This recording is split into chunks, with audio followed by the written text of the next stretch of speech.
Yes. The Leaf Spring Army sends its regards.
Hello, everyone. I'm the Enforcer, and I'm accompanied by Enforcer Matt.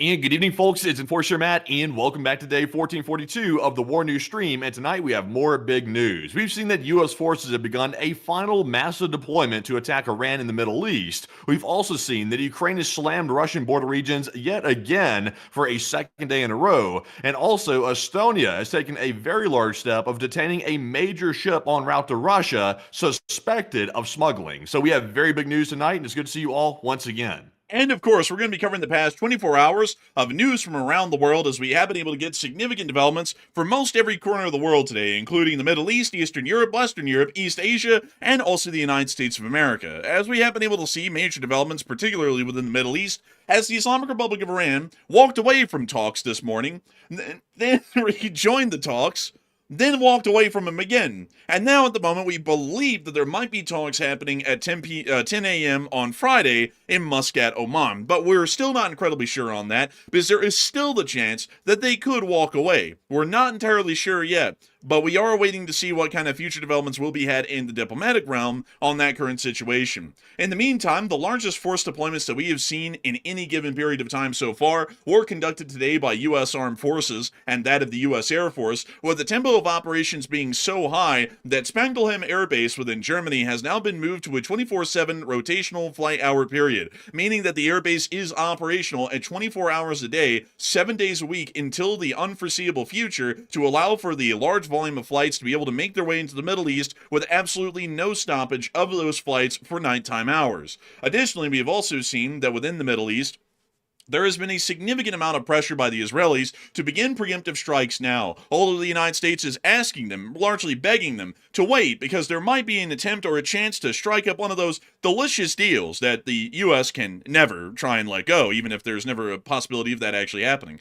We have also been able to see that the U.S. tanker that was threatened by the Iranians within the Strait of Hormuz did make it to the Bahrain Naval Station today, and at the same time, we also were able to confirm that the Iranians are trying to arrange for their allies within the region, specifically specifically their proxy forces, Hezbollah, Hamas, and the Houthis, to be able to try and conduct whatever damage they possibly could muster during the time of a possible U.S. attack on their country, with the Houthis heavily believed to possibly start the beginning of new attacks on commercial shipping within the southern Red Sea once the United States starts their bombing operations on Iran. We've already seen that the U.S. Air Force was active today over central Syria, near to the area of the Euphrates River, most likely to conduct operations against ISIS, although we have not heard any official or public statements on that at the moment. We do have the video, which does confirm that there were U.S. Air Force operations within that area today.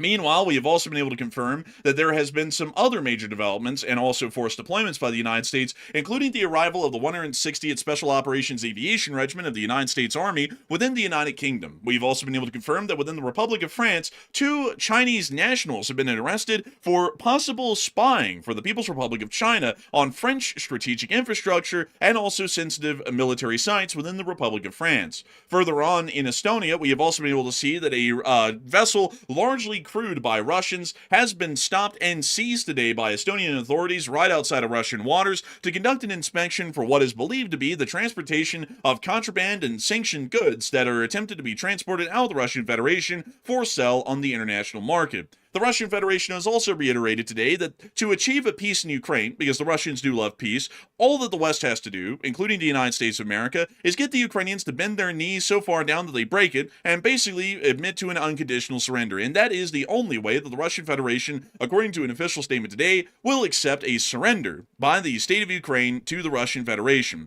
It's an absolute unconditional surrender where Russia will be able to lay out the terms after the surrender has been made.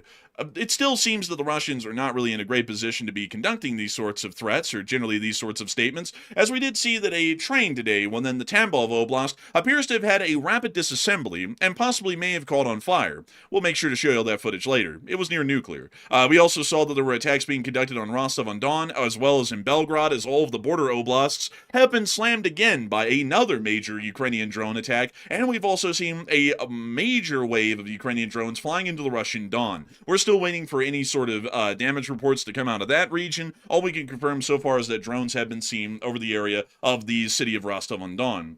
Additionally, the Russian Federation lost power in the far eastern city of Chita, which is within the area of Siberia, and we have also been able to see that the Iranians are continuing to conduct further flights into China, specifically to the city of Urumqi, to be able to try and get some military aid and support before the United States starts to bomb them, because peace talks are inevitably going to fail, because the Islamic Republic of Iran does not legitimately engage in peace talks. They are simply buying time, as we all know. Additionally, the Ukrainian armed forces have been able to inflict a significantly high number of casualties onto the Russian armed forces today and generally stop every frontline advance on their main lines. We have also been able to see that within the United States of America, the George H.W. Bush has now been declared to be underway to the area of the Eastern Mediterranean to join CENTCOM's area of responsibility for military actions against the Islamic Republic of Iran, and we have also been able to hear some additional statements out of the United States of America today, some of them incredibly interesting. We have a significant amount of news that we have to cover tonight. And of course, folks, as tradition dictates, we are going to be starting with our largest story first, and then working our way on down into the smaller stories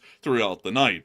I gotta say, folks, today is a day that is chock full of news, and we'll be trying our best to make sure to get all of our biggest stories at the forefront, but we are going to be in the Middle East for quite a while. There are a lot of major developments that have happened there today, and while we do have some fairly significant developments out of Europe and also inside the war in Ukraine and out of the United States, the Middle Eastern situation is the most pressing one at the moment in terms of its relevance to global foreign policy developments. So moving us on and directly into the Middle East, it is time to go over the diplomatic developments that have happened today that has led to the major U.S. force deployments that are still ongoing right now within the Middle East.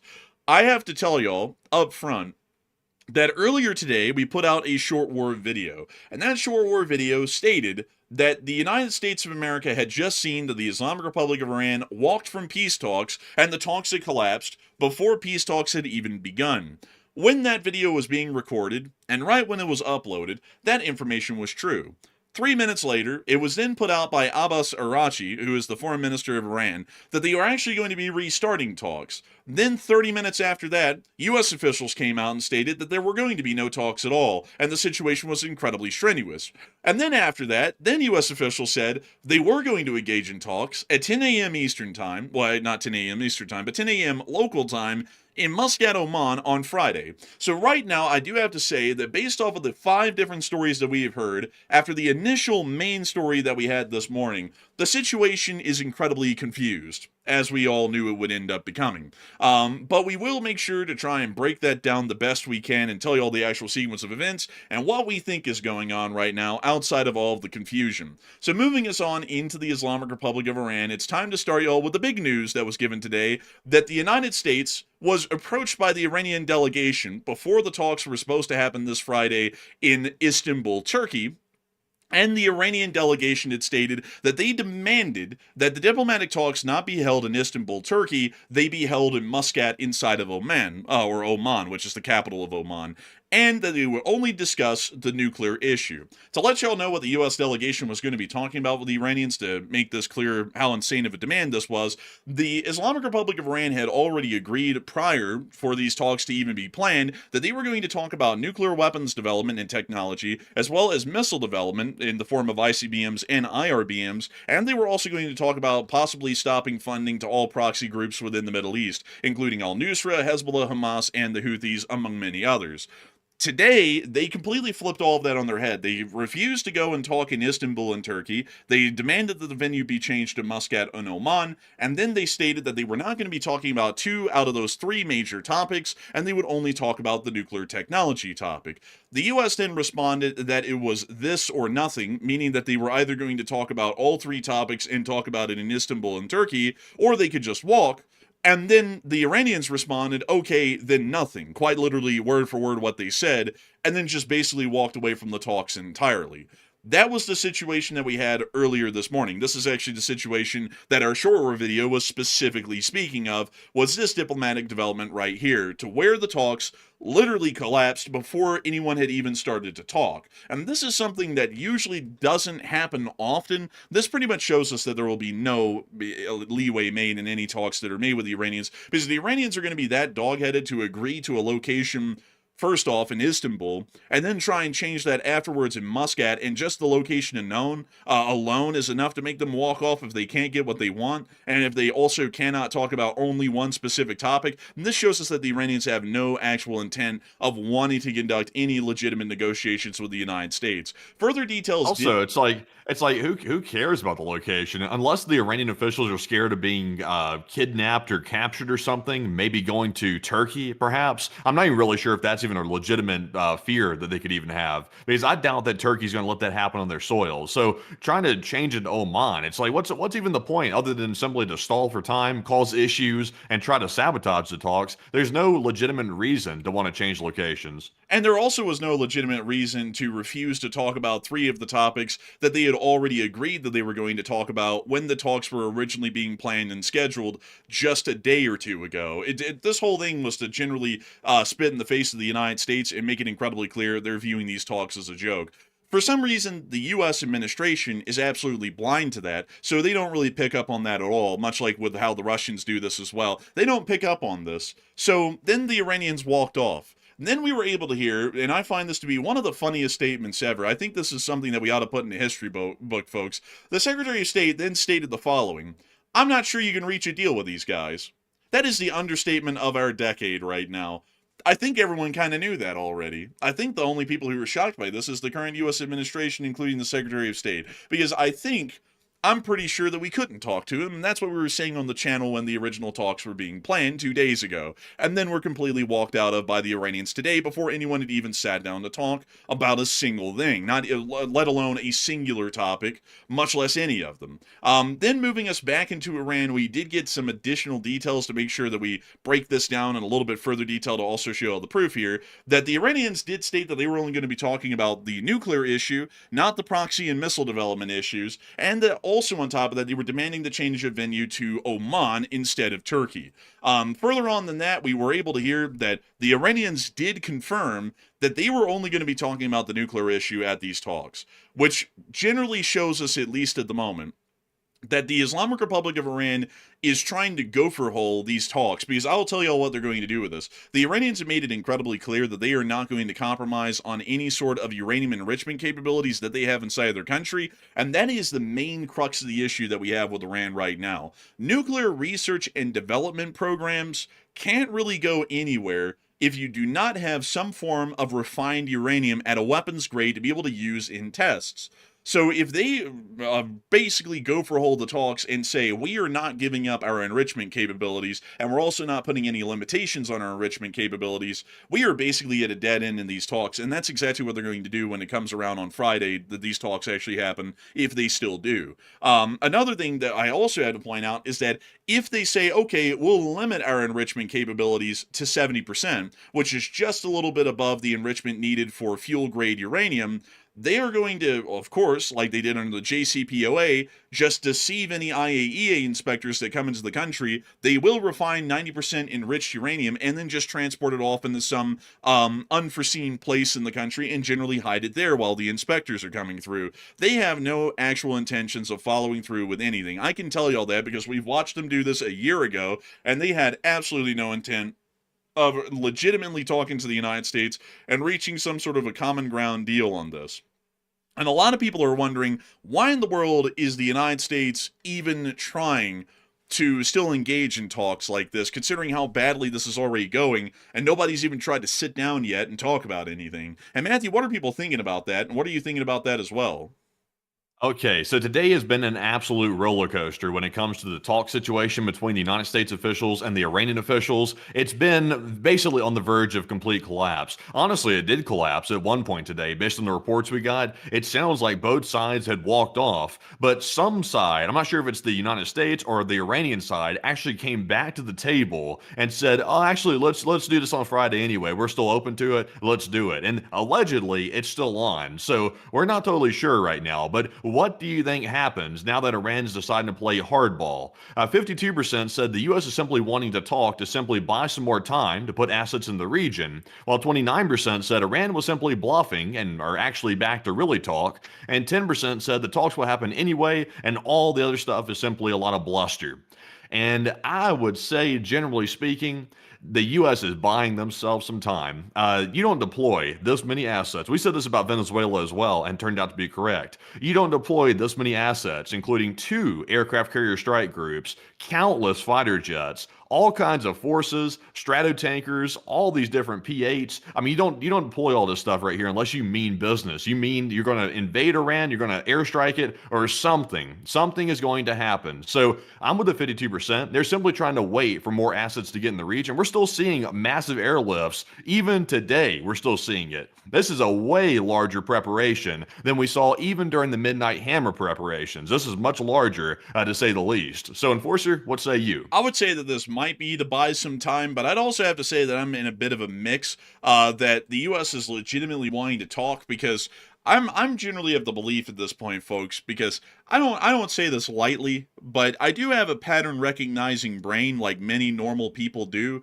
And after a year and a month of watching the administration at work around the world, there is a pattern that I've recognized over their dealings with every country. If a country comes forward and states, and no matter how much they hate the United States and everything about us, that they're willing to talk about a deal, spelled DEAL, the U.S. will stop everything and go talk to these people, no matter how insincere that attempted deal making is by the other group. They do that every single time. That has literally left us in this insane loophole cyclical cycle with Russia, to where they sit there and tell us, kiss our ass, we hate the United States, we want everyone in America to die. And then the next day they go, but we would like to make a deal, and the president is great at making deals. And then the president goes, stop the presses, send them over. And then we talk to him again. And then when we get over there, they tell us, actually, we hate America, kiss our asses, we hope you all die. And then they come back, they fly back from that deal, and then they come back here to America.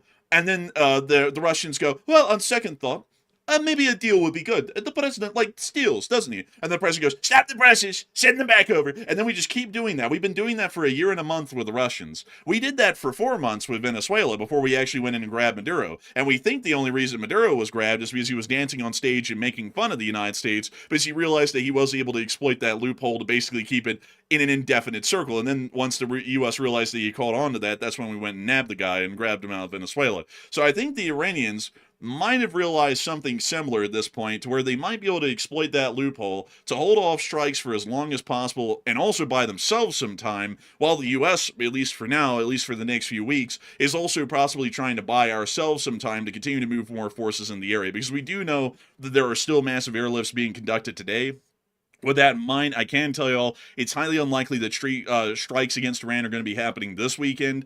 I cannot even tell y'all how far off in the future it will be. And we also know that the USS George H.W. Bush is now outbound to generally the Mediterranean and generally going to be joining CENTCOM's command. So Yeah, generally, that's the big one right there. The fact that the Bush carrier strike group is still that far away, I think it's just barely left port at this point. So we're still like at least a week or a week and a half out. If they're going to wait for the Bush to show up, then we're still a pretty good ways out. It looks like they waited for the original carrier to show up, the Lincoln, but that was the first carrier to arrive on the scene. So they could hypothetically start the attacks on Iran before the Bush arrives, because I don't think you need two carriers to defend the region. One carrier would probably be sufficient. Two carriers is simply basically insurance on top of it. So they could technically go ahead, but they might wait for the carrier.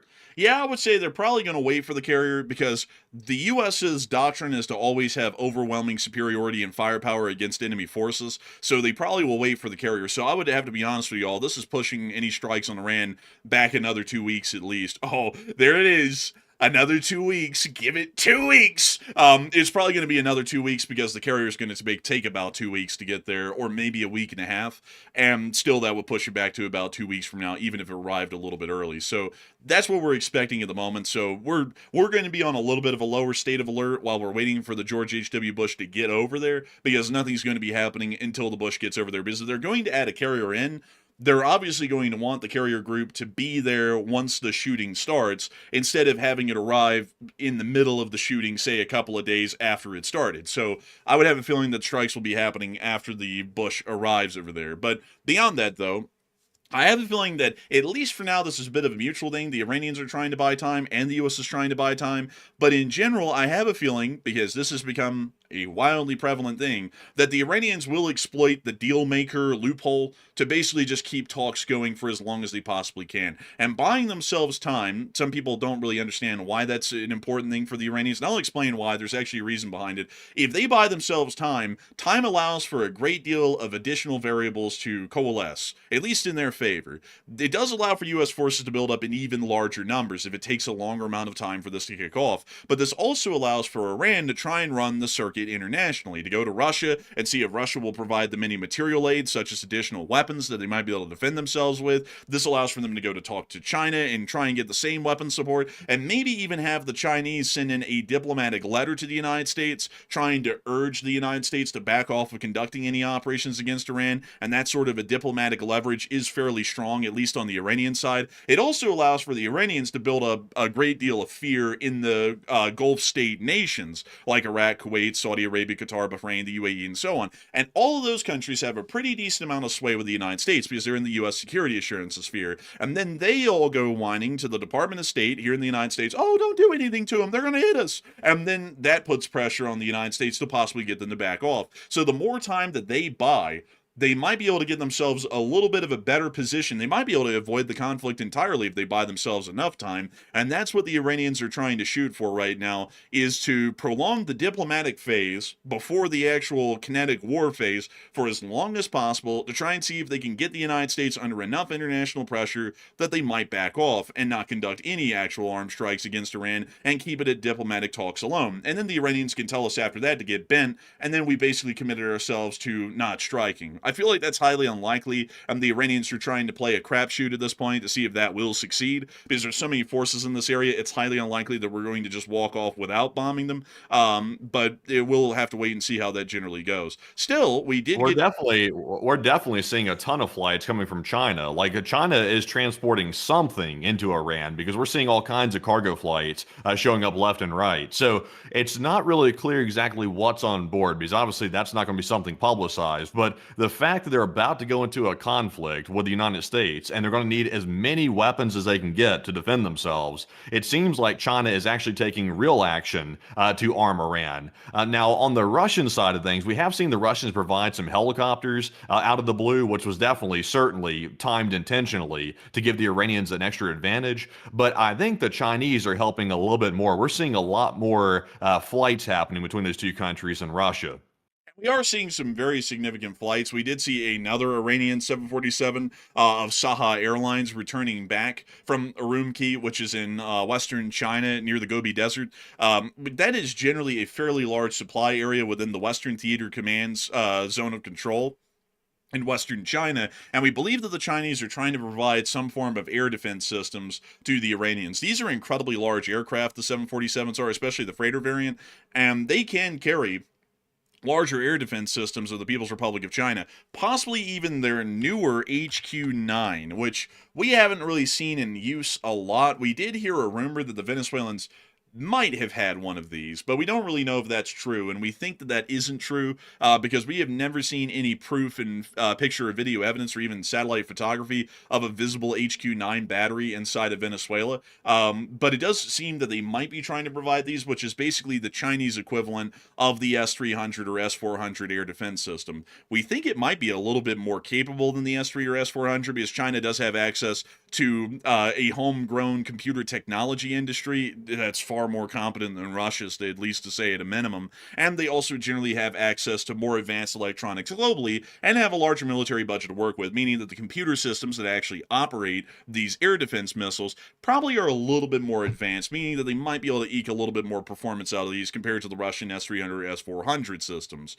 So they might be trying to provide these to Iran, and I think that's the highly likely thing that they're sending, because if they're not sending these, any other form of material support to Iran is going to be generally useless unless if it's something that focuses on air defense. Air defense, as we saw in the 12-Day War, is Iran's weak link. It's their Achilles heel, and they have really no way to defend against aerial bombardments and attacks. Their air force was largely destroyed. A large amount of their older air defenses were also destroyed. So if they wanted a fighting chance at trying to at least throw a stone America's way in an upcoming conflict, they're going to need more advanced air defenses, and I'm sure the Chinese have realized that, and that might be why we're seeing these sorts of resupply flights being conducted from China to Iran, is to get them a new air defense system like that. But getting us back into the diplomatic developments inside of Iran really quickly before we move on into everything else going on in the periphery, the Iranians did clearly state that the missile programs are non-negotiable, just to make sure that we cover this all. And we also saw that they put out some pictures today that seemed very peaceful. They were showing off the Karamshahar 4, which is a medium-range ballistic missile. And we all know that that means peace. I mean, firing missiles at people is just basically a high-end fireworks show.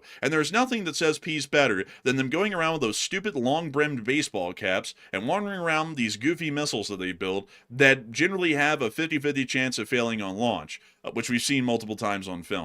Also, this guy needs to get a new barber because whatever this guy did, I think he put a bowl on this guy's head and cut right here where my mouse cursor's at, because this hair is decent. There's no taper to this fade right here at all. I mean, that's a pretty bad haircut. Also, it looks like his hair is like made out of wax or something. It's like how's the strands of his hair so straight down like that? It looks like something you'd see on like a wax figure or something. Yeah, I mean, that's pretty rough. I think this is the... No, that's a different guy, actually, right there. This must be the guy that we were looking at originally.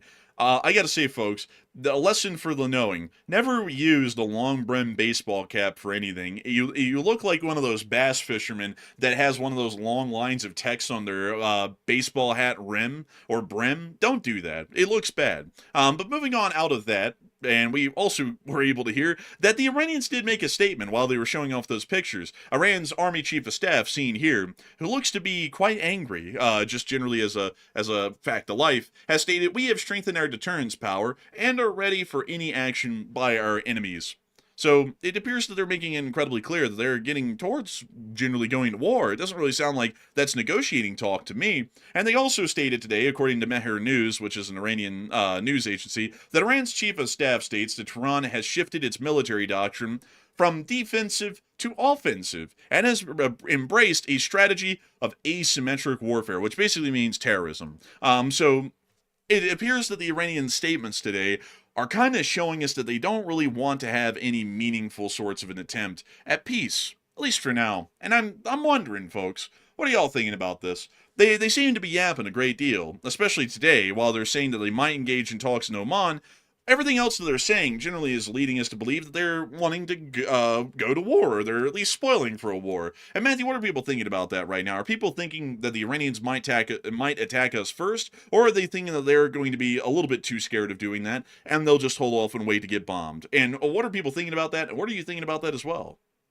So that is the question. What do you really think is the truth? Because if the US-Iran talks actually collapse, which I would say at this point, the odds of these talks collapsing is, in my opinion, my personal assessment, I would say at least 90%. These talks are not on good ground right now, and they almost died today, actually. So do you believe that Iran will strike preemptively, and which targets are they going to go for? 52% do not believe that Iran will strike preemptively, and they say that Iran will wait for US attacks first and then respond, while 32% said yes, Iran will strike the US and Israel preemptively if they believe the talks have actually collapsed, and 9% said Iran will strike only US forces preemptively.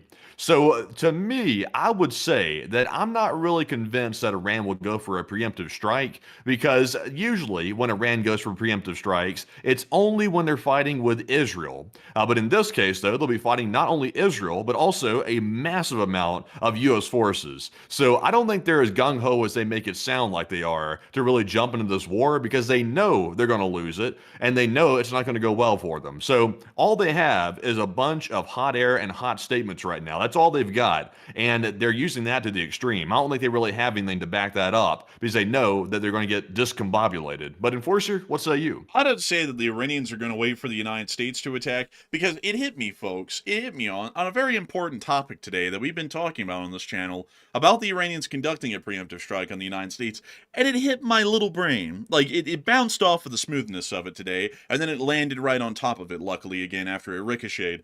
And it hit me, Matthew. If they preemptively attack U.S. forces in the region, you know what that also means attached to that fact? They're going to get hit hard? They're attacking all of the host countries where all of these U.S. forces are based out of right now, which would turn everyone against Iran. Everyone right now who's encouraging the United States, like Saudi Arabia and others, no, don't do that. They're going to strike us with missiles. Just talk to them. Like, just try and keep it in the talks level. They would get hit. That would change their opinion overnight. They would go, no, you need to bomb them now. They hit us. It's a sovereignty issue. You have to go and bomb them. You really think so? You think that these host countries, which are generally a little bit on the fence with Iran, you think that they get hit, that they're going to turn on Iran?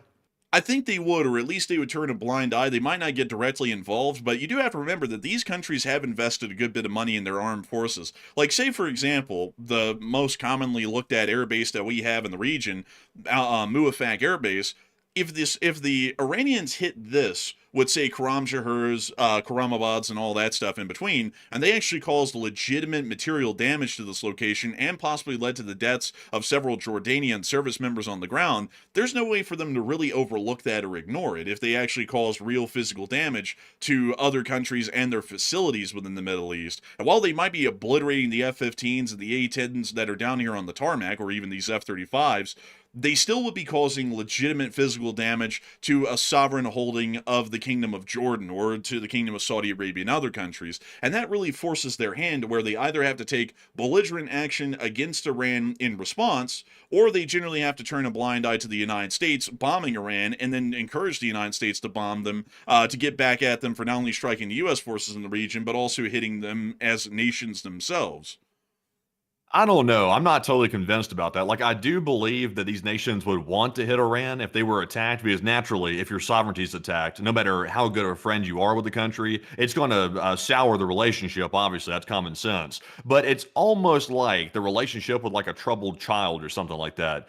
People may understand, okay, this child is troubled. They're going to lash out. They're going to do stuff that's terrible. And some people might get hurt. But they always have a soft spot for that troubled child, because they have to sort of smooth things over, because they love the troubled child too much. And I think the Middle East kind of operates like that. Iran is the troubled child of the Middle East. And everybody else may say that they don't like what Iran's doing. But in reality, though, they have more in common with Iran than we truly want to give them credit for, to be perfectly honest. That's why I always doubt that these other Gulf states are actually going to back off of supporting the proxy groups if Iran falls, because I just don't buy it. I don't buy the fact that they would actually turn on Iran. I think they're also saying a bunch of hot air statements themselves. They in the background support Iran, but they don't do it boldly, so that way they can stay aligned with the United States to a certain degree. That's possible, but I would have to say that I think that you're pretty much forcing someone's hand because it would be similar to, like, say, Pearl Harbor. Like, the U.S. was neutral in the Second World War up until December 7th of 1941,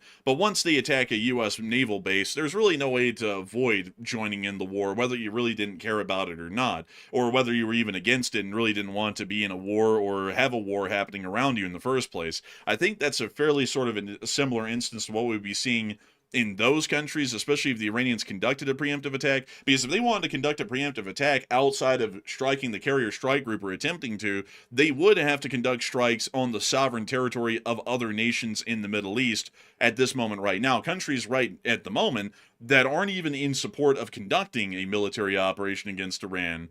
It's a very similar position that the United States was in right at the beginning of the First World War and the Second World War.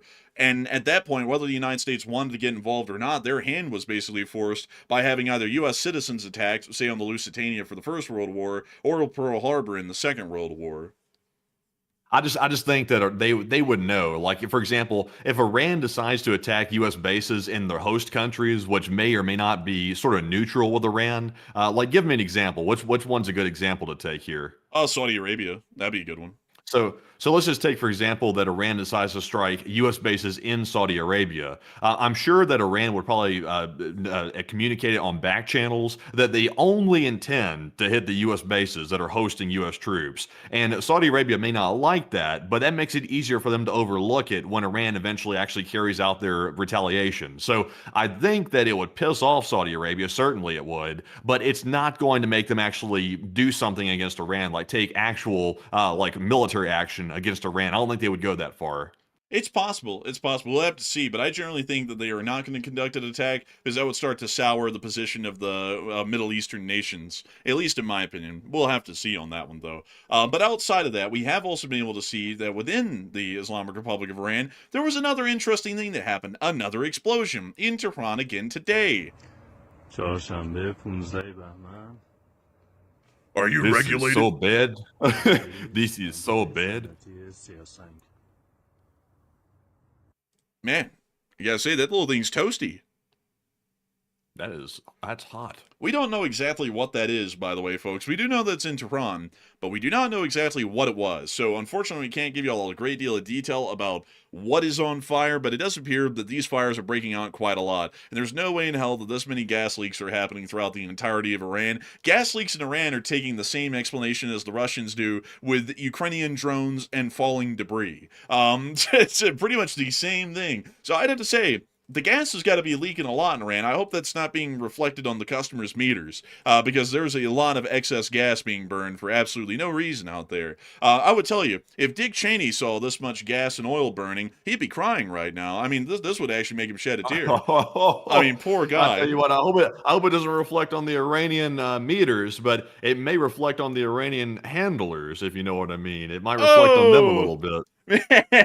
Dude, man, honestly. Also, by the way, we were able to hear, folks, that down at Bahrain, the U.S. tanker that actually had to be escorted by, I believe it was the USS McFall, which is an Arleigh Burke destroyer, the Stena Imperative, actually did make it to Bahrain today. And I wanted to pull up Marine Tracker really quickly, folks, because, we talked about this little vessel the other day. We talked about it a little bit. We never showed y'all a picture of it. And I feel like we owe y'all the responsibility of showing you all the pictures of this ship, because it's not your normal tanker. It's not exactly what you would think of, like, I don't know, say, what was that other one, Matthew, the one that the U.S. seized up near the Faroe Islands, the Bella One, from Russia? Yeah. Not really that kind of a ship, folks. It's a pretty different looking one. Let me show y'all. This was the Stena Imperative. Now that looks like a nice one there. I would like to see what the crew quarters looks like on this thing. I'm not gonna lie, y'all. I don't know what the Iranians thought, but I guess when they saw a ship passing through, an oil tanker, which has the superstructure equivalent to Jeff Bezos' private yacht. I guess that gave them the idea that this vessel might be a little bit soft. But what they don't realize is that this vessel has the indicative signs of what we call Fed money, because there's no way that you have a ship that looks this nice without having a little bit of Fed money rubbed into, say, the welds of the hull plating. Not really often that you would see something like this, just normally out there in the world. Let me show you another picture of this thing from, say, another angle. Does that really look like an oil tanker to y'all? At least the superstructure of it? No. That thing right there, that thing truly is from Jacksonville, Florida. I mean, look at the squat this thing's got on it. This thing's like Carolina squatted. I've never seen a tanker Carolina squatted. That's crazy work. Man, they're also, real. by the way, I know why it's like that, by the way, because when they fill it up with oil at the front, it balances out. But it must be empty in that photo. Yeah, I think it's pretty light in all of these photos because it's well above the waterline on the ship. But also, folks, take a look at this. I mean, this ship is so high class, folks, that they don't even have that giant, bold, plain font no smoking on the superstructure. They put in cursive on it, First Class Seaborne Solutions. Does that tell y'all something? That tells me something. That tells me that if any speedboat came up with a 50 caliber machine gun and tried to take this ship, they have a hotline directly to the U.S. Navy and the U.S. Air Force to obliterate whatever's come nearby to the ship. So I would say the Iranians kind of misjudged what ship they were trying to take, and it is in Bahrain now, so it is safe for the moment. It will probably be escorted back out of the area, considering the Iranians have already shown particular interest in the vessel. But I gotta be honest with y'all, this thing is pretty high-end looking. I haven't seen a lot of high-end tankers like this at all during the entirety of our news coverage. This was actually incredibly shocking to see. But anyways, moving on from the Stena Imperative, it is time for us to get on into some additional news. Getting into the actual headline of the night, we were able to confirm that there has been an unbelievably large number of flights that have been conducted today. Today's buildups within the Middle East are some of the largest in a 24-hour cycle that we have seen so far. Over the course of the period from January 15th, over 100 flights of C-17s and C-5 Galaxies have been conducted, and we have been able to see that even further flights were being conducted today, with another tremendously large amount of aircraft. All of these on flight radar were all flying in and out of the Middle East, still conducting significant airlifts. As a matter of fact, the airlifts being conducted are so large in scale that Spangdahlem Air Base within Germany has now moved to a 24-hour, 7-day-a-week operation tempo due to the high demand of the air base's facilities, and also the fact that we are moving forces in as rapidly as we can. This was actually, I believe, a NOTAM that was put out today for a notice to airmen about the airbase operating 24/7 and its air corridors being open for approach and takeoff vectors throughout the entirety of a 24-hour day, so that way pilots could try and divert from the area, considering that it still will be an active airbase even in the midst of the night. We've also been able to confirm that the 160th Special Operations Aviation Regiment of the United States Army is once again within the United Kingdom of Great Britain and Northern Ireland. This is all of the helicopters that they have at their disposal, and we've already seen. What do they have like? 20 different variants of the Little Bird. I mean, the whole fleet is Little Birds basically at the top. They got a whole like swarm of Little Birds. Man, they got a little number of them. they got a couple of them. They got the MH6B, the AH6C, the MH6E, the EH6E, the AH6F, the MH6C, the MH6H, the AH6G, the AH6D Natar, the MH6 Nader, the MH6J, the AH6J, the AH6M, and also the MH6M. Just to list off the small variants. I think they like the Little Bird. I think they do. Out of all these, though, I will say, like, I'm not usually a fan of it, but the way they fly these, like, is really impressive. The way they, like, maneuver these huge helicopters around the Chinook. Like, the Soar absolutely dominates with the Chinook. Like, those are the coolest thing. We saw that, actually, on the footage out of Venezuela as it was going up to a building and they roped down from the helicopter. Those are highly impressive. Also, that chop sound, by the way. Those two rotors, it creates that, like, chop sound, too. I love that. Also, by the way, I saw some people saying these are all the helicopters they have. No, these are the different variants of helicopters they have. These are not all of the helicopters they have. They have about at least 4 or more of each variant of these helicopters that you're seeing right now on this display.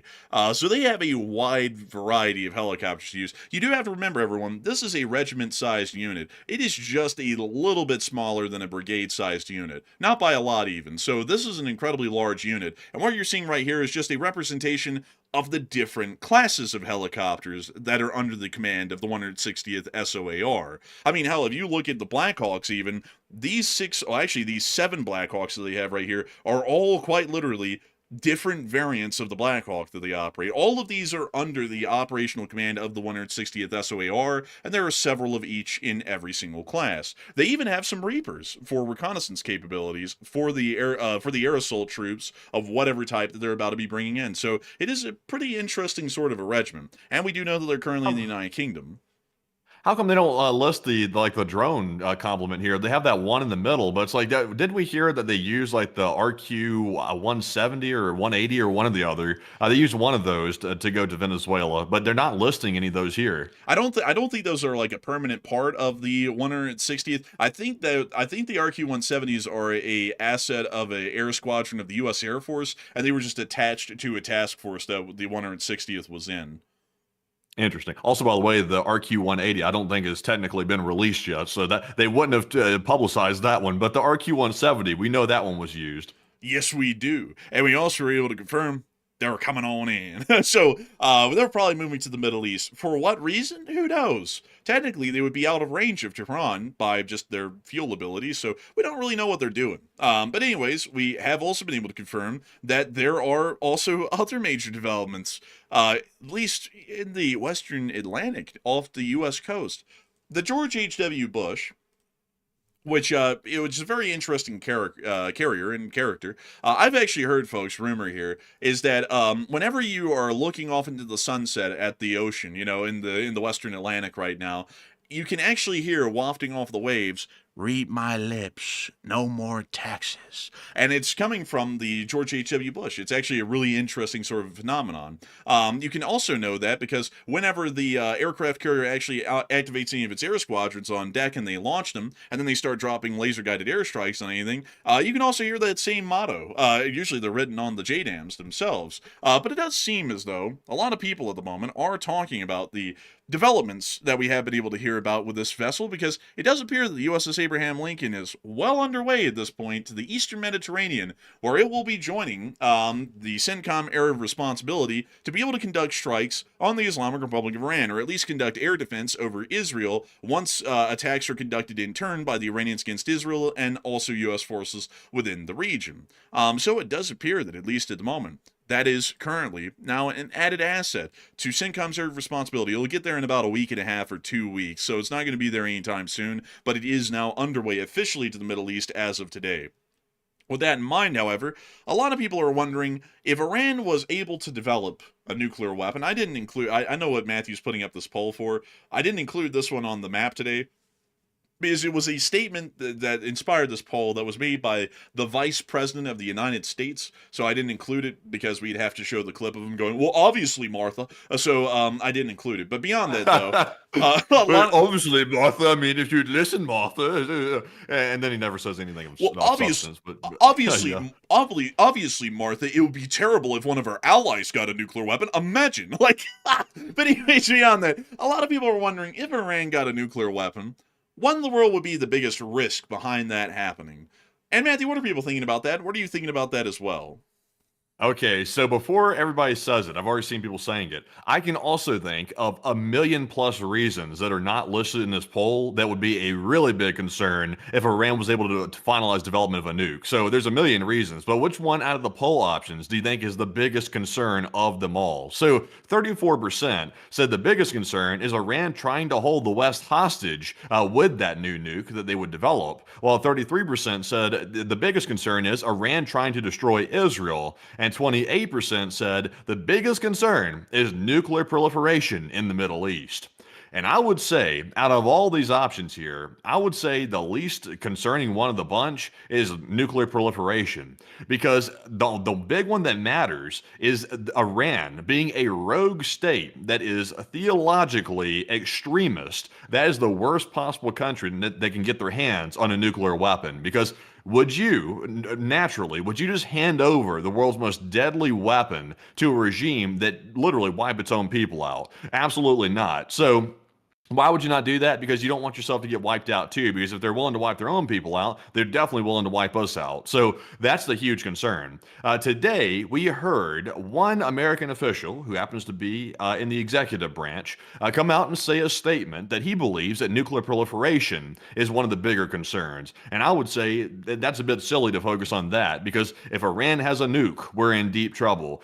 It's my personal position that the U.S. should do whatever in its power at all costs to stop Iran from getting a nuke. It's that important. It's an existential crisis for the United States to prevent that state from actually developing a nuclear weapon. So whatever we got to do to finish it and stop it, we should do it and do it now instead of waiting until later, until it turns into an absolute disaster. But Enforcer, what say you? I would have to say that nuclear proliferation. I've just got to say, I like speaking directly about what the poll is about because we might as well bring it up. The vice president of the United States said today in an interview, because the interviewer asked him, what in the world would be the biggest risk of Iran getting a nuclear weapon? Instead of saying the risk that is posed to millions of Americans about getting killed in a nuclear hellfire that the Iranians could exact on us at any day at that point, instead of saying that, it was the fact that Saudi Arabia might also develop a nuclear weapon, which, God forbid, if one of our major allies in the Middle East develops a nuclear weapon, that would really be the doomsday scenario there. And that was probably the goofiest analysis that you could have made over this. And I mean, there are a million good reasons that you could give for the Iranian, well, not really a million, there's really just a small handful, but absolutely great reasons that you could give for the Iranians not developing a nuclear weapon. But saying that the number one priority is making sure that Saudi Arabia won't also develop a nuclear weapon basically downplays all of the other important ones. And I'll tell you what I think is the most important things here about this. One, if Iran gets a nuclear weapon, that means that any millions of y'all who are watching or not watching right now could die at any minute because the Iranians could fire that at us and kill any number of us here in the United States of America. That is the biggest threat that the Iranians have with a nuclear weapon. And it's more so the threat of that that's the issue. The Iranians would most likely not ever fire off that nuclear weapon. They are a highly unstable country, so the odds of that happening are far higher than other countries, even more so than North Korea. But at the same time, that is the biggest risk, is the fact that they could threaten nuclear hellfire on millions of Americans at that point, and the number would only increase with every warhead that they add to their arsenal every single year, and the additional ICBMs that they produce every year to the United States of America. That is the biggest risk that is seen right now, is the national security threat that is posed to the safety of the U.S. citizenry. And that is what we have said for years now is the high priority of denuclearizing Iran. The second one is that they would be destabilizing our security assurance sphere in the Middle East, because now they have a nuclear hammer to threaten all of our allies with in the Middle East every day of the week. I would say that a lot of people say it's scary because the Iranians could nuke Israel, but the truth of the matter is that Israel is only one of multiple partners that we have in the Middle East. That's not really the high priority to me. The high priority is they could threaten to nuke anyone in the Middle East, and they could also threaten to nuke the major oil producers like Iraq, Kuwait, Saudi Arabia, and so on. And those would be major issues for the United States if they did something like that, because then we could see that Iran, by using that nuclear leverage, could completely threaten our security assurance sphere and basically turn the Middle East towards China in the fear that they might get nuked if they don't do otherwise. That's an incredibly major national security concern. Right. And also, by the way, like for the people, like for example, the vice president suggested that if Saudi Arabia would have a nuke like the day after that Iran got a nuke, why are we so concerned about Saudi Arabia getting nukes? Like, granted, I don't want to see Saudi Arabia get nuclear weapons, but why are we so concerned about that? Like, why is that the bigger concern out of all the, millions of concerns that we could have? Because didn't we just approve a massive sale of F-35s to Saudi Arabia? Didn't we? Yeah, I believe we did. So it's like, so why, if we don't trust Saudi Arabia that much, then why are we selling them F-35s, one of our most advanced jets, if we don't trust them that much? We're like, oh man, the biggest concern is we can't let Saudi Arabia get a nuke. Well, it's like, so apparently it's more concerning to you that Saudi Arabia might get a nuke than Iran getting one. It's like, and that's not the biggest concern, I would say. Also, on top of that, that's completely down. Like that statement, folks, makes it sound like Saudi Arabia is a bigger enemy of the United States than Iran is. It's like, oh, God forbid, if Iran. I mean, that's just a stepping stone. Imagine if these far worse people, the Saudis, who we sell weapons to, get a nuke. Oh, God forbid. Like that is actually pretty goofy. Like, I'm not gonna lie, that was probably the worst analysis that I could have ever heard. And not only that, I don't really understand, once again, folks, how in the world that trumps the threat that would be posed by the Iranians hovering nuclear warheads over millions of people in America and threatening them with death on the daily. Like, I don't really know how that's overweighing that as a security concern. I feel like that would be the best metric to go with, because I think that that's really the biggest threat. Because if you were to tell me, what do I consider more concerning? The Iranians threatening to nuke me personally, or the fact that some other country after them might get a nuclear weapon, I would say, well, generally, I find the fact that they might nuke me to be a bigger threat than someone else getting a nuclear weapon at this point. And that's really the reason why we should be getting in there and dealing with this. And also on top of that, the other thing is that it's not even up to debate whether we want to stop nuclear proliferation or not. It is by treaty not allowed. The Non-Proliferation Treaty that we are a signing member of allows a handful of countries to possess and operate nuclear weaponry. That would be the United States of America, the United Kingdom, France, Russia, China, India, Pakistan, and South Africa.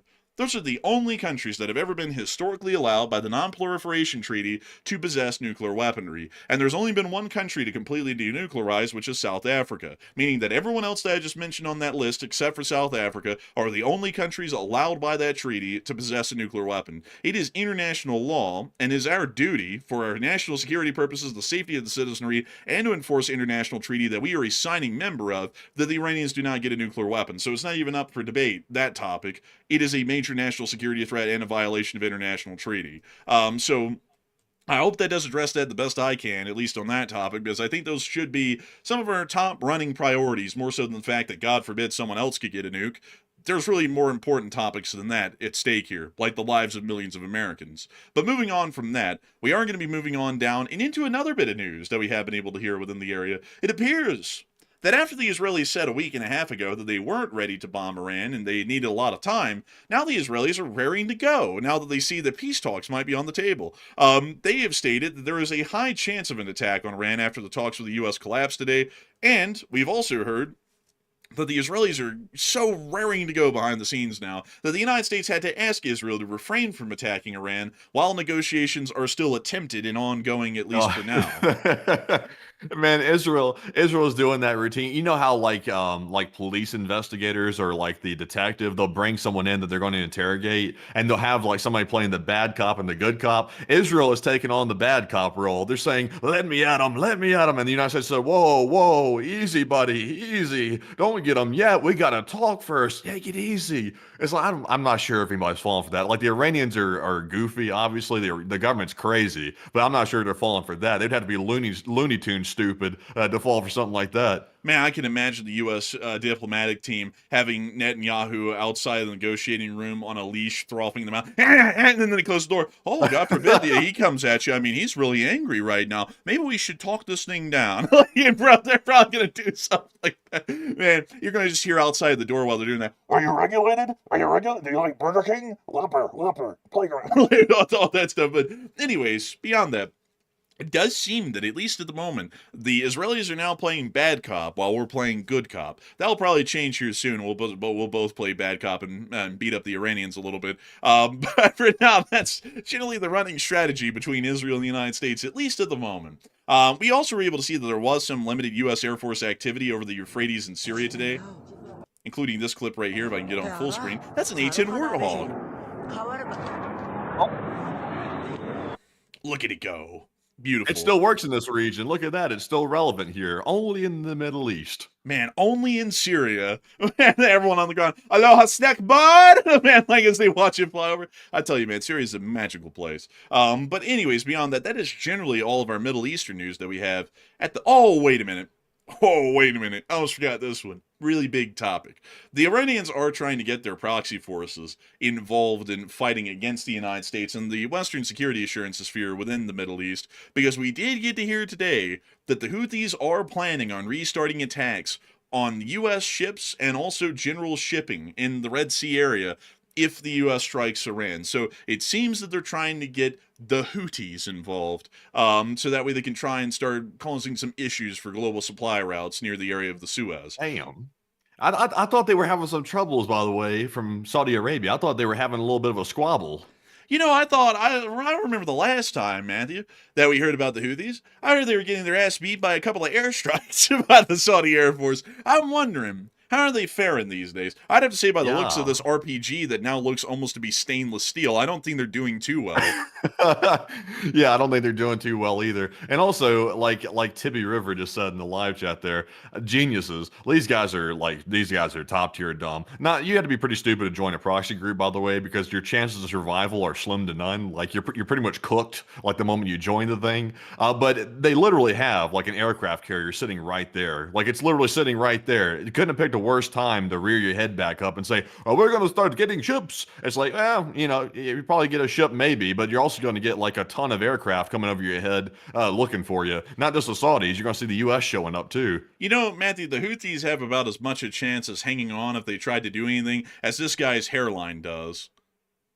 That guy's hairline there, I'm not even sure if a transplant's going to fix that. You know, I've actually heard, Matthew, that those Islamic death prayers that the Iranians were talking about yesterday have been said over this guy's hairline because it's well past dead at this point. I mean, it's just basically hanging on. They haven't heard of Bosley or Turkish hair implants yet in Western Yemen. We'll give them a couple of more years. They might hear about it. And the next time y'all see this guy, he might have a scalp all the way down to his eyebrows. You know, that happens Yeah. sometimes.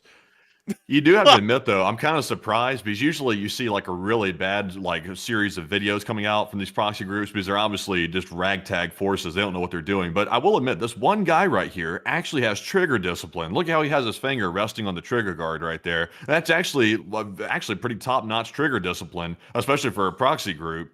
You know, I'm not going to lie, man. After social media became really popular, I've noticed that basically every group in the world has gotten trigger discipline overnight, basically, because everyone got clowned on for not having it. So I guess they did pay attention to that little fact and fix that. Because even the Taliban has trigger discipline now, and that's kind of wild. Yeah, it's kind of wild, really.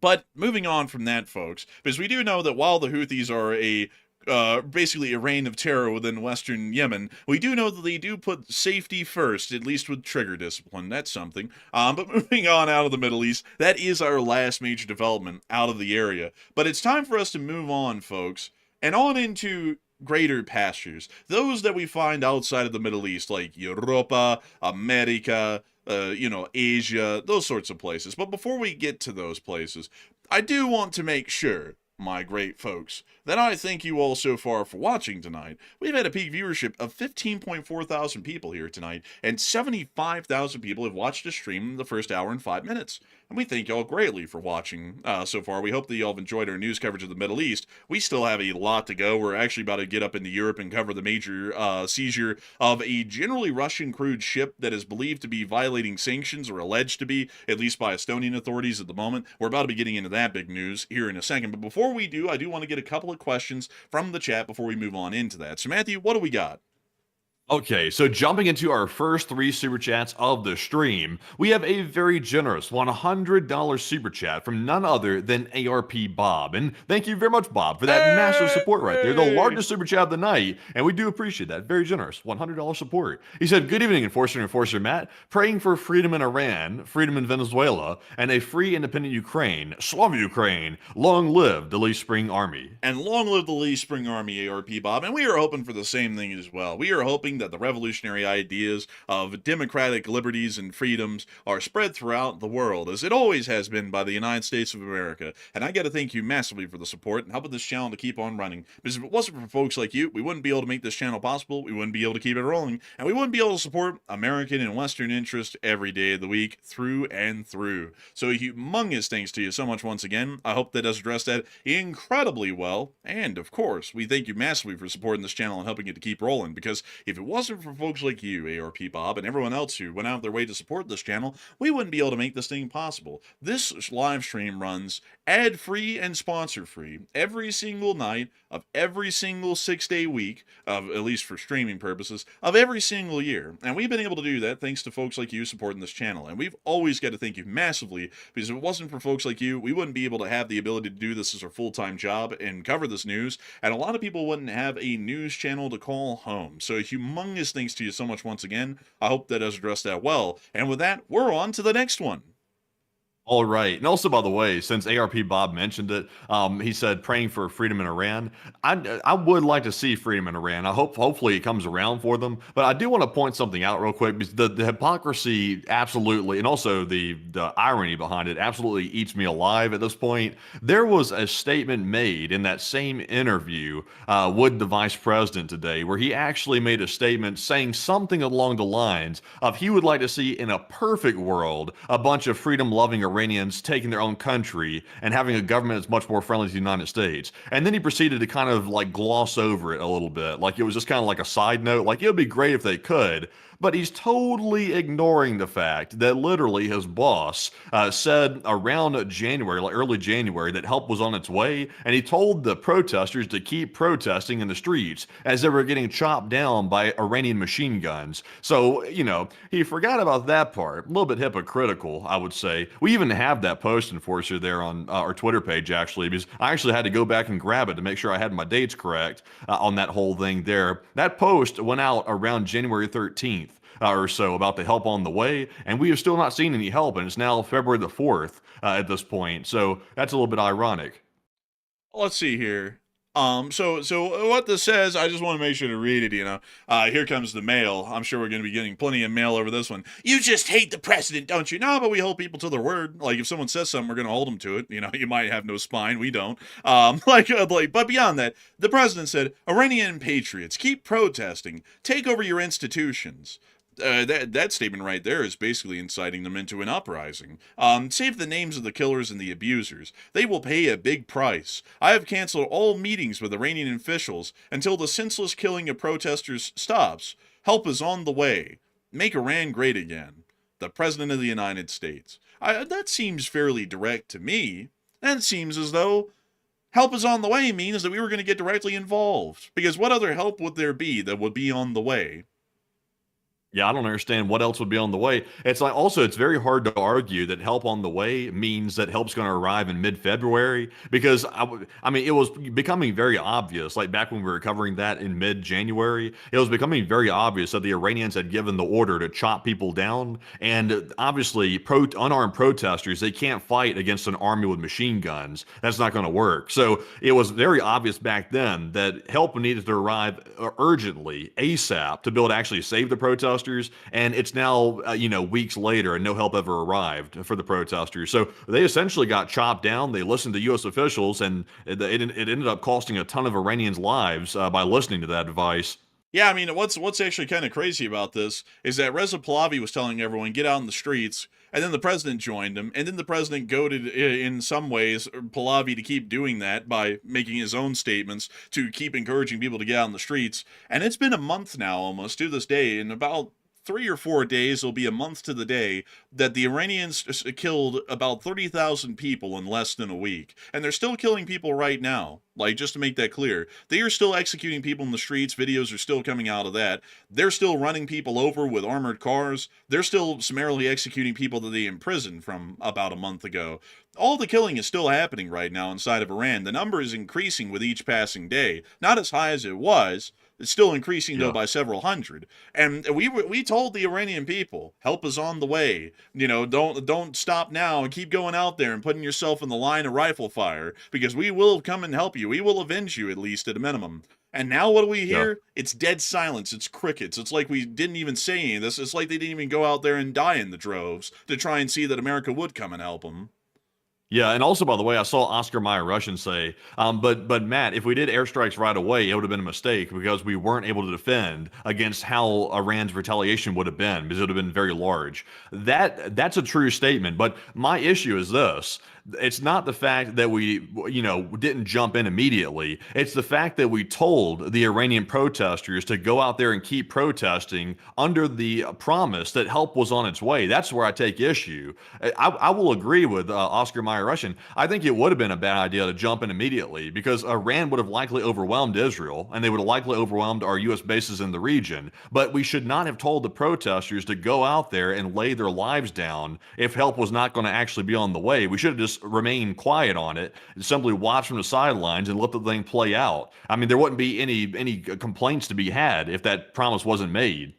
And also another thing that I have to say, folks, that is very important to think about here is that it's really not good optics to have someone encouraging people to go out in the streets, because when this post was made, which was on the 13th of January, the massacres had been going on for 4 days at this point, so well over 10,000 people were dead by this point that this post was made.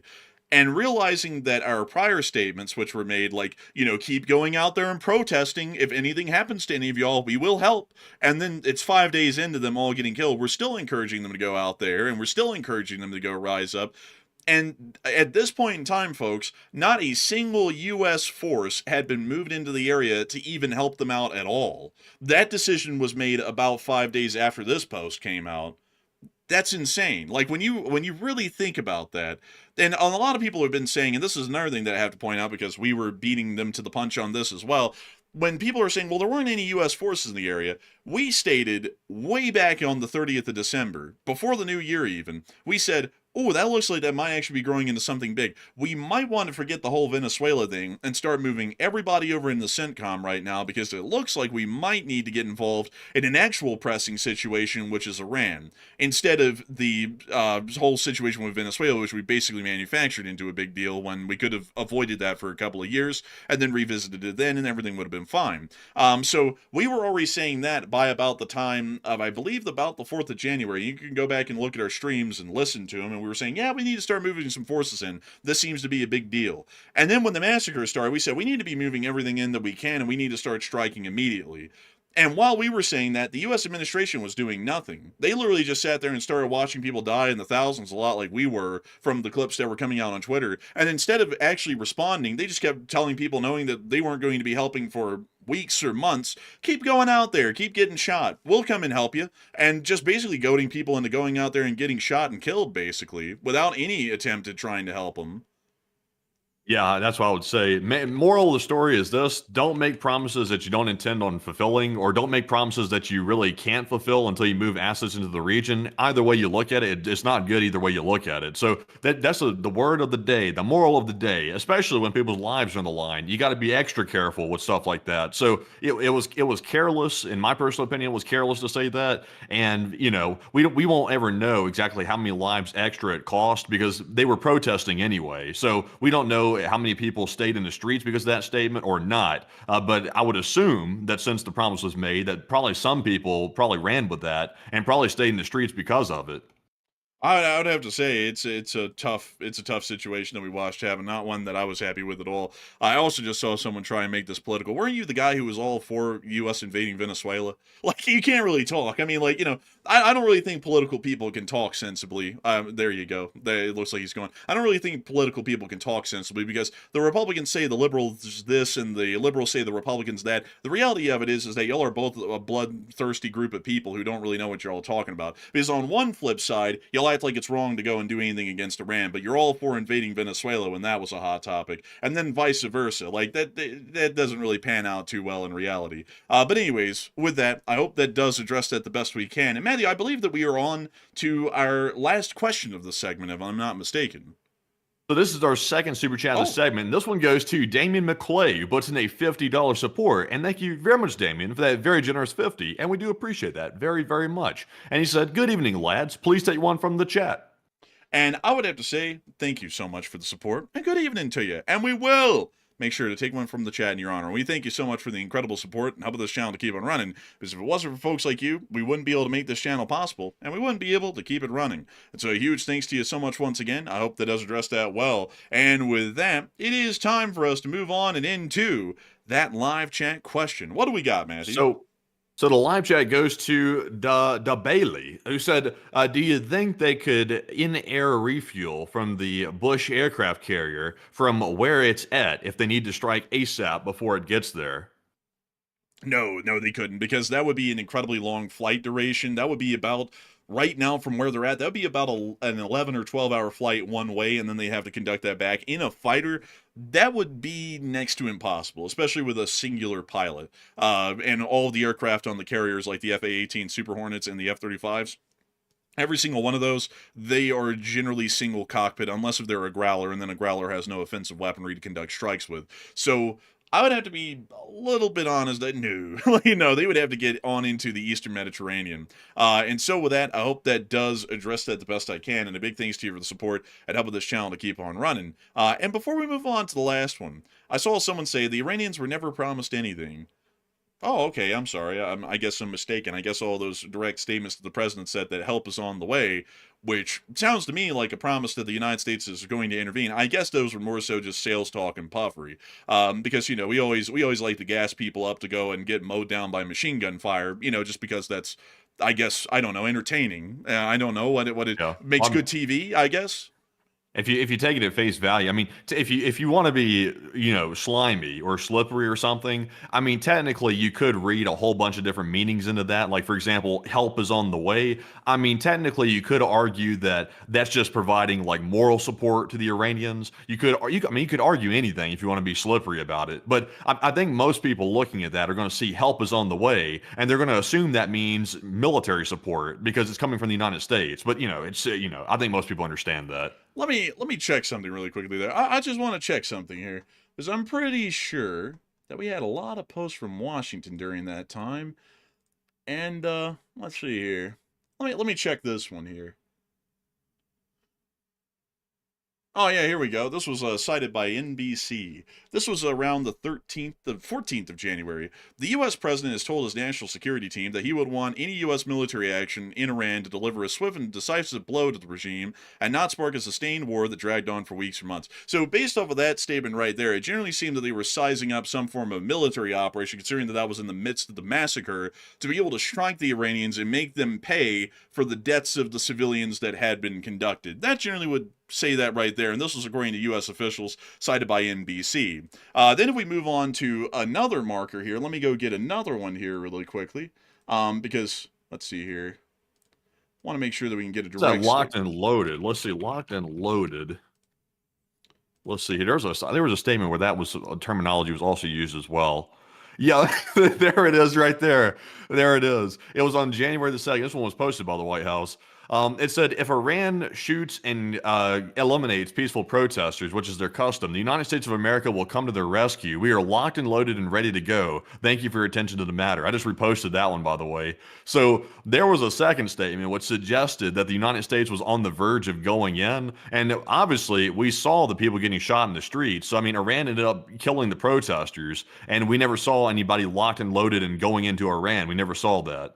Yeah, and let me make sure that I reread this on air for all of you, since we now have this up on air. If Iran shots and violently kills peaceful protesters, I'm reading it forward for word, which is their custom, the United States of America will come to their rescue. The United States of America will come to their rescue is worded as a solid guarantee. That is a fact. That is not, we might help them, or we're thinking about it. That is, we will help them from getting shot and killed, which the only way that you can help people who are getting shot and killed, at least according to the additional part, is being locked and loaded and ready to go to war with Iran over that. That's generally what would be insinuated there. So generally, for people who are trying to do the whole run an interference deal, we were covering this when this all happened, so you're not really going to pull a fast one on us and make us go, oh, you're right, we never promised anything to these 30,000 people who were killed. No, we did. We generally promised that we were going to come in and help them out because they were getting shot and killed and it was wrong. And generally, back then, the idea was that we were going to be going to war with Iran because they were conducting crimes against humanity. And then basically overnight, just about a week and a half ago, then the president just flipped the whole script from we're bombing Iran because of crimes against humanity to now we're going to bomb Iran because they're still developing a nuclear weapon, which the president himself stated last year after Midnight Hammer they weren't capable of doing because all of their nuclear facilities had been completely destroyed, which we could also go and pull up those tweets as well, considering that those were directly made, and he was also slamming world leaders for stating that their intelligence services were claiming that the nuclear facilities had not been completely destroyed. So it seems a little bit straightforward to me. Not political here, this is just literally what the guy said, and we're generally holding people up to their word here. But anyways, with that, I hope that does address that the best that we can. And with that, I believe that we are on to our final question of the segment. And so what do we got, Matthew? Yes. So the final one of the segment goes to none other than Mark Ead. And thank you very much, Mark, for that $50 support, and we do appreciate that as well. And Mark said, greetings, enforcers and enforcerettes. Take it from the chat gentleman and LSA, New Zealand from the south. Hey, And a big shout out to Marquis, New Zealand in the South. And I gotta say, a huge thanks to you for the support and helping this channel to keep on running. Because if it wasn't for folks like you, we wouldn't be able to make this channel possible, and we wouldn't be able to keep it running. And I gotta thank you massively for being one of our New Zealand viewers and enjoying the channel so much that you help us to keep this thing running each and every day, and help us to be able to cover this news every single day. So a humongous, massive thanks to you so much once again, and of course, I thank you greatly for being a part of this LSA. And so with that, folks, it is time for us to move on. Time to get our live chat question in honor of Mark Eid, by the way. And the live chat question goes to Patrick Chapdelaine, who said, "Is it possible that Iran could be close to being able to use a tactical nuke and use it against the fleet with the help of Chinese intel and satellite imagery?" I would say that's highly unlikely because generally to conduct any sort of nuclear weapon strikes, you have to have a usable nuclear weapon, which requires that you conduct a nuclear weapons test to ensure that the weapon properly works and would not be a dud due to some sort of a miscalculation or improper assembly. And so for that reason, the Iranians would have to conduct a nuclear test. If they conduct a nuclear test, they are going to announce that immediately because once they announce that, they are untouchable by conventional means. They would be considered to be a nuclear armed power. We really wouldn't know exactly how many nuclear warheads they have at that point, and any attack on them could result in a nuclear attack on a Middle Eastern ally. So generally, they will not conduct a tactical nuclear strike on a carrier strike group or anywhere else in the region right now, because from what we understand, they do not have a nuclear weapon at the moment. So I hope that it does address that the best I can. And a big thanks to you once again for sponsoring that live chat, Marquis, and helping this channel to keep on running. And with that, it is time for us to get on into the rest of our news. And I have to say, before we move on, I do see a ton of points that people are bringing up that I gotta say are a little rough. Like I saw someone say, but did the president say word for word that he promised? No, but when you say something, you're generally making an assertion or a promise. Like if I say here and tell y'all, we are going to cover the news the best we can, and then tomorrow we run a gaming stream, that's generally lying to y'all. That's not really fulfilling a guarantee or a promise or a factual statement, where an assertion where I said I was going to do something and then I do the complete opposite. That's really what's at play here. You don't have to have someone say that they promised, because no politician on a campaign in the United States of America promises anything. They never go, I promise this, I promise that, so on and so forth. They say, I'm going to fix the economy, I'm going to do this, I'm going to do that. They never have to say promise. So, and yet people will sit there and say that they lied when they don't follow through on this stuff, although they technically never said, I promise word for word. So I think some people might be missing a bit of the boat there. We're just looking at things straight up, not putting any bias in it, and that's how it pans out. But moving on from that, it is time for us to move on and into Europa, because it is time for us to get to the big news that came out of the Gulf of Finland today. And we were able to hear that a Russian crewed ship, the Baltic Spirit, had been detained today by the Estonians. It was bound for St. Petersburg, and according to the head of the K Commando unit, which is the special forces of the Estonians, Marek As, he stated the following: the operation proceeded smoothly. K Commando's job in such situations is always to board the vessel and provide initial security so that other agencies, in this case the Tax and Customs Board, can initiate legal proceedings. Although the ship was heading to Russia, As denied any connection with sanctions violations or the so-called Shadow Fleet. We weren't talking about a vessel belonging to the Russian Federation Shadow Fleet. About this vessel, and this vessel is also not subject to European Union sanctions. For us, the essence of the operation was precisely the fact that smuggling was likely taking place. When asked whether the vessel would be searched for drugs, the head of the special unit replied that the exact circumstances would be clarified as the investigation progressed. The 188-meter-long cargo vessel remains at anchor for now, but will later be sent to a port for a more thorough inspection. It's important to remember that this is a fairly large vessel carrying a large number of containers, each of which needs to be inspected. So the work continues. We actually did get a little bit of additional info on this vessel today, which Matthew reposted right before the show. This is the actual ship that was stopped. It appears to be some sort of a cargo, what we would call an intermodal container ship, carrying a large amount of shipping containers. And we can also see the K Commando unit making it on board the ship and also seizing it generally and putting it into Estonian custody temporarily while inspections are made of the cargo to see if any contraband or any sort of sanctioned cargo is on board. There was a That's similar... a pretty brave thing to do, actually, because, Estonia being one of the hot targets of Russia, and especially all the threats they keep making over and over, that's a pretty brave thing to do, because I think this is going to probably provoke some type of retaliation against Russia, because as far as we know, this is not actually a Russian vessel, but it had Russian crew members allegedly on board, and it was en route to Russia. I think it was en route to St. Petersburg. So it seems to me that, I don't know, like I would assume that Estonia must have had some type of evidence to do this, because they're taking a bit of a risk by seizing this vessel or detaining it. So we'll have to wait and see exactly what their proof is. Because have they even shown the proof yet, or what they allege the vessel was carrying? They say that they just apprehended it off of an allegation, generally, or a high suspected belief that it was carrying something. Interesting. So I would assume they have to have some pretty good suspicion or something to do this, because if they don't, this is pretty shaky if they don't. So we'll have to find out. But I think Russia is going to do something, though, because Estonia seems to be an easy target for them. Yeah, I would have to say it certainly does seem the case, but I would also have to say this is a very bold move by the Estonians to seize a ship that largely appears to be run by a majority Russian crew, which will most likely get some sort of a statement from the Russian Foreign Ministry cooked up here soon. But moving on from that news up there in the Baltics, we are wondering what people are thinking right now about that detainment of that vessel. And Matthew, what are people thinking about that, and what are you thinking about that as well? All right, so what do you think about Estonia detaining this cargo ship? What's going to happen now? And it looks like 53% said Russia will simply issue a statement and that'll be the end of it, while 25% said Russia will retaliate for this, and 18% said Russia will totally ignore it. And I believe that Russia will retaliate. I think they will. They'll do something. They'll try to fly a drone toward Estonia. They'll try to threaten them. They'll certainly threaten them. That's almost a guarantee at this point. They'll bring out the bulldog for that.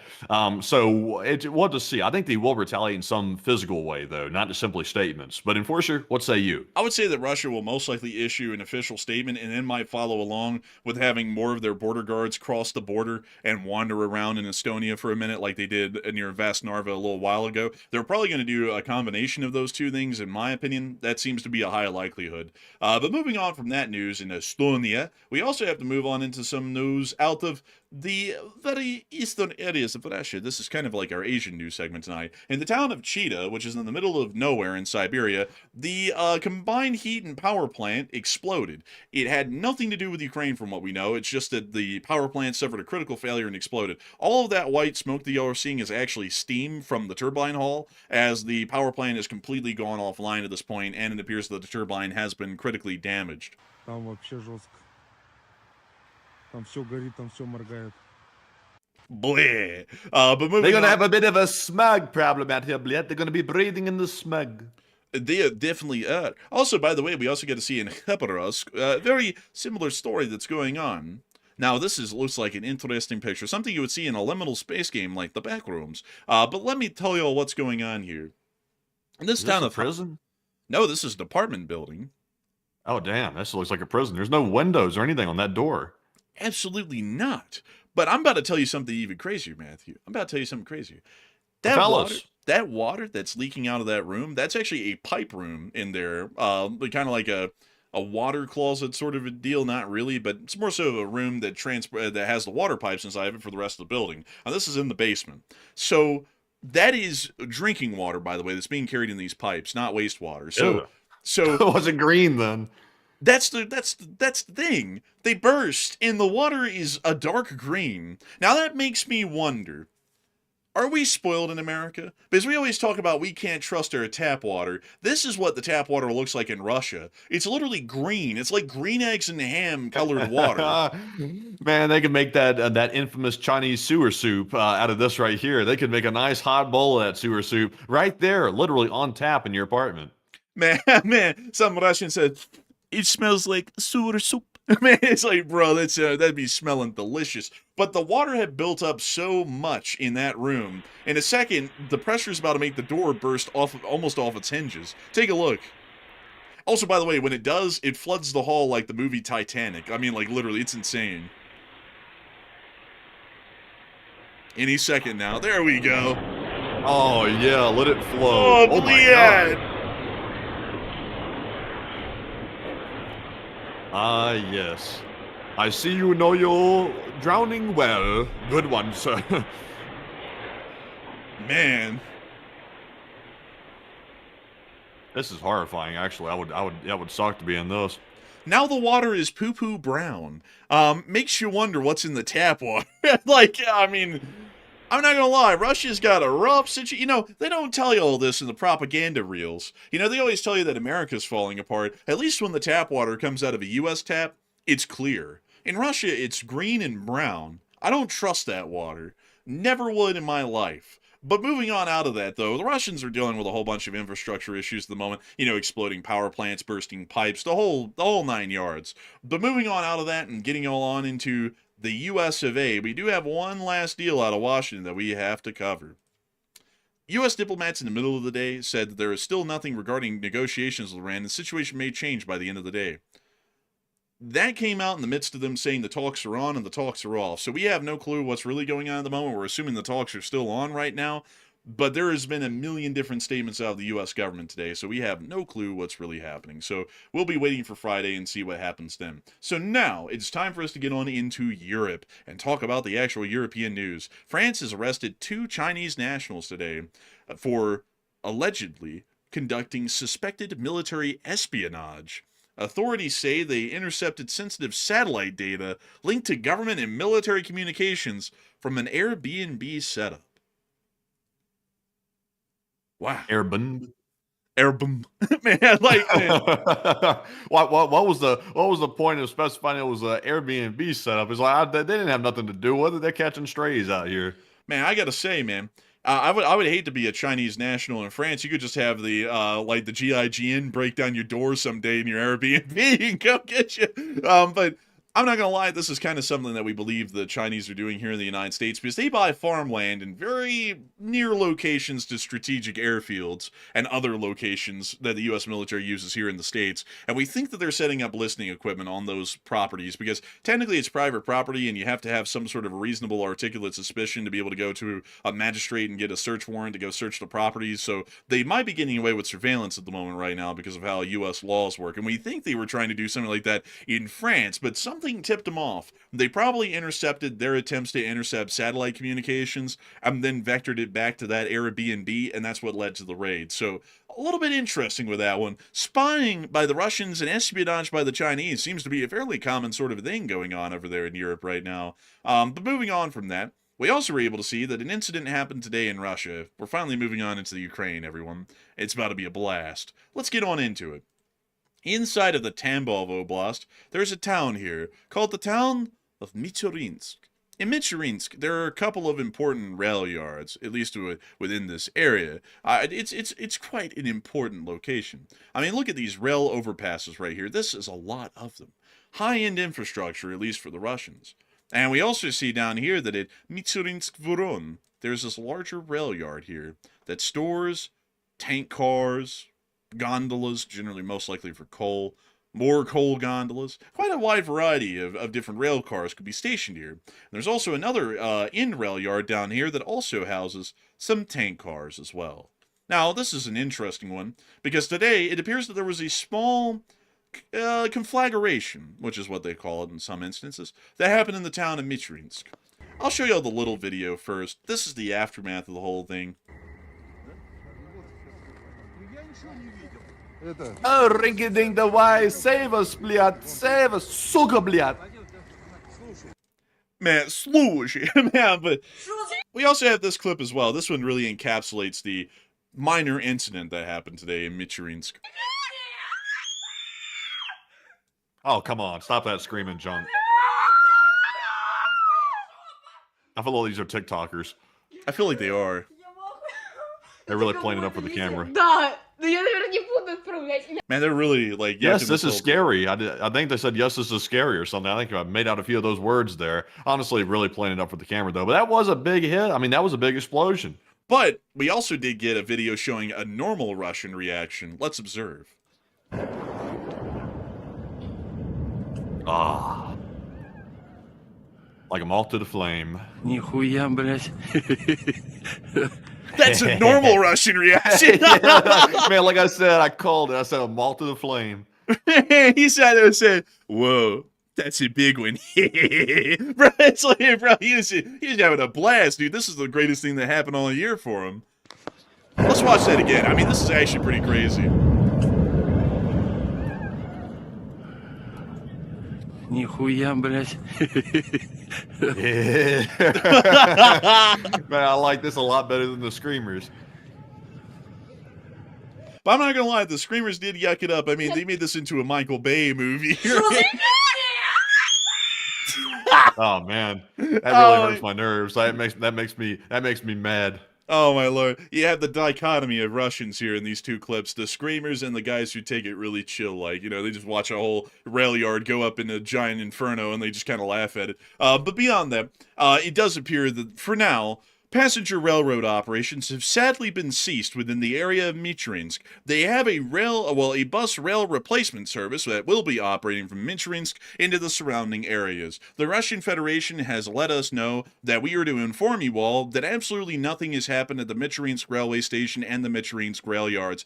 Any public concern should be directed towards city authorities, and you should tell them exactly what you saw and how many people you've told that to, and possibly anyone else that you've come into contact with throughout the day, and any other witnesses that you may have spotted in the midst of the incident that clearly did not happen. We will be making sure that the FSB drops by your houses throughout the day to make sure to ask you if you really do remember that incident happening and if you're going to tell other people about it. If you say yes, you might end up getting a free vacation to Siberia. If you say no, you will be allowed to continue on your normal life, lest you never talk about this again. But moving on out of Michurinsk and on out of that wonderful explosion today, we did get to hear that within Moscow, there has been an unfortunate development. An unfortunate one. There's actually two, but we're going to get to the one we have on the map, and then there was another one that I didn't put on the map, but is important.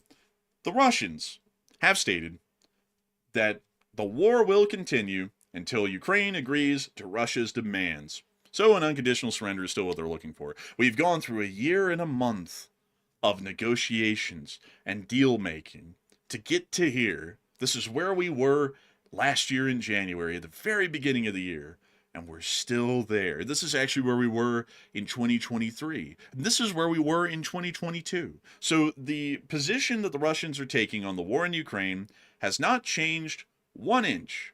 We are still at square one. So while the U.S. has pretty much cut support to Ukraine completely, we are still seeing that the Russians are demanding unconditional surrender. And nothing that we've done has moved them in that position to even try and compromise with us or Ukraine. So seems as though they're pretty dead set in that sort of a path at the moment. Wish the United States would kind of realize that and start to work accordingly based off of that knowledge and the fact of life that the Russians are not negotiating. So moving on out of that, though, we did get to hear something else that's quite interesting. The START Treaty, the new START Treaty actually, was supposed to be extended tomorrow. Well, it expires tomorrow.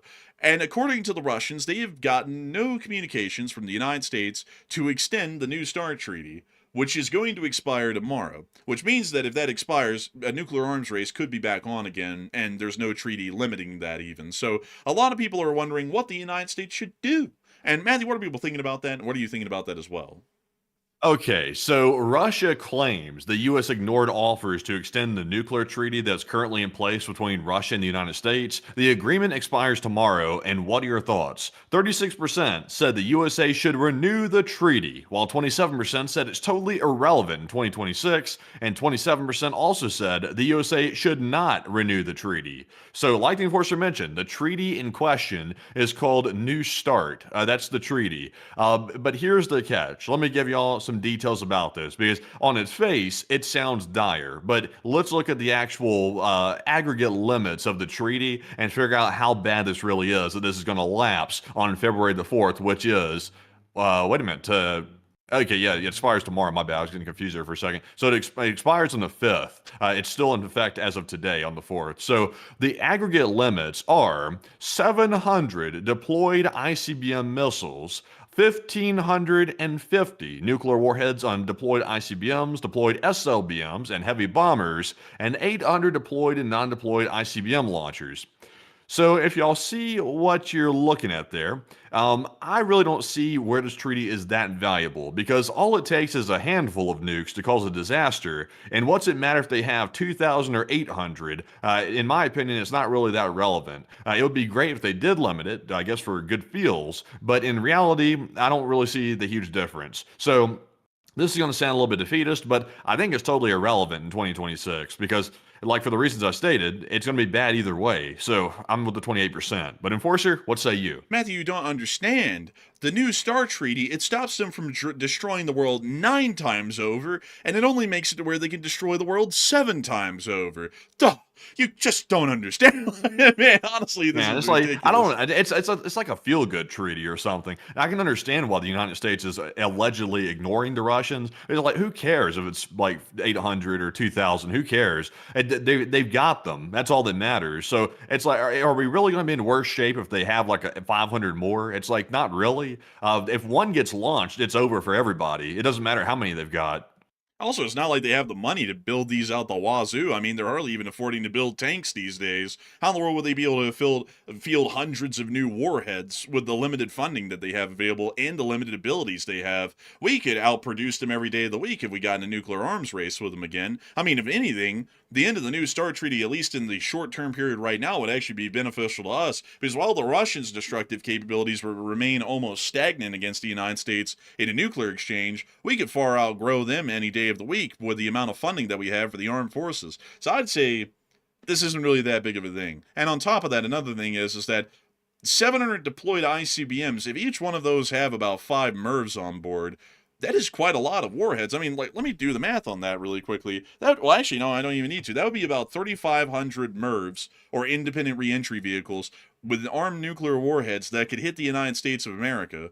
You don't even need that many to destroy the United States once over. That's destroying the United States about 5 times over, probably, with that many nuclear warheads. I mean, we would literally be obliterated into the Stone Age. And we would also be able to obliterate the Russians into the Stone Age with that many deployable ICBMs. I don't even get the point of this, really. Also, by the way, the only advantage I can really see to this treaty is if you scroll down, there are some more provisions in it. It does give the United States officials the ability to exercise inspections over the Russian arsenal. So that is an advantage. But pull this up, by the way. When was the last time the U.S. actually inspected the Russian arsenal under this treaty? Because if they're not publicizing it, if they are, like they're keeping that pretty down low. So when was the last time? Let's see here. Let's see. The last on-site inspections occurred in early 2020. Oh, that was like 6 years ago. Oh, so we're not even exercising a right to inspection either. So this treaty here is basically moot if you really think about it. Because if we were inspecting yearly, I guess that's an advantage because we get to go spy on the Russians' nuke sites and things like that. So we would get some intel out of it. But we're not even getting intel out of it, and we're also really not preventing a nuclear disaster because they still get to have 800 plus warheads or more in their arsenal. So it seems like that's why they're letting it lapse. Yeah, I would say this thing doesn't really have much of an impact. It sounds scary, but in my opinion, folks, I don't really think this is too much of a big deal. At least to me, we might end up eating our words on that one, but usually we rarely ever do. But anyways, with that, we are going to be moving on out of Moscow and then on into Ukraine. It's time for the war, everyone. It's time for the big one. Moving on into the Ukrainian front lines, we were able to report today that the Ukrainian armed forces were targeting and hitting Russian forces within the Sumy and Kursk direction by the 103rd Territorial Defense Forces. And of course, it is drone-based warfare. Everybody knows that now. I don't even think that's new. We do have some frontline actual firefight footage to show you all today, but most of it is drone-based. The Ukrainians have been laying waste to the Russians that have moved into the Sumy Oblast in the small area, and it appears that the Russians have not been able to make any advances beyond this, so they're taking a heavy amount of losses to hold a strategically insignificant part of the territory within the state of Ukraine. Also, by the way, to give y'all some information here, Russia last inspected the U.S. nuclear weapons sites in early 2020 as well. So that was the last time that either Russia or the United States inspected either one of our launch sites or our warheads. So it appears it was actually suspended due to the whirlybird that went around, and that's the reason why it was paused, and it simply never resumed. And in fact, in 2023, according to what I'm reading, Putin suspended parts of the treaty in 2023. So it basically died when the whirlybird, the pandemic came around. It basically died off at that point. Also, I saw someone say, "Oh, actually, that treaty has more to do with other countries getting nukes. That has nothing to do with the New START. What you're talking about is the Nuclear Non-Proliferation Treaty of 1968. That's the treaty that limits stops other countries from having nuclear weapons at all, except for the signing members of the Non-Proliferation Treaty. So the members of the Non-Proliferation Treaty, there's a newer one that's out right now. That includes India, Pakistan, China, Russia, France, the United Kingdom, and the United States. South Africa used to be a part of them, but they were removed because they denuclearized and then outed themselves of being a nuclear power by the Non-Proliferation Treaty. So that actually, the New START Treaty has nothing to do with stopping other countries from getting nuclear weapons. It limits how many nuclear weapons the U.S. and Russia has pointed to each other and how many times we can destroy each other over, which right now, according to the New START Treaty, the U.S. and Russia could destroy each other about 3 times over right now, and if the New START Treaty was gone, then we'd be able to destroy each other about 5 times over instead. So not really that much of a change, really. But anyways, Oh, you know what? Speaking of inspecting nuclear sites, I just got a call like from somebody. I'll try to paraphrase what they said. It was about nuclear inspections. He said something along the lines of BB better not to blow up my nuclear shit. I'm gonna go to the local. Oh man, that's another group right there. They don't like inspections either. They're kind of like the Russians. The Iranians are just like them, actually. Man, and also I saw someone say, "Yeah, that's so convenient. What about Israel? Don't you dare! Israel doesn't have nuclear weapons." That's what we officially say. They have nuclear weapons. Everybody knows that. If y'all don't know, this is a fun fact. There was a unrecorded nuclear test that happened in the southern Pacific Ocean around the same time the French tested their nuclear weapons, and it's believed that the French helped the Israelis to conduct their first nuclear weapons test, and because Israel doesn't have any usable territory because their nation is so small to conduct a nuclear test in, they had to find a place to where they could quietly test one in a remote area of the world that no one would really be paying attention to when it happened. So they went down to the South Pacific on a boat with the nuclear bomb, lowered it into the water on a floater, and then they detonated it, and it worked. So then they went back home, but the problem is, folks, is that we were never able to confirm who tested that nuclear weapon officially. We know it was the Israelis, and we know that they have a nuclear weapon, because they also have a research reactor that creates weapons-grade plutonium, and they also are able to refine enriched uranium as well. So they have every single necessary industry to be able to produce nuclear weapons, either uranium or plutonium based. Highly likely, though, they mostly use plutonium based weapons. But they're estimated to have about 50 warheads. But once again, officially, they've never had them. They've never stated they've had them. They've never shown that they have them. They've never used them publicly. So by all accounts, from what we would consider officially, we just cannot confirm whether they have them or not. But the reality is that they have them, and they're in violation of the Non-Proliferation Treaty. That's the honest truth of it. But anyways, with that, we are going to be moving on back into our news in Ukraine after that little fun fact. We were able to see the Ukrainians have done something interesting. They have taken this plane. Let me go pull it up for y'all. The Skytruck. Oh, it's cool. It's neat. I'm going to tell y'all what they've done. It's just the coolest thing ever. So let me go get a big picture. So they've taken one of these. This is a Skytruck right here. They've taken one of these.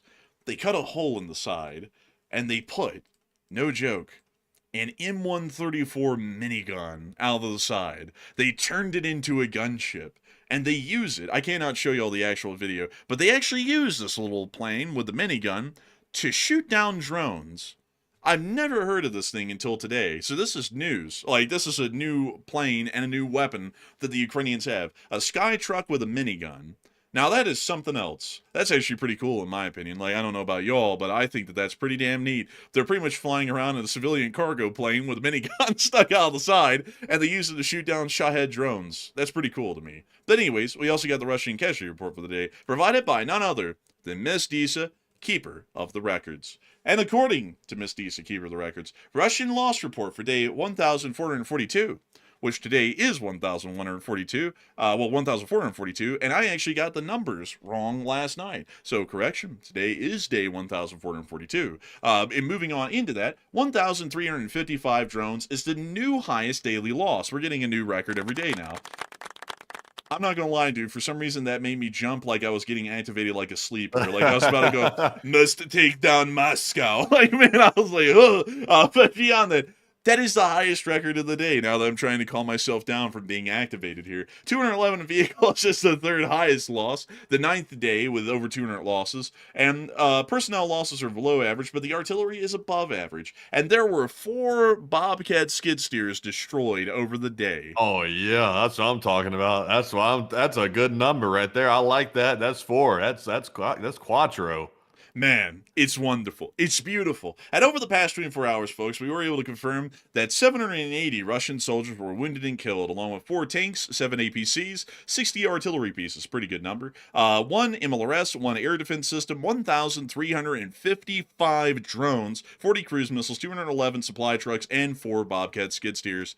All in all, a pretty good day. Moving us on to those front lines, we were able to see something very interesting. Up in Belgrade, all of the border oblasts were hit again last night, believe it. Ебашишь жуть, нахуй. Нихуя не видно. Нахуй. Belgrade is suffering. Oh. Хорошо ебало. Ой, блядь, пизду. Oh, they running. Like, oh, they running. We also get to see this little clip as well. This little bit of info right here. They looking around frantically, I tell you. Oh, a little air defense missile. Looks like it may have been an interception. They tried. Looks like they might have got something maybe. Tough days for the Russians, I tell you. They don't get a break anymore. They don't get a break. And then there's that old clip that we already showed y'all. So that seems to be what was going on in the border regions again today. Not good for them. Down in Vovchansk, we also were able to see the Ukrainians' Russian Volunteer Corps, which, if y'all remember, Budanov scammed the Russians into giving Ukraine $500,000 free after they pretended to kill or assassinate the Russian Volunteer Corps commander. Pretty cool little deal there. But we can actually see the Russian Volunteer Corps assaulting the cement plant in the middle of Vovchansk. We don't know when this video was made, but this is the first time we've ever seen it, so we are going to be showing it today. Oh, look at that. They're going on in. Make sure to take care of business. And I'll be showing y'all some quick little snippets of it. We can see them storming the cement plant, firing into the building. Generally, it's a very interesting time. They were able to clear the cement plant with a decent amount of work and effort. Moving us on from that and on into the area of Kupiansk, we also were able to see the Russians and their T-72s getting hit. These are fairly rare at this point. There it is, the barrel sticking right out from the cover. It looks like a tank. Look at that. Ooh! Oh, it's a T-72 TAK. Tonk. Spelled with an H, like talk. Oh, look, a little Molnia. Bam, and it's not a Molnia anymore. That thing's molten. Ukapanti. Also, by the way, just a slight little update here, where I'm currently observing a very large line of C-17s making their way into the Middle East. There's a huge airlift ongoing, like literally right in this hour, right now to the Middle East. So we'll catch up on that later, but it's a big one. And we will indeed. Moving on down into Konstantinivka, we also were able to see the Ukrainian police shooting down some Russian drones that had made it into the city area. And we're going to have to mute that right there. But they shot down that one drone. They're about to shoot down that one at several hundred feet away. That's pretty impressive. They also got that one. And they're about to get this one. And they're getting this one.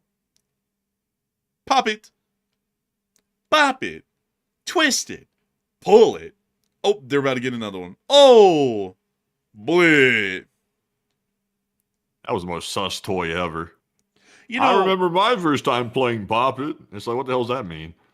Hey, yo, did he? Is that you? Who made this thing? Man, meanwhile, in the files, like email to a toy, say you ought to make Bop It. Like, that'd be a cool game.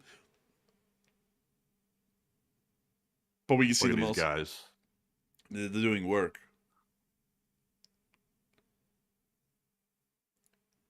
Can y'all believe that the Boogeyman was banned off of Xbox Live? Could y'all ever believe that? A little something, These right guys there. are just sniping drones. I'll tell you, look at them go.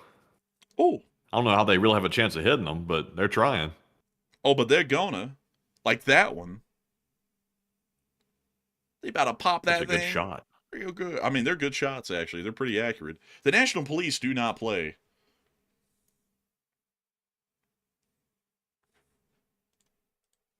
Well, that's the end of that clip, but they were definitely laying down that law, I say. Moving on from that and down into the area just a little bit east of Pokrovsk, we also get to see Starlink is finally going out. 500,000 units in Russia have lost connectivity. What a shame. What a shame. That's very sad. I wonder what the Russians are going to do. Anyways, we also were able to see down near the Pokrovsk area, that the 68th Jaeger Brigade was also putting in a little bit of extra work, that elbow grease on the Russians. And I gotta tell you, man, they're about to give him that marzipan, I tell you. Look at that. It's gonna be sweeter than anything. Oh, wow. There they go. Oh, Look man. They put the memes in here. Oh, anti-tank mines. What happened out of that?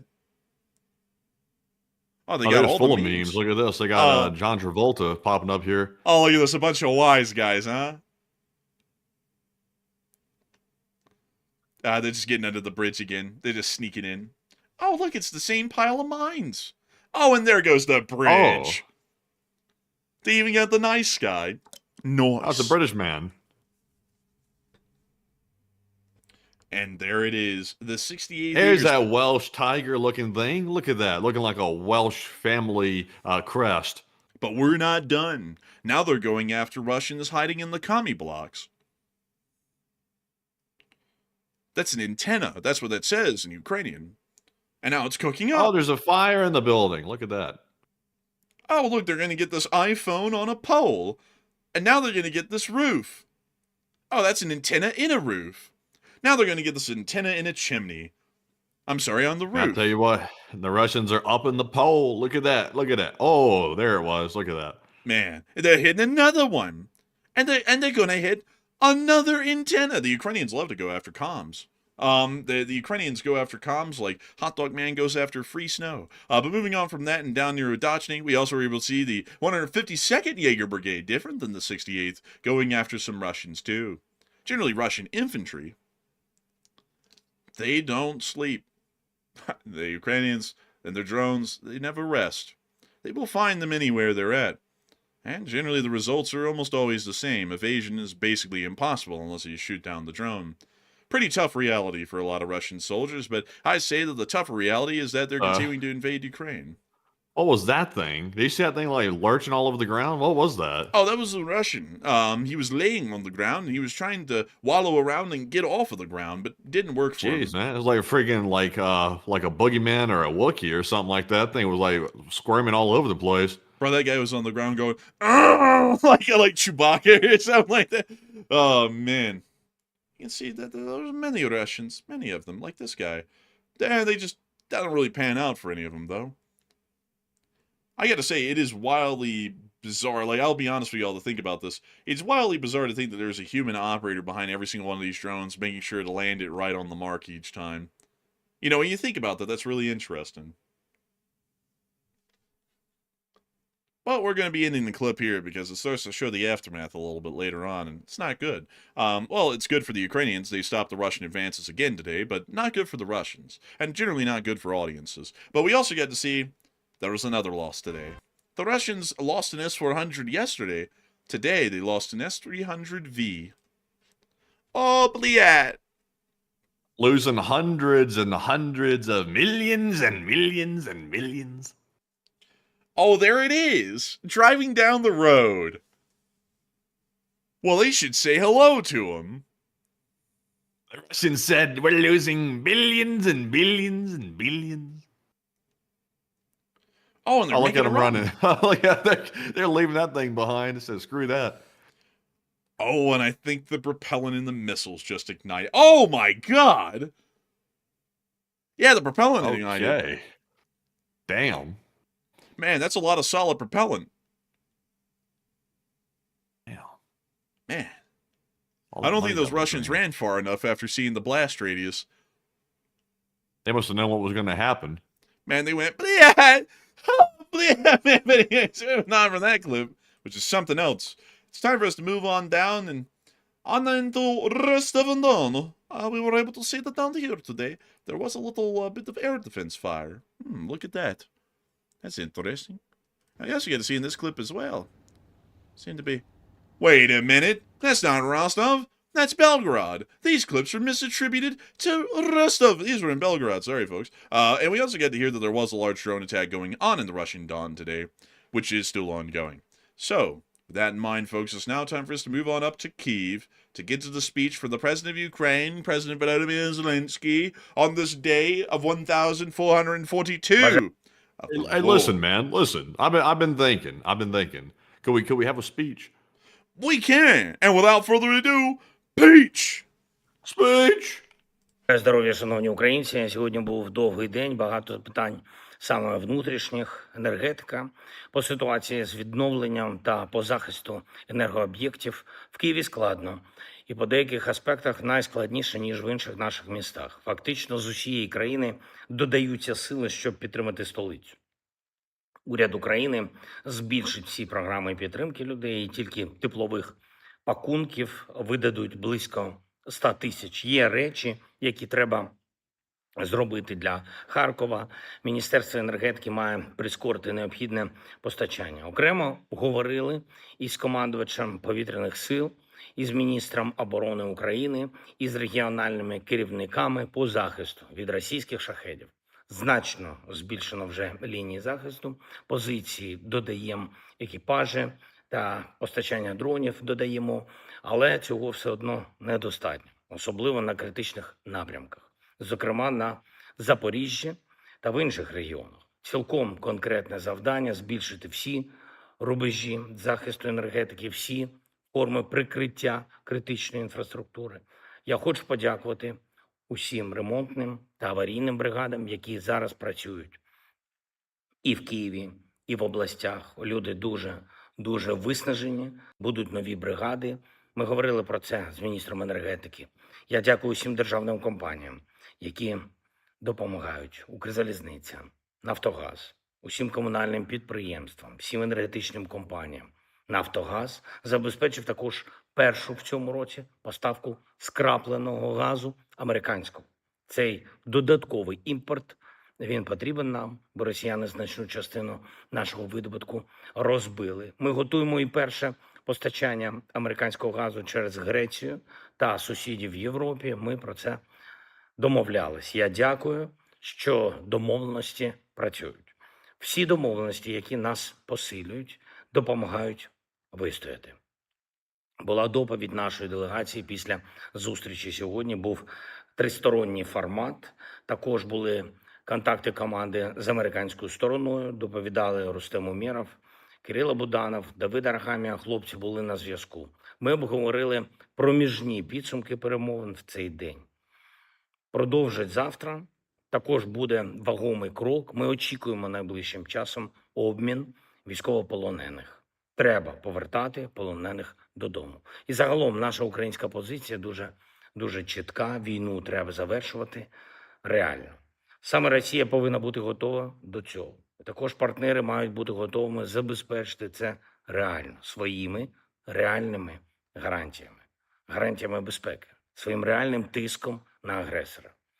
І тим, щоб зараз відчувалось, щоб люди в Україні це відчували, що ситуація справді йде до миру, до закінчення війни, а не до того, що росіяни будуть використовувати все собі на користь і продовжувати удари. Не повинна бути винагород агресору. Якщо будь-яка винагорода агресору буде, Росія з часом зірве будь-яку домовленість. Була доповідь зовнішньої розвідки України. Важлива частина доповіді – російський танкерний флот, який працює саме на війну. На жаль, росіяни досі користуються різними світовими юрисдикціями, під різним прикриттям компаній.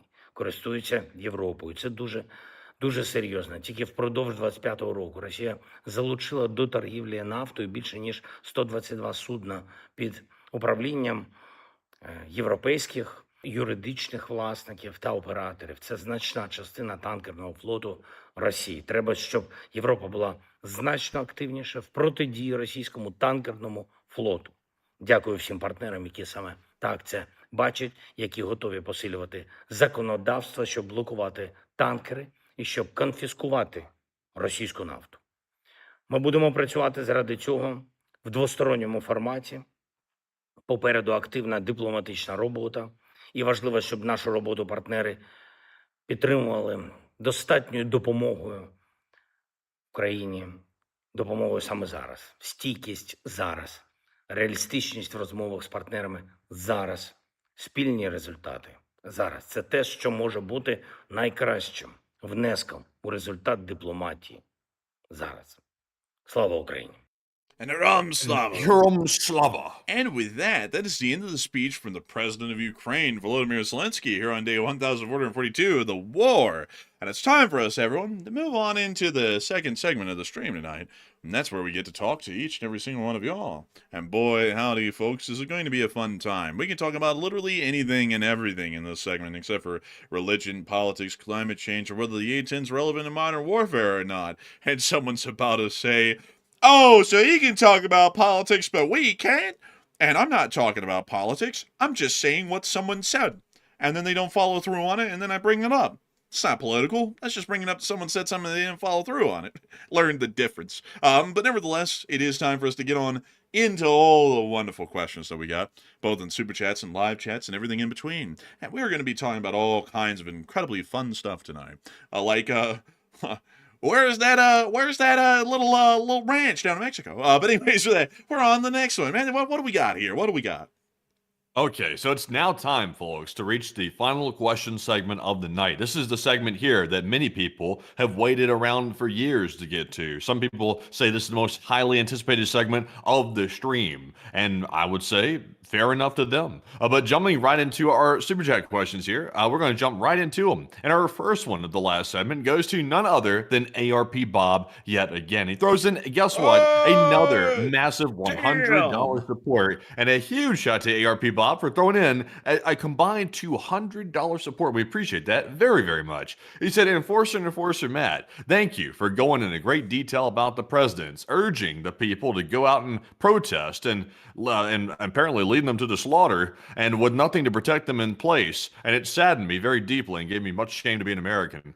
It makes me feel shameful too, by the way, about that whole situation, because if a president says something, especially something direct like that, and people are clearly at risk, then we have to be very careful about what we're saying to these people, because it could result in people getting hurt overseas that are listening to our statements and running with it. It can actually result in that. Also, it's disheartening as an American to see our word doesn't mean much anymore, and we wouldn't be falling into this trap if people simply follow through when they say something. You got to follow through with it. It's a simple concept. So, you know, it's a shame to see it like that, because we should be operating when we say something in America. The world should know that when we say something, we're going to do it. And that should make people scared, but that we know we're going to actually follow through with our word. But these days, people can hear us say something. They're like, they're not even going to do that. And half the time, they're right. But Enforcer, what say you? I'd have to say it was a very bad look. It's honestly, in my opinion, it was actually quite sickening, because we were basically encouraging people to go out into the streets into what was basically certain death, and absolutely had no intention of actually helping them out. Although we were telling them, we were generally emboldening them by saying, go out there and possibly get shot, because we're on the way, and you won't be getting shot for that much longer, was generally what was being insinuated. And then they all went out there and got shot and killed, and now all the dust has settled, and the ones that are in jail are still getting taken out and shot. And we basically are acting like that never happened. It's never happening. It's still not happening, and we're going to do nothing about it. We basically just encouraged a whole bunch of people to go outside and die for no reason. They were never going to be avenged. We never had any intention of avenging them. So we just let them walk out in the streets. We told them to. We were encouraging them to. Go on out there. You have a right to do that, and we're on the way. We're going to help you out. And that is really something that I'd have to say was quite disappointing, because I don't really think a lot of people understand this, because maybe some people didn't see the gravity of it. But do y'all know what really happened while all that was going on? Because we didn't get to show any of that on air. People were getting thrown to the ground and shot in the head. People were getting massacred by machine gun fire and sniper fire in just about every city in Iran. There were bodies piling up on top of each other. That means people were dying in the streets. I mean, there was endless footage of that coming out. We didn't show any of that because we can't show it on YouTube. We can't really show it anywhere. We hardly even reposted the stuff because it was that bad. I mean, there were stuff that shook the nation When one guy got shot in Utah a couple of months back, that was happening dozens of times over to multiple people throughout the entirety of Iran on a daily basis. Like that specific incident multiple times. I mean, I watched that recreated on film against multiple Iranian citizens for about a week straight. And we generally encouraged them to go out there and put themselves in harm's way because we were going to help them out, and it was all going to be said and done. This wouldn't last too long, and we've completely forgotten about them. I mean, we basically even threw Pahlavi under a bus too, because Pahlavi was out there also hyping them up. Go out there, help us on the way. America will help us. And nobody came to help him. Nobody came to help the Iranians on the ground. We basically just encouraged all these people to go die for nothing. And I don't really think people are understanding that, because you're not the one that's probably watching the footage of all of the people who did get killed. Probably, maybe even because the U.S. was encouraging them to go out there and do that, to go possibly get shot. And I think that's why some people generally say goofy stuff like "stop whining." Like, I'd like, if you were one of those people who got told to go out there in the streets by a foreign country's leader, like say for example, in America, something happens and a dictator takes control of the U.S. government. You go out to protest in the streets about that. So they send some government goons with machine guns out into the streets, like the army say, and they start mowing you down in the hundreds. And you went out there because, I don't know, the president of Germany or the chancellor of Germany told you, go out there, you have a right to protest, and if you end up getting shot by anyone from the U.S. government, we'll come and help you. And then nobody came to help you, and you just bled out in the street and died that day. How would you like that? Because that's what happened to all those people over there. Well, I mean, you wouldn't like that while you're bleeding out on the ground, thinking about how you just sat there and put your life on the line and died, and nobody even came or was even coming at that point to come and help you. Or if you sat there and watched all of your friends and family possibly get killed around you, and then you went running home hoping that the government doesn't scoop you up next and execute you as well. And then in the meantime, you see that the German chancellor have never had any intention of following through that statement. As a matter of fact, he moved on to a whole other topic and just basically acted like none of it happened. I'm sure a lot of people wouldn't be that happy if that happened the other way around to us. Because I generally am one to say on foreign policy that foreign policy is inherently unfair. Rules for thee and not for me is generally the approach we definitely take towards rivals, but we always treat allies amicably. And people who are on the ground protesting against the Islamic Republic of Iran, they are our ally. The Iranian state is our enemy. And anyone in Iran who is willing to go up against their government is inherently an ally of the United States, and we're supposed to treat them fairly. I would expect that if we told them, go out there in the streets, that's your right, and if anything bad happens to you, we're going to be there to help you and help us on the way, I would generally expect that we should follow through with that. That's a fairly disappointing thing, that we didn't follow through with that at all, and I would say that that is honestly a stain on America's reputation. But I do thank you massively for the support and help with this channel to keep it running. I will have to say, though, I'm always proud to be an American nonetheless, because thank God the politicians aren't really what I lean my faith in America on. It's more so the citizenry of all types. But I'd have to say that that is quite a disappointing moment in American history, and I think that's going to be looked back upon pretty unfavorably once the dust is settled. And people can say all kinds of stuff. I know there's going to be people in here, and there already are people in here coming in and saying, oh, well, he didn't promise, he just said, and or well, we didn't even have carriers in the area. All those things are failings. Like one, you don't tell people help us on the way when you have no intention of helping them. Like if someone called me up, like here's another example for you here. This is a great one. If someone called you up, like a family member, like your mom, and she said, oh my God, I just heard the glass break downstairs. And when I went downstairs to look, there's some guy with a shiesty on, and he's got a shotgun, and he's running upstairs. Would you sit there and say, if you had no intention of coming over and helping your mom against this armed burglar, don't worry, go down there and try and fight him, I'm on the way to help you, and then just leave her basically to get shot by the burglar? Would you do that? Or better yet, here's another example. Would you sit there and do that, or would you tell her, look, I can't help you, I'm in another state, you got to call the police and you got to go hide, because I can't help you right now, there's just no way to do that? Like, which one would you do? And also in the future, would you sit there and say, look, I wasn't responsible for helping my mom out when the armed burglar was inside. I mean, I told her help was on the way, but I didn't say I promised before that. So I didn't really mean to follow through with that. That was just puffery talk. That was just hype talk. I never intended on helping her. Would you really sit there and say that with a straight face and think that your mom might have just died and it was completely out of control, and you didn't encourage her to go face down the armed burglar, and then you also told her it'll be okay because I'm right around the corner and I'm coming to help you right now because God forbid this guy does anything to you, and then she runs downstairs to try and fight the guy and gets shot and killed. Would you sit there and say, I'm not responsible for that? No, you wouldn't, because that would be nonsensical, and that's basically trying to excuse what in the long run is poor policy and bad actions. Like, you cannot sit there and say something as an absolute, like, help is on the way and we're locked and loaded and ready to go, and have no intention of following through on that. That's not political. That's just facts. That's just common sense. Right. So with that, I do thank you massively for the support and helping this channel to keep on running, ARP Bob. And of course, it is folks like you who help to make this channel possible and help us to keep this thing running. And so a huge thanks to you so much once again. And with that, we're on to the next one.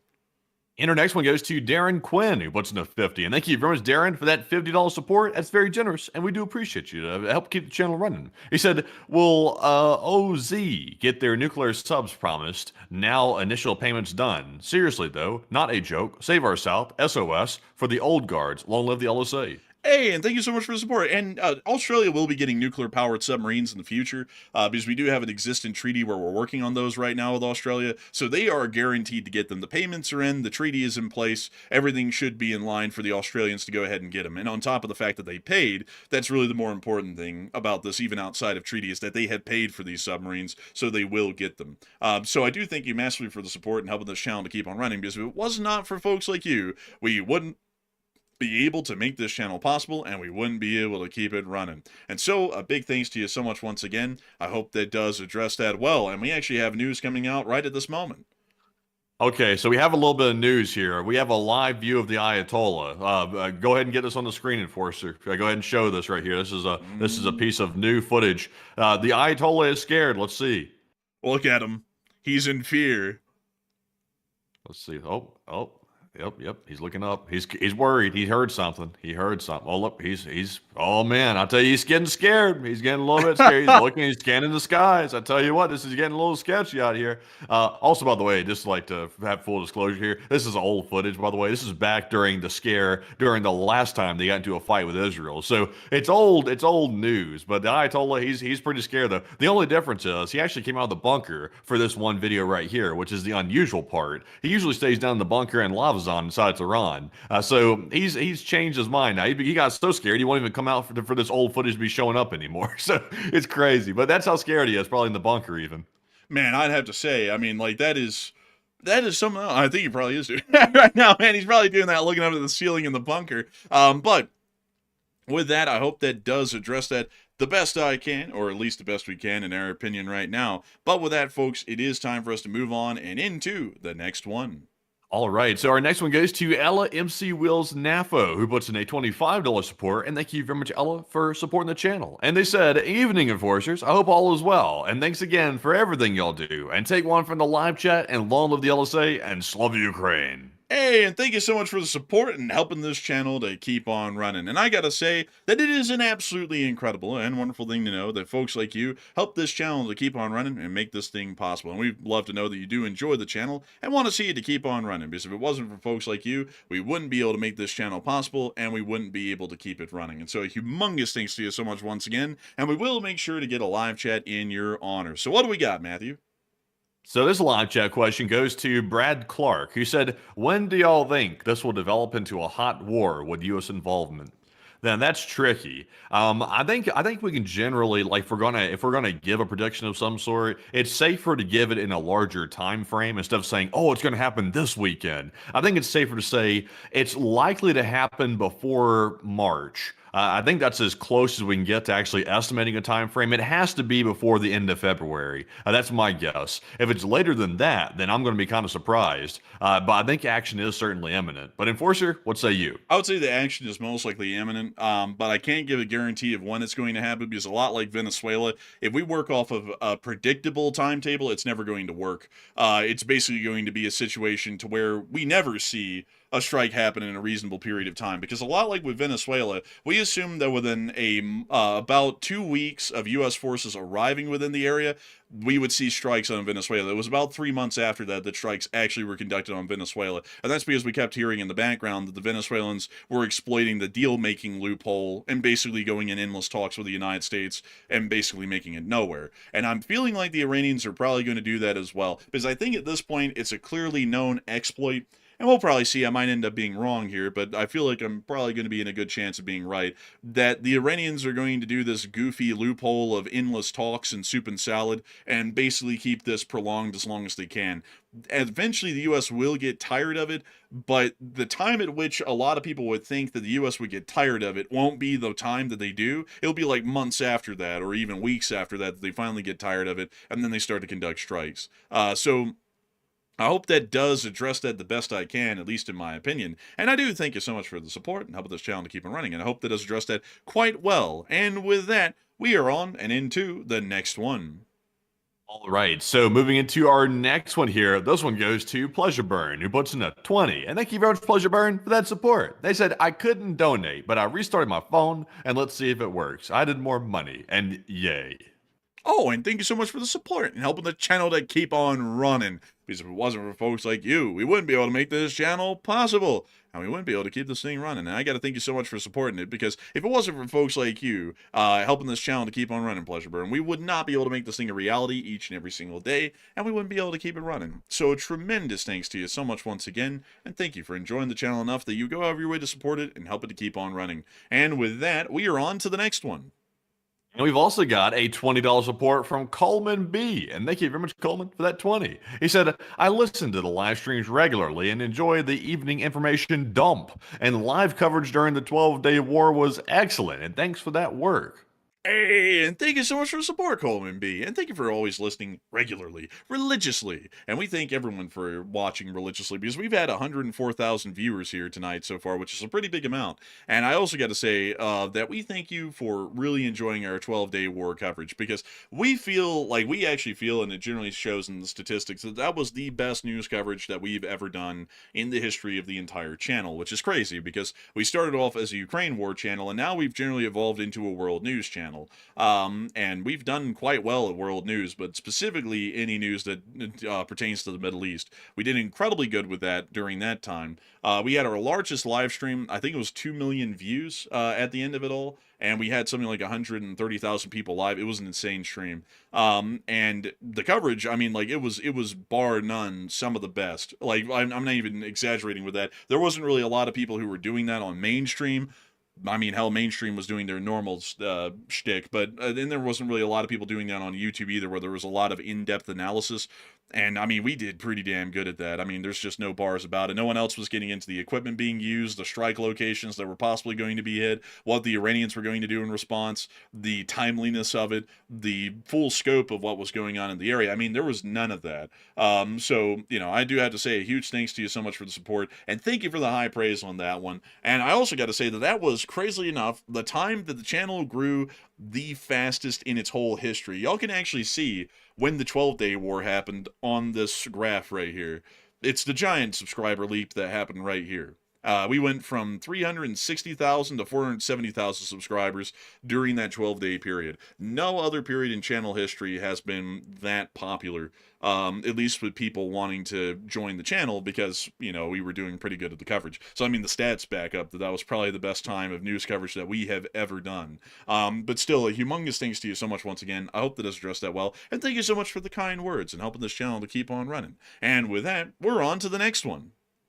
And our next one goes to Christopher Severs. And thank you very much, Christopher, for that $20 support. He said, hello, guys. I enjoy your military analysis and have been watching most nights. And it seems you guys are getting more and more critical of the president. Is there anything he does well in foreign policy? And thanks. And honestly, Christopher, you know, we don't get into our politics, but I don't have a dog in the fight. And I know people don't buy that when I say it, and they're going to say, oh, he clearly has a dog in the fight. I genuinely would like to root for the president. I would like to root for the one that's currently in office, to be perfectly honest for you. Whoever's in office, I'd like to root for them because their success is supposed to be our success. That's the way it's supposed to work. So if he had good foreign policy, like for example, he was supporting Ukraine and making sure that they're actually supported, not just, beating around the bush about it. Also, if he was actually following through with his word, like for example, in the Iran situation, I wouldn't be complaining about it. I mean, these are legitimate complaints. I'm not just making stuff up, and neither is the enforcer. These are legitimate complaints that have arguable substance behind them. So I'm not just being critical just to say stuff. Now, if I was criticizing, like for example, his mannerisms or something, which we mock occasionally from time to time, but it's more of like for comedic value. It's not necessarily like mean spirited necessarily. That's totally different. But I think we're bringing up fair points, I would say. But enforcer, what say you? I would say in foreign policy, there is slim to none. Like, I can think of a few, like getting the British to back off of the 99-year lease on Diego Garcia. I mean, that's not like an imminent issue, but it was good to see that they did back off of that. And I would say that, I mean, generally outside of that one thing, there isn't really a lot others that are going good. And the thing about that, though, is that people look at this in a very two-dimensional framework with how we work. Because at the beginning of his presidency, which was last year, I was more than positive on him because we were coming out of like I'm just gonna be straight up because it's not even political what I'm saying, it's just the straight up truth. Biden had left a bad taste in our mouths by the time he was done. If you listen to our streams back in the last year of his administration, we were criticizing him left, right, and center about how the Ukraine war was going, how we weren't giving enough support, how the Middle East was going because we weren't being aggressive enough against the Iranians, considering that they were doing a whole bunch of stupid stuff back then. We weren't really dealing with the Houthis. We were generally giving a blank answer on Taiwan in that situation. We were not happy with him. Like in foreign policy, we were not that happy with Biden in his final year. You can go back and listen to our streams back then. You can literally hear us say all that stuff. So when the election came around in 2024, I actually was in the position that no matter who won, for foreign policy's sake, it had to be better than him. I didn't care who it was. If Kamala won or if Trump won, we were going to be positive. And I told Matthew that I was like, nothing can get worse than where we're at right now. This is a pretty bad position to be in. So when Trump got elected, I went, okay, I'm sure things will turn out fine. He's got these ideas like we can make peace with the Russians, which won't happen.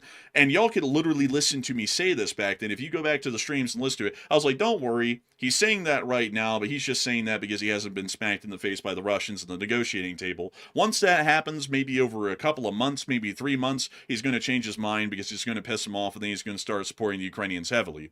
Then those 3 months passed, and then nothing changed on Ukraine. If anything, it got even worse. We started to give them no support, and we started to act like the Russians might have a point, which is completely opposite of what would be in American interest according to what we say on the channel. And our opinions are not dictated by what the Republicans or the Democrats say. It is a hardline answer every day of the year based off of what our analysis is. We give an answer, we stick with that until the situation changes. That situation hasn't changed. Russia's still an enemy of the United States, and we should view them that way and treat them that way. So if the president changes his mind and he thinks the Russians are someone to be reasoned with, we're not changing our mind on that. We're now at odds with that sort of an opinion, and we're obviously going to criticize it. Then with the Middle East... You also, by the way, like real quick, if you really think about it, like doing a quick blast through like the president's major foreign policy stuff, like just a quick blast through it, because we talk about like all these things in depth all the time, but let's do like a quick round of it.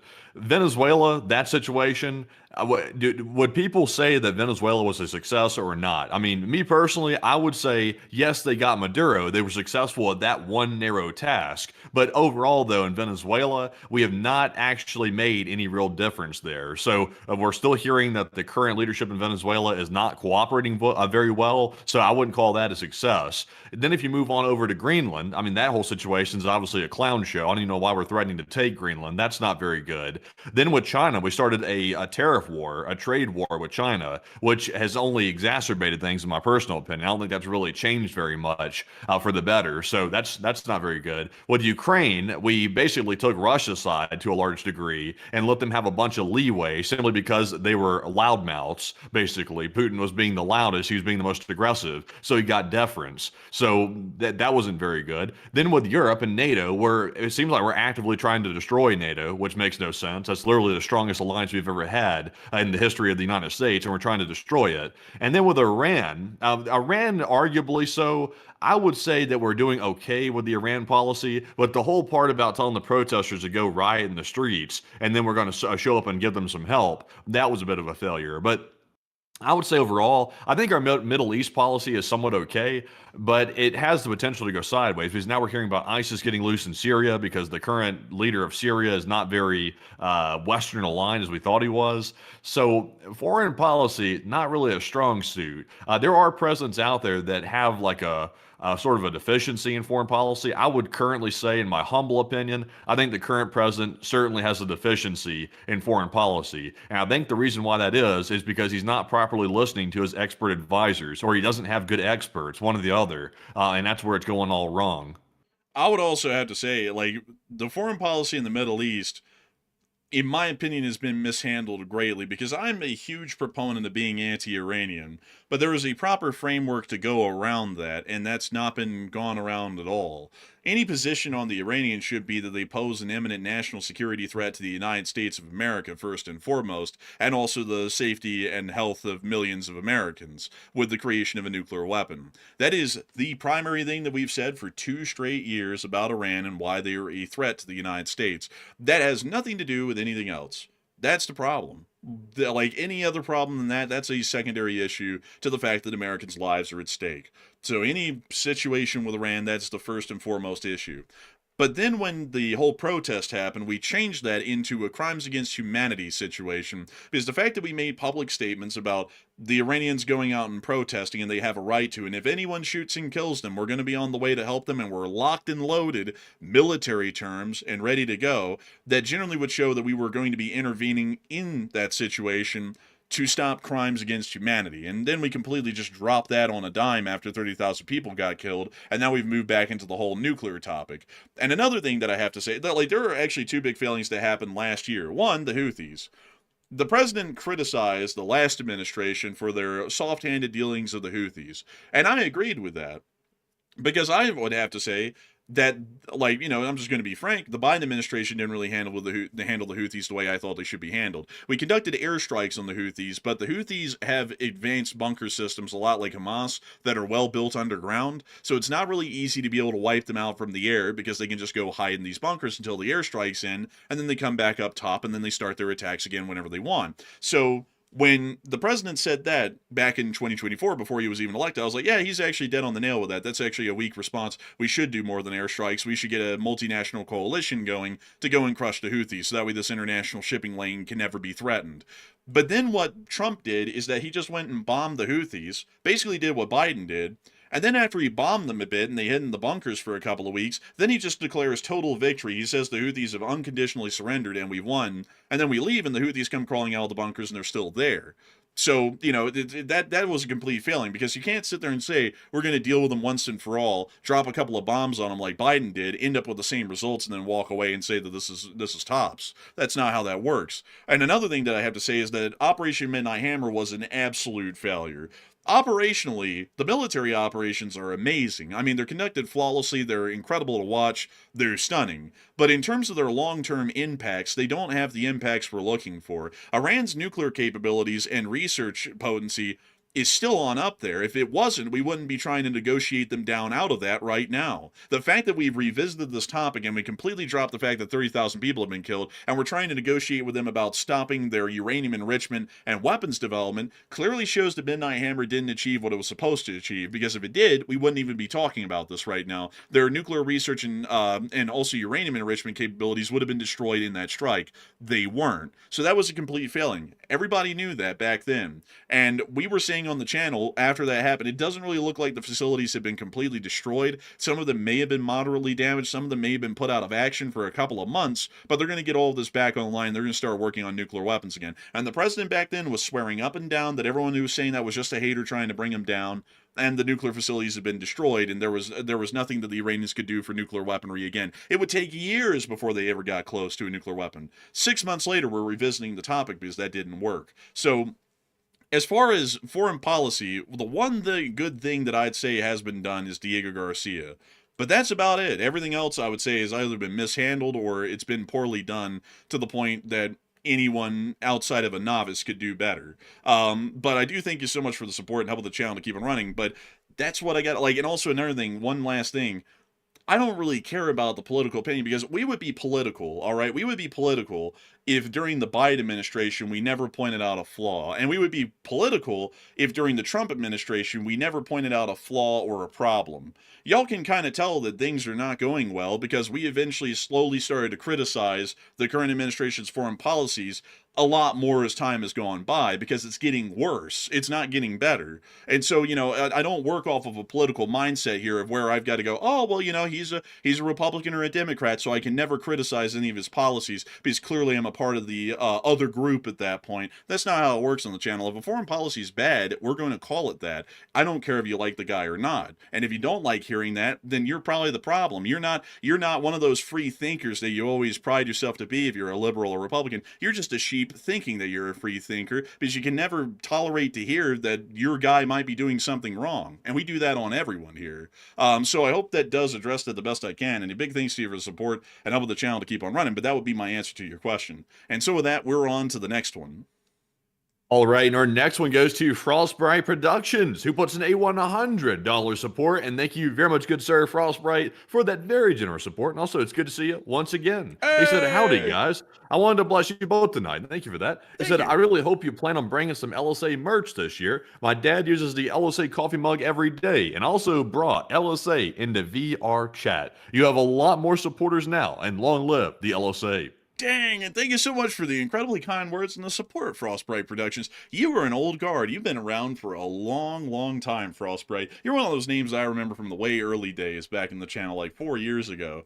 And I gotta say, I thank you so much for blessing us. Very kind of you. And I also got to say, we want to bring back LSA merch this year, but we're still kind of in like this logistical middle ground of trying to figure that out because there's a lot of obstacles that we have because the last way we ran the merch store, it was very good for the consumer end, but on our end, it was kind of a nightmare for a lot of different reasons. So we're trying to figure out how to get all of that worked to where it's not an extreme nightmare for us and it doesn't distract us from working the main show, but it can also be done for everyone to be able to get LSA flags and LSA mugs and Enforcer branded stuff, because we know that a lot of people really do want that stuff, and we are absolutely trying our best to make sure that we can get a merch store running. It's just that we've got to spend a little bit more time, and we actually have to kind of like dedicate some actual brain power to it to figure out how to actually make that happen and make it a reality. But still, a huge thanks to you so much for the unbelievably massive support, Frostbright, and I hope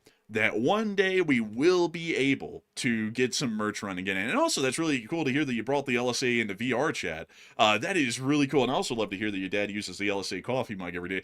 I personally use the LSA coffee mug every day myself. I have 2 of them, and I got them way back when the merch run was happening myself. I had to buy them from our own store, but I actually use those myself, and I love them. I think they're cool. Like, one thing I will say, though, like, here's a fair critique that I actually have of our last run of mugs. I find the coffee mug handle to be a little bit too big. Like, I don't know about everyone else, but I kind of like the fit of the coffee mug handle to be a little bit better because it's really rounded. It kind of like, it's almost like made for someone wearing a glove. And that's the one thing I would fix on another run of mugs, is to make that coffee handle a little bit more flush, so that way it kind of grips your fingers more so than being wider and rounded. Because I basically almost hold the thing as it's a handleless mug nearly. But I do thank you massively for the support and helping the channel to keep it running. And I hope that does address that the best I can, Frostbright. And a huge thanks to you once again for being here with us tonight and supporting this channel and helping us to keep this thing running. And so with that, we are on and into the next one. All right, and our next one goes to none other than Pleasure Burn, once again, who puts in another 20. And thank you very much, good sir, for that second support of the night. He said, take one from Enforcer Matt. And thank you for that, by the way. I do appreciate that. I guess what I'm going to grab? I'm going to grab the poll that I just put up right here in honor of Pleasure Burn's super chat. And the poll says, do you think the enforcers are generally fair with criticisms of U.S. leadership throughout the years? Because we've been here through a couple of different administrations, actually, not just one. And they've been from 2 different parties. So that will generally set the tone. So 82% said, yes, generally fair. while 18% said not fair. And I would say, just objectively trying to look at myself, which that's a little bit tough to do because people have a hard time being objective when they're talking about themselves. But I generally try to be objective when we're sort of like looking inward at ourselves. We try our hardest to be fair with our criticisms because we get the fact that people have their own political opinions, and we try to avoid the landmines of politics as much as possible. But there are things that people should speak out about when they see it. If you see something happening that's clearly detrimental to the United States, and we're scared to say something because we're merely scared to piss one or two people off, then what does that say about us?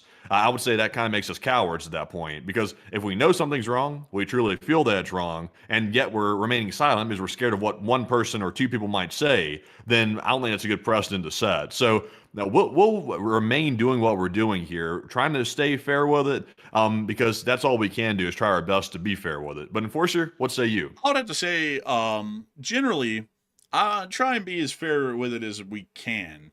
But that doesn't mean, I think that a lot of people are missing the media literacy these days that get pissed off about this. That doesn't mean that your guy is always going to be right.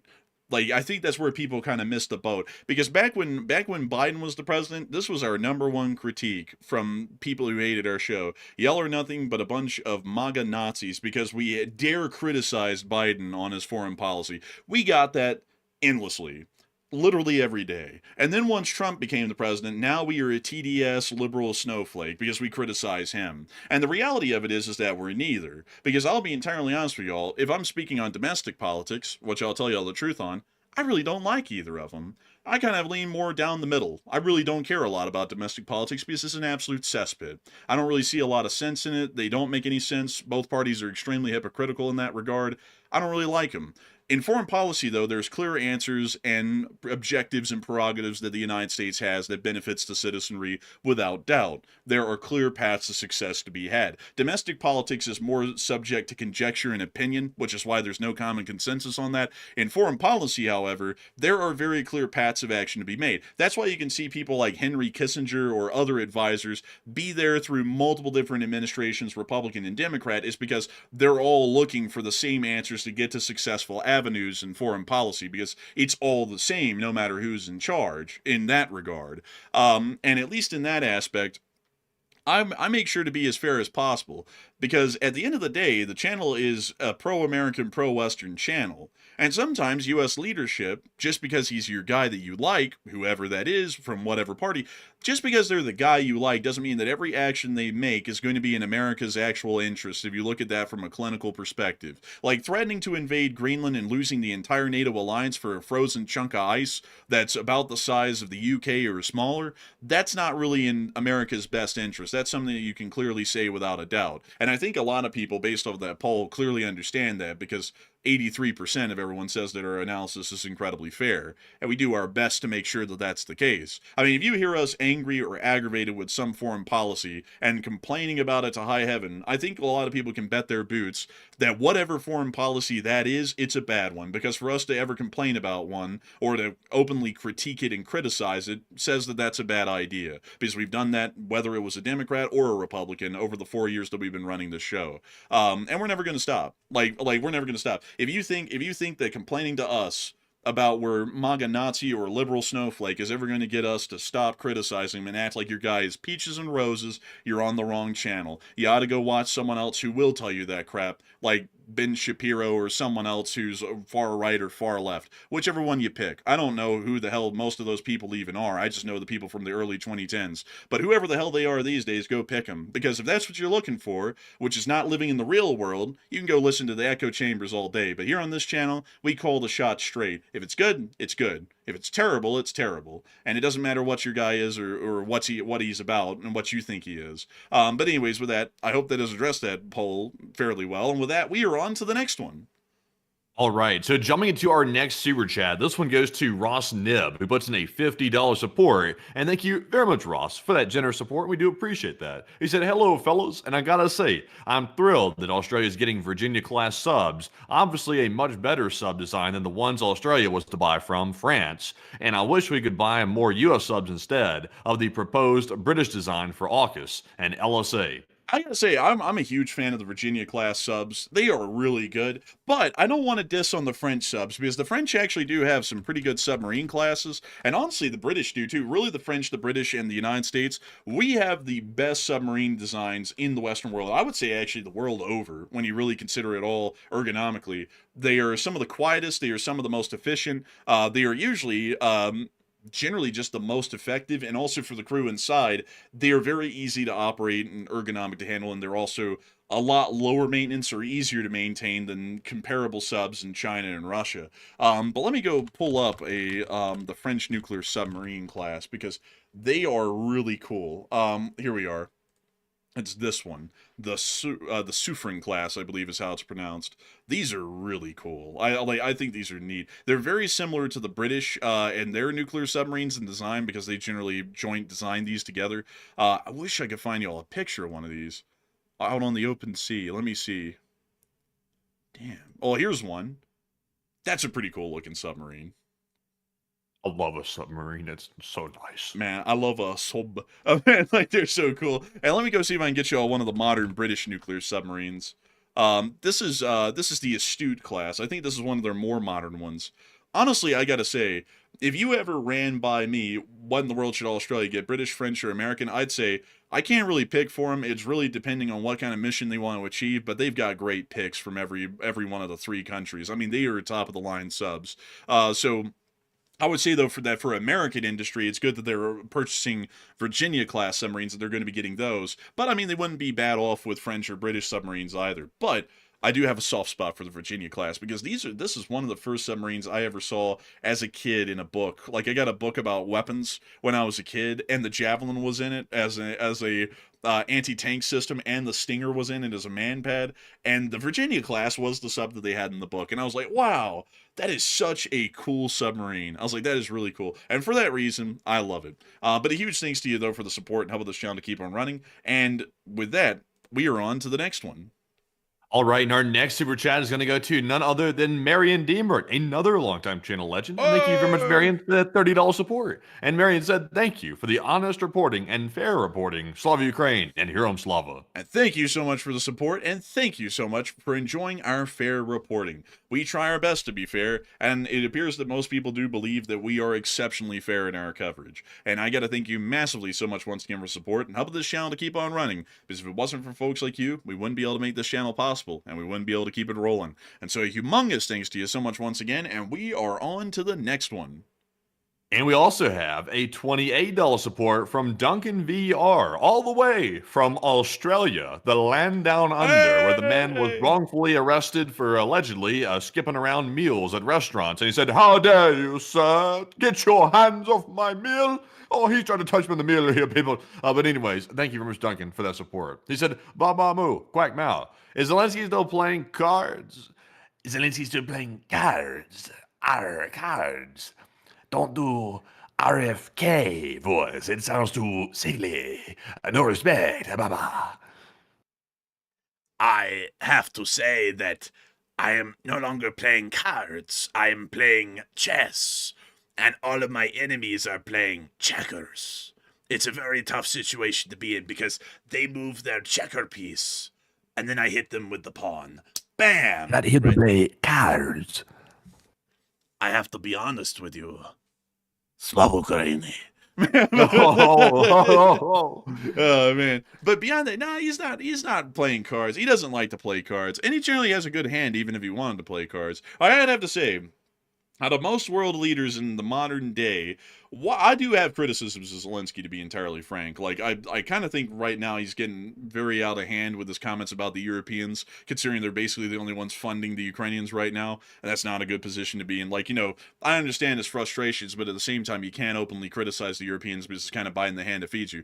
But I will also say that he's probably one of the better leaders I've seen out there of a nation at the moment, because there is a lot of demands on a wartime leader, far more than peacetime ever could demand. And he's doing pretty damn good at it. I mean, like, you wouldn't really see a lot of people in a comparable position like that doing as good as he is, and he's doing pretty decently, all things considered. I mean, he's not perfect, but I mean, still one of the better leaders out there that I can see at the moment. Now, a lot of people say that they would like him to be the U.S. president, and I don't know about that. But I will tell you that he's I would say that in the modern day Ukrainian state, he is probably the best president that the state of Ukraine has ever had, ever since 1991. So I hope that does address that the best I can. And a big thanks to you once again for support and helping this channel to keep on running. And with that, we're on to the next one. All right, and real quick before we move on to our next super chat, I'd wanted to address a question here. I saw Miss Deesa say, "What's up with the CIA World Factbook coming to an end?" And that I'm surprised. Like a lot of people didn't even know that existed. I thought that was something that was common knowledge. I mean, me personally, I used it a little bit from time to time over the years for research and things like that. But the bottom line is internally at the CIA, there's a little bit of a shakeup happening where they're trying to cut departments and cut staff from unnecessary work. And unfortunately, in the current judgment of the leadership at the agency, they believe that the World Factbook was not completely relevant to achieving the mission, which is a bit of a shame because the Factbook's been around for about 60 years, and it contained all the unclassified information that the agency had on each country based on what we got. And also, something that people don't even know, some of those photos that were in the fact book were actually photos from agents. They were photos that were cleared for release, obviously, in the fact book, but they kept that quiet for a long time. That a lot of the photos that you saw there was actually taken by some field agents that with their personal camera on vacation. So it was an interesting thing. Now they've just totally gotten rid of it. If you go to the fact book's website right now, it just shows like a page paying tribute to it. So it's totally gone. That's honestly goofy. It's like why in the world is the government cutting down public services? You know, like things that the public can interact with.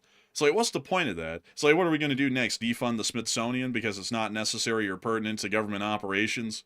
I honestly, that might be coming around. Like they might actually make it to where you have to pay to get into the Smithsonian. I don't know. We'll have to see. But I got to say, I'm not really a big fan of that kind of stuff because at the end of the day, folks. You know, just to remind everyone of what the government is. The government is is an elected servant of the citizenry. Every single one of them is. Even the president is a civil servant. You know, not above anyone else and not below them. So I find it a little bit ridiculous that the government continues to find it a prerogative to cut down on public services that people have been able to enjoy for decades. Like, say, you know, looking at that, for example, on the CIA's website. So I hope that they don't do anything else that would be ridiculous or stupid, like, say, you know, cutting funding to the Smithsonian, or, you know, maybe, I don't know, cutting funding to the Kennedy Center and then shutting it down for 2 years because no one wants to perform there anymore. But, you know, I would hope that they wouldn't do either one of those things. Oh, wait a minute, they did one? Oh, well, as expected. But anyways, with that, we are on to the next one. But a big thanks to you once again for bringing that up, Miss Deesa, and a little bit unfortunate with that. I hate she brought that up. Honestly, it makes me sad because I had that thing for a long time. I use that in college papers. I use that in all kinds of stuff that I used to do. So that's like a old friend. Goodbye, old friend. But anyway, Oh, wait a minute. Who needs the facts anymore? Did you hear about that though? Like the John F. Kennedy Center for the Performing Arts is going to be shut down for 2 years. Did you hear about that? I haven't heard that. I heard they're building like a France style arch that's supposed to be larger though, somewhere over there. Yeah, they're going to build it right here, and it's going to be 250 feet tall, which is about the height of the U.S. Capitol building, actually. You know, why? I don't know. Well, we all know. Because it's got to be bigger and better. That's why. And also, one of the concepts might actually be covered in gold. I got to be honest with y'all, folks. I'm really getting to the point that I absolutely hate gold trimmings on anything because it's getting insanely tacky. That's just to be completely honest with y'all, gold and covering everything in gold is something that someone only does if they really, really, really want you to know that they have money. Like, those are the only people who do that. I've never seen anyone plate anything in gold or have anything gold outside of people who have to just let you know that they've got money. I mean, that's like what poor people did back in the day. They get like a gold tooth to show off that they had a little bit of money. I mean, like it's like so gaudy that it's almost like Man, there's no way a poor person was affording the gold tooth, man. No way. Let's see. Hold up. Let me go find it. I got to show you. There are examples. Let's see.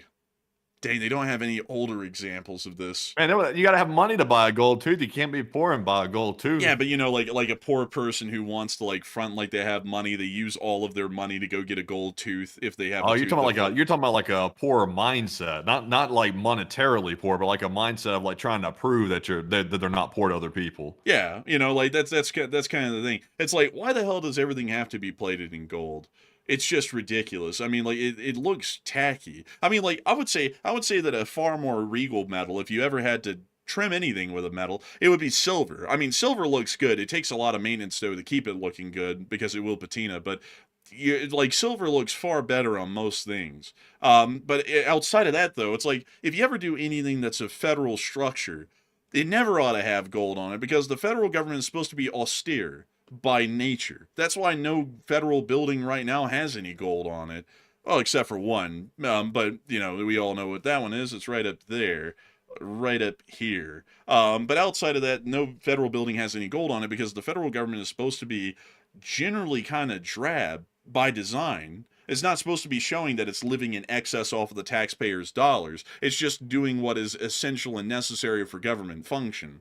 That's the philosophy behind it. So plating anything in gold that's a government building of any type is absolutely ridiculous, you know? I'm a big fan of limestone and marble. Like when it comes to like things in DC, like limestone and marble. Like I like it when you walk into a building and you step on the staircase and it feels like, dang, this is like solid as a rock because it's literally rock. It's like you got limestone stairs and stuff like that. Like it feels completely solid. I love that personally. I think that's the way government buildings should be built is with those two materials. Yeah, like this. Yeah, I like that. Now they could have spruced up the like facade a little bit, but I like the materials. Oh, I see. I know what you want. You want the Federal Department of Agriculture building over here. Is that right? You want this one. Yes, I like that. I like DC. Like I really do like DC. It's a nice place. It's too expensive to live in the nice part, so you have to go live in a different part, and then it's expensive in the nice parts of the other parts. So it's kind of a bit of a downside there. Then there's a bad side to DC that you don't want to be on, which is unfortunately where you have to go if you don't have a whole bunch of cash you're able to sling around for rent. But look at this. Now, also they should fix the grass. Like before we start building arches, we need to fix the side here on the lawn. Need to get that fixed up. Yeah, I gotta say the National Mall has like these bald spots in the grass that looks really rough. Like it always has them. I guess it's just because so many people walk around on this grass, like it just gets worn out. I would be honest with y'all, folks. I think they need to set up some chain link fence. Well, not chain link fence, but like chain barriers around the outside of this with signs on it saying "Don't step on the grass," so that way it can kind of be kept up a little bit. Because that's what they do in Paris to be able to keep the parks and the gardens well kept, so that way people don't trample on the vegetation and end up killing it because of that. Yeah, man. I think they ought to put up chain link fences and put pit bulls behind it to keep them off the grass. Cane Corsos, Yeah, like, put some pit bulls back there or something. man, we're gonna put Precious out there. let that Cane Corso hold that thing down. I mean, look at the grass here. I mean, that looks splendid. But then when you actually get down there, sometimes it's just like straight up, like here. Like sometimes there's just these giant dead spots in it, you know. But you know, I think they should put in each one of these squares right here. They should put like a water fountain type deal, firing water up in the air. That would be pretty cool. Or what if it was like firing water? What if you had it like jumping from like a section of grass to section of grass? Like, you know, like arching the water into the next section and just keep on doing that all the way down. That would be pretty cool. that would be kind of cool. That would be pretty neat. You know something else that I think they ought to do? They gave folks this little spot over here as a World War I memorial. Let me show y'all this one. This is the World War I memorial that exists here in Washington. This is actually one of the newest ones they made, which is crazy because the First World War never had a purpose-built memorial to it in the Capitol until recently. I'm not gonna lie though, I love this sort of like a style of a memorial. I think that's really cool looking, but I feel like it should have been in the National Mall instead of kind of like sandwiched over here, near to the Intercontinental Hotel, like near to the Treasury Building. I feel like it should have been down here in the National Mall somewhere, possibly near to Constitution Gardens. I feel like it would have been more Yeah. fitting there. You know what they could do to keep people off the grass You know those like deer repellents, those ultrasonic deer repellent things that detect motion and play that ultrasonic sound like out of the little emitters and stuff like that when a deer walks near it or something, or when Yeah. actually when anything walks near it because the motion goes off. Those things are like mini discombobulators. Like if your hearing still works good, those things like jack me up. Like every time I go past one of those things, I feel like I'm getting hit with the discombobulator or something. Like it's actually like messing with my head whenever I walk past those. If they put a couple of those on the lawn, I guarantee you'd run off like you would if you have your hearing intact. You'd run off because it'll be too excruciating. Man, oh yeah, I'm not gonna lie, man. I'd probably be running, dude. I hate those, man. Like, I know what you mean. Like, I've been messed up by one of those. I've been like, oh, that's terrible. What the hell is You know that? what's strange about it? I think those use a similar effect to what they allege the discombobulator uses. Obviously, on a much smaller scale, like by magnitudes smaller. But it's I think it's somewhat similar if I have that correct. Yeah, I think it actually might be. Like, that's actually kind of crazy to think about. Concerning, really. I always wonder, man, what does this street look like right back here behind the White House? 16th Street that goes right to it. Oh, dang. Dude, we never went You know down that this one. you know that residence to the right of the White House. If you stand right in front of it, like right in front of the gates of the White House, like where you're looking dead The on to the front of executive it. office building. Uh, well, let's see here. That put it down the street. I'll tell you which one it is. It's definitely So that look one to over the there. Like, Yeah, it's that one. Yeah, it's that one. That's a really nice the office building over there. That's a very nice building. let me see if I can show it to y'all. Look at that. It's a French chateau style, and it's brilliant looking. Would y'all It's believe very nice. this It's is like the Royal Horse Guards in London. You know, next to the intelligence offices in London, they have the Royal Horse Guards Hotel to the left. And then you have I think it's MI5 or something like that down the street, like right up the street. It's really nice architecture there too, kind of like those. You know what's interesting about this is the reason why, folks, it's called the Eisenhower Executive Office Building is because Eisenhower actually had to move out of the White House for most of his first term because when he was in there in basically the opening year of his presidency, the grand piano actually fell through the floor and one of the legs of it was sticking down into the ceiling of the floor below it. So they found out the White House was basically rotting from the inside and was about to collapse. So they had to gut the whole thing, literally every single part of it, except for the East and West Wing because those were fairly new.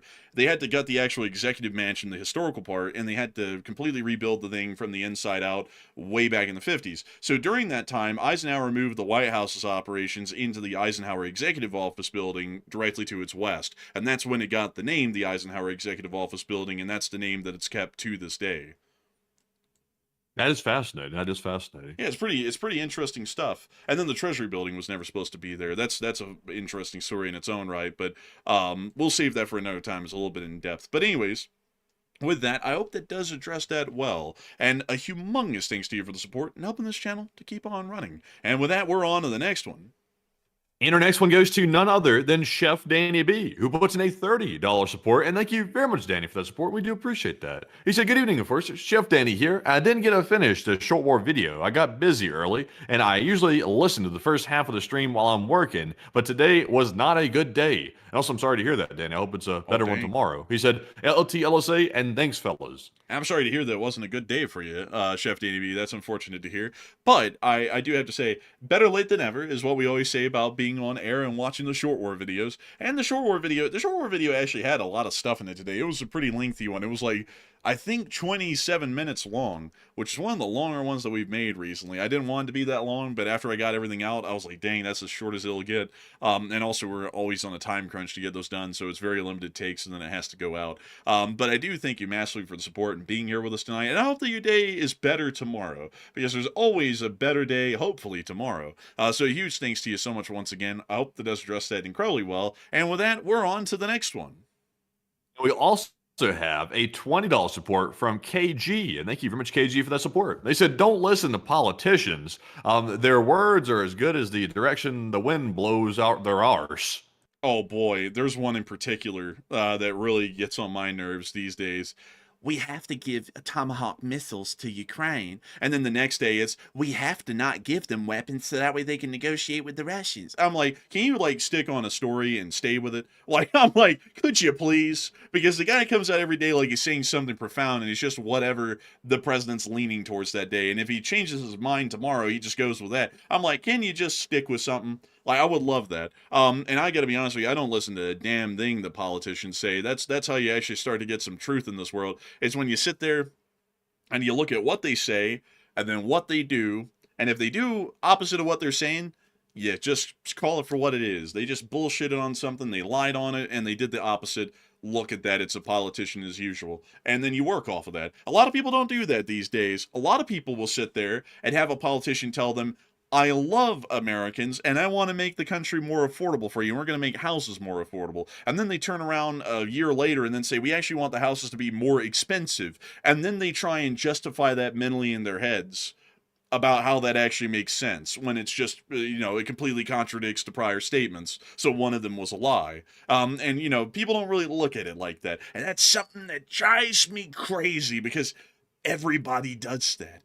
Someone's about to come in the chat and say, yeah, those liberals or yeah, those stupid conservatives, they all do it. That's what angers me so much. None of them think. Like, it's like a bunch of people have been hypnotized by these politicians to just believe whatever the hell they say. Like, they could say, look, I'm not robbing the bank, while they're literally holding the bank up at gunpoint, and they would believe them. They go, oh, they're clearly not robbing up the bank. They just, opening, carrying in a bank, and they're just giving him money. He's making a withdrawal, obviously. He's not robbing it. He didn't say he was robbing the bank. And I mean, it's not like everyone's stuck up at gunpoint. And then one of the bank people goes, actually, he is sticking up at gunpoint. Shut up, you liar. You're just desecrating him. It's like, this is ridiculous. But anyways, a big thanks to you so much for the support and helping this channel to keep on running. And with that, we're on to the next one.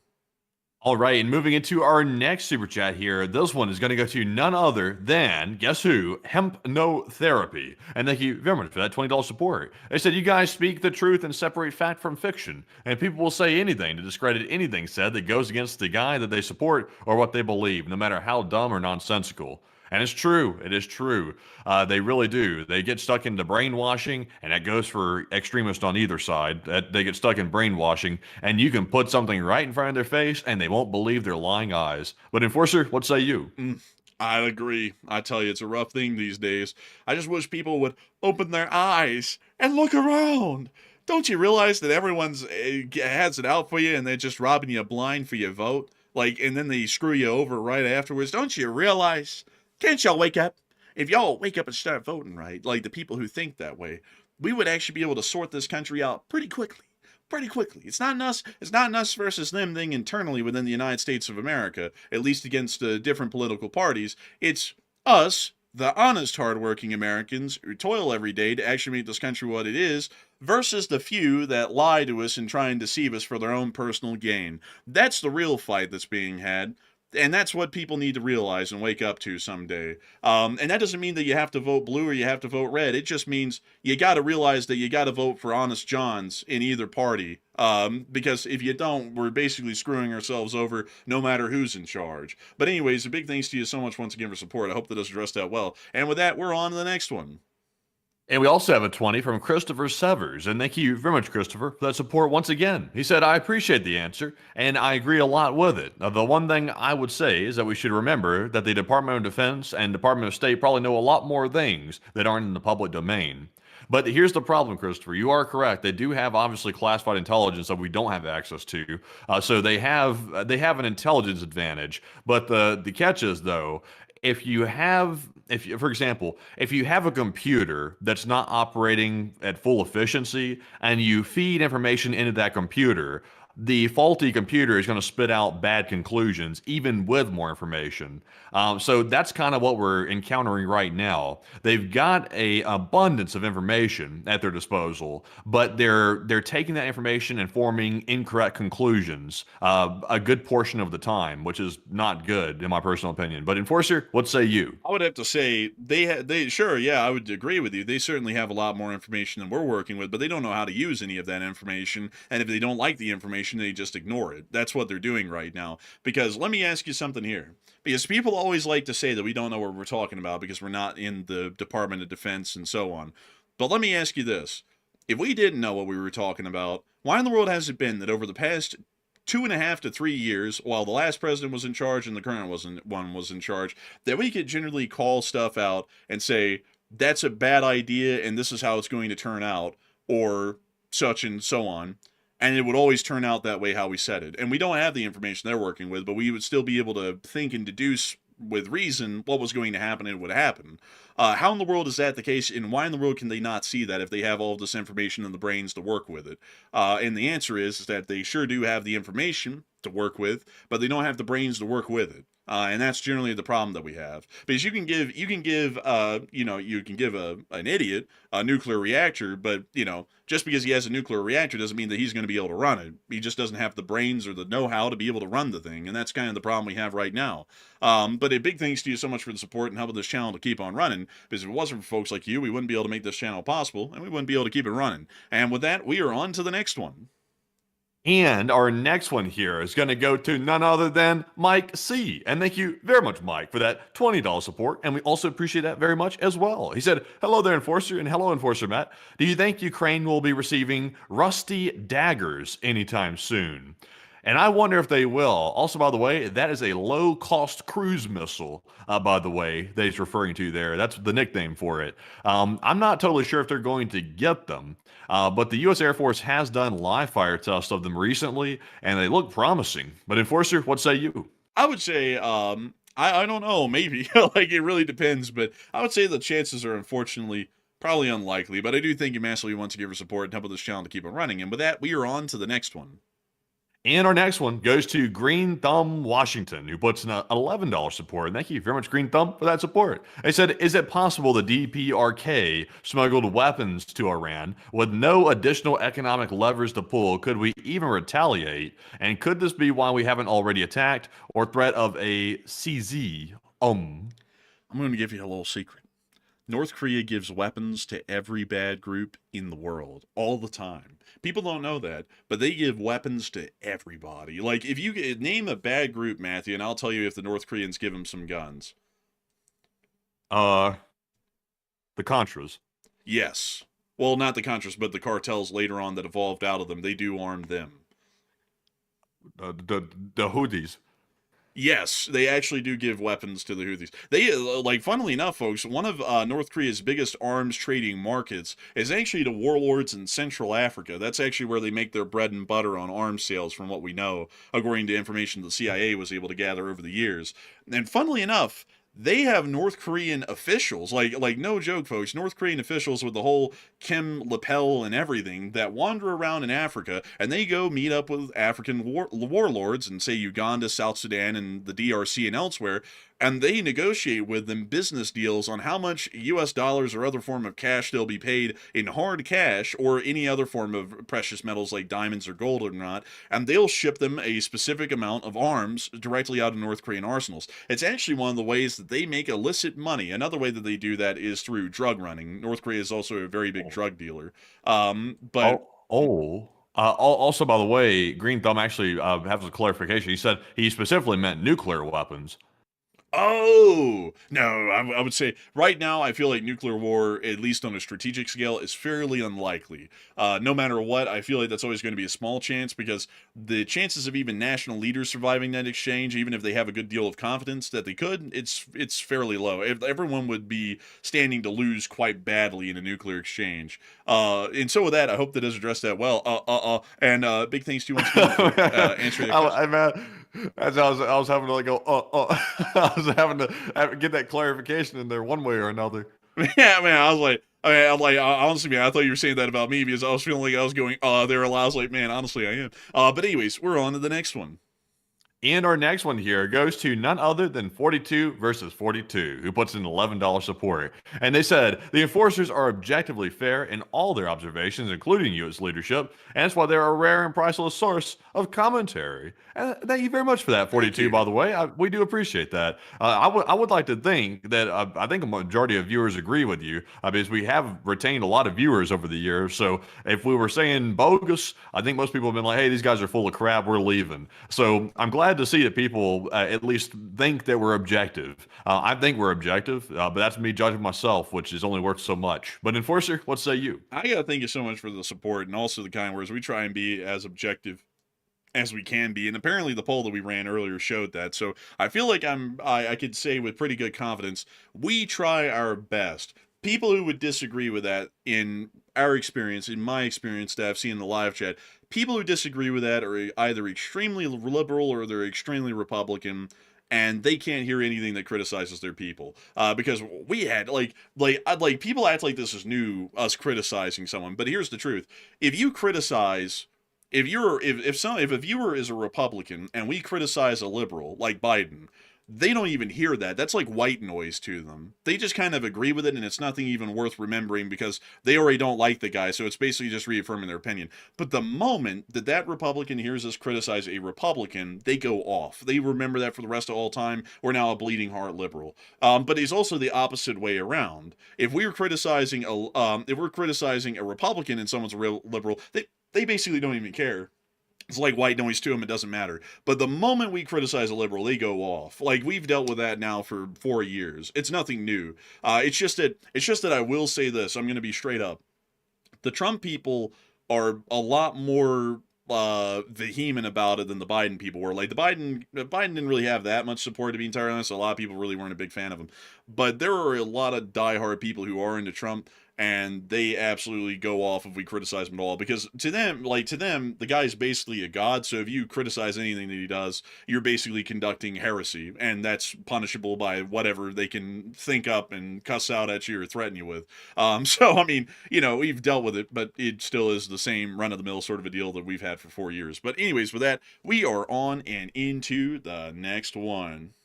All right, and our next one goes to Robert Krogan, who puts in a 10. He said, "Good evening, all, and here's a couple of chickens on me."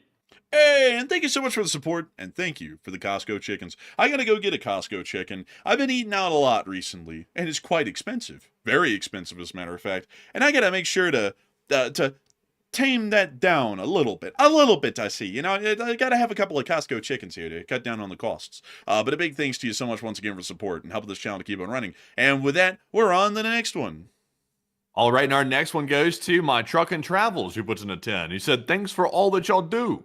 And thank you so much for the support and helping this channel to keep on running. And we try our best to do what we do. So big thanks to you once again. And with that, we're on to the next one. And we also have a 10 from Adam McLean. He said, "This is still the #1 best channel on the internet. Mainstream media sucks. Capitalism alone will never solve all the world's problems." Oh, well, I mean, it's not necessarily intended to solve all the problems. It's just intended to be one of the better of the bad solutions, if we're being perfectly honest here. But, I just don't think there's a better system out there than capitalism. I think capitalism is as good as it gets. It has its flaws, but I think it's been proven to be the best of the worst. But Enforcer, what say you? I would say that criticizing capitalism is fine, but communism is not the answer, and neither is any form of nationalized socialism like fascism supports in, say, fascist Italy or Nazi Germany. Those aren't the answers, because it's exploitation, but sponsored by the government at that point. And I think that's where a lot of people miss the boat, is that humans naturally exploit other humans, because basically nobody gives a damn about anyone. There's always going to be a little sociopath out there that's going to get in a position of control that's just going to absolutely wear people to the bone to be able to make an extra dollar. Capitalism is the greatest economic system out there, but there needs to be some significant regulations on how far someone can screw another person over and exploit them to make some cash. Because if you ever look at capitalism back in the mid-1800s, I mean, it was absolutely insane. 16-hour shifts, absolutely no worker safety. I mean, it was insane. I would actually have to say that there's been a lot of improvements in that regard. But there needs to be a balance to where because capitalism is the only system that encourages competition and innovation out of any economic system in the world that we've ever seen. We need to balance that innovation and progress with making sure that it's also not steamrolling the common man in the country every day to be able to achieve that for someone else. You won't have to worry about it. You won't have to worry about it, because in 10 years, there will be no communism, capitalism, or any traditional system likely still functioning.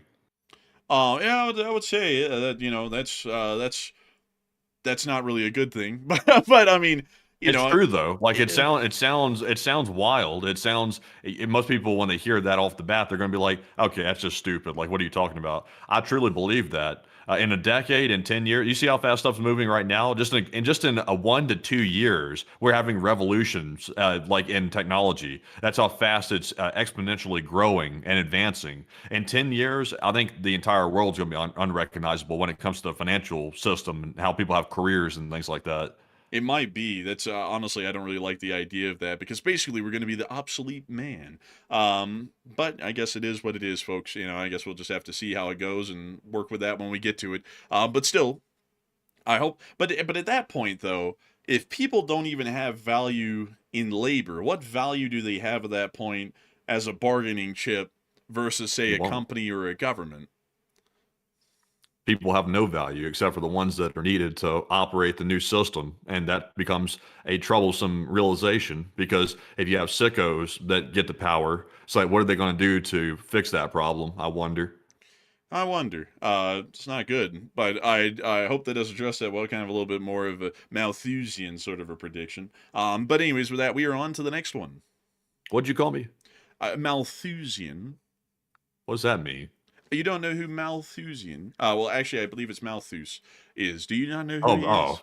okay. Yeah, I was about Malthusian. I was like, what the hell? I You was know, like, who's this? Who's this? it's the concept that eventually a population meets its absolute peak of resource consumption, and then it basically implodes on itself and destroys itself. That's kind of what you were saying there a little bit.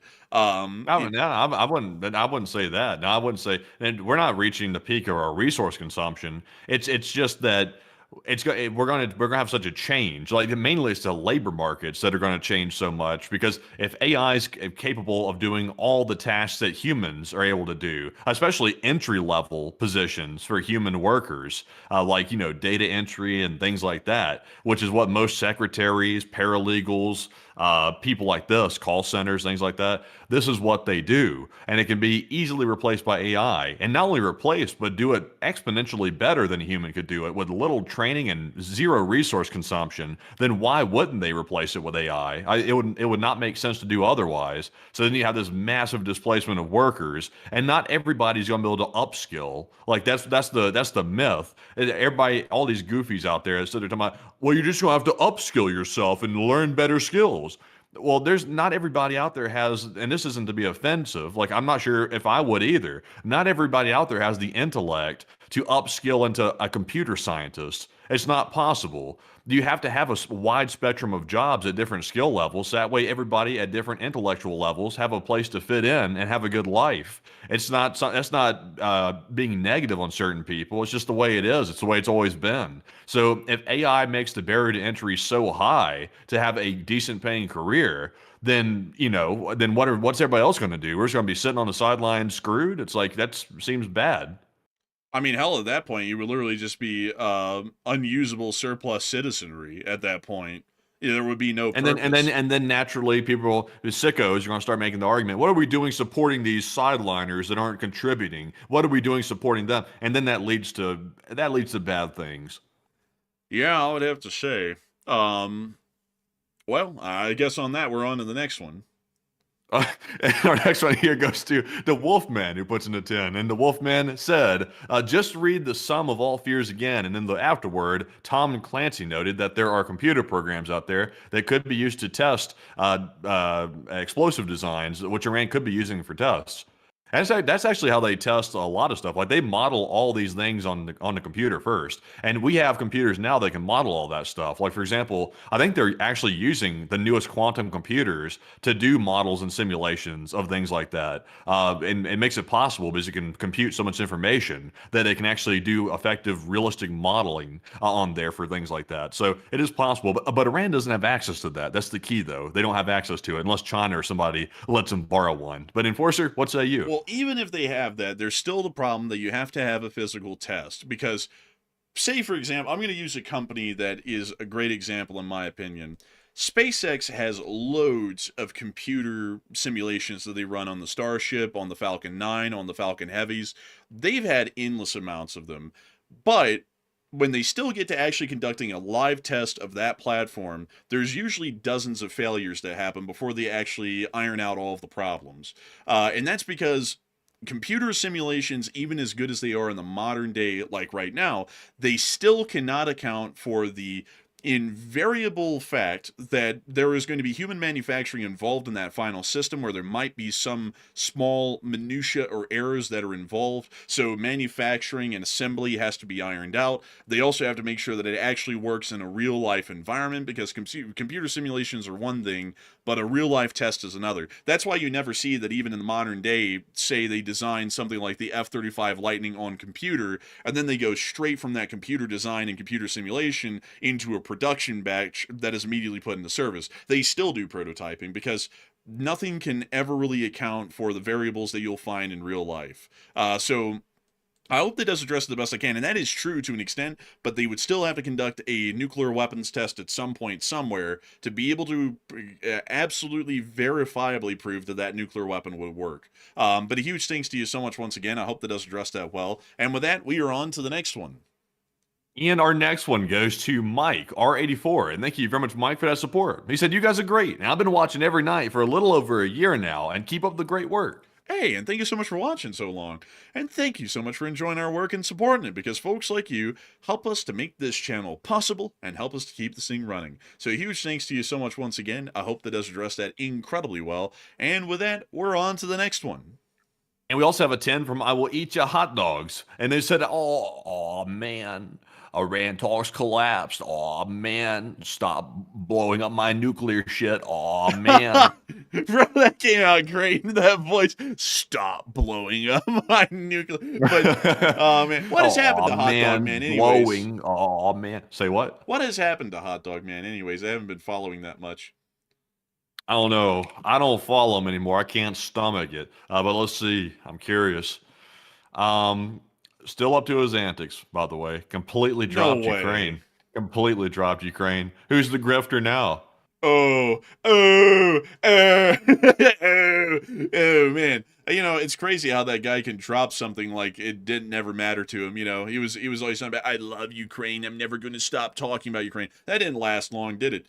It's like we're still here doing it. The guy who called us a grifter is now on to something else entirely. It's like Ukraine never even existed. I think he cussed out all of his Ukraine war supporters last time I heard, like months ago. But beyond that, though, outside the Hot Dog Man, who has also gotten up to a whole myriad of stupid shenanigans in Minneapolis, I will also have to say that, you know, the Iranians are going to be maybe in for a rough time. Who knows? We'll have to see. But I do thank you massively for the support and helping this channel to keep on running. And with that, we are on and into the next one.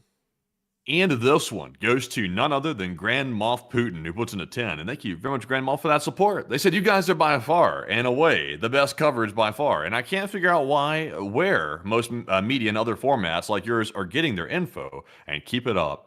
And it's been a long time. It's been a long time. I will say, it's everything that we get our information from, most people can access it.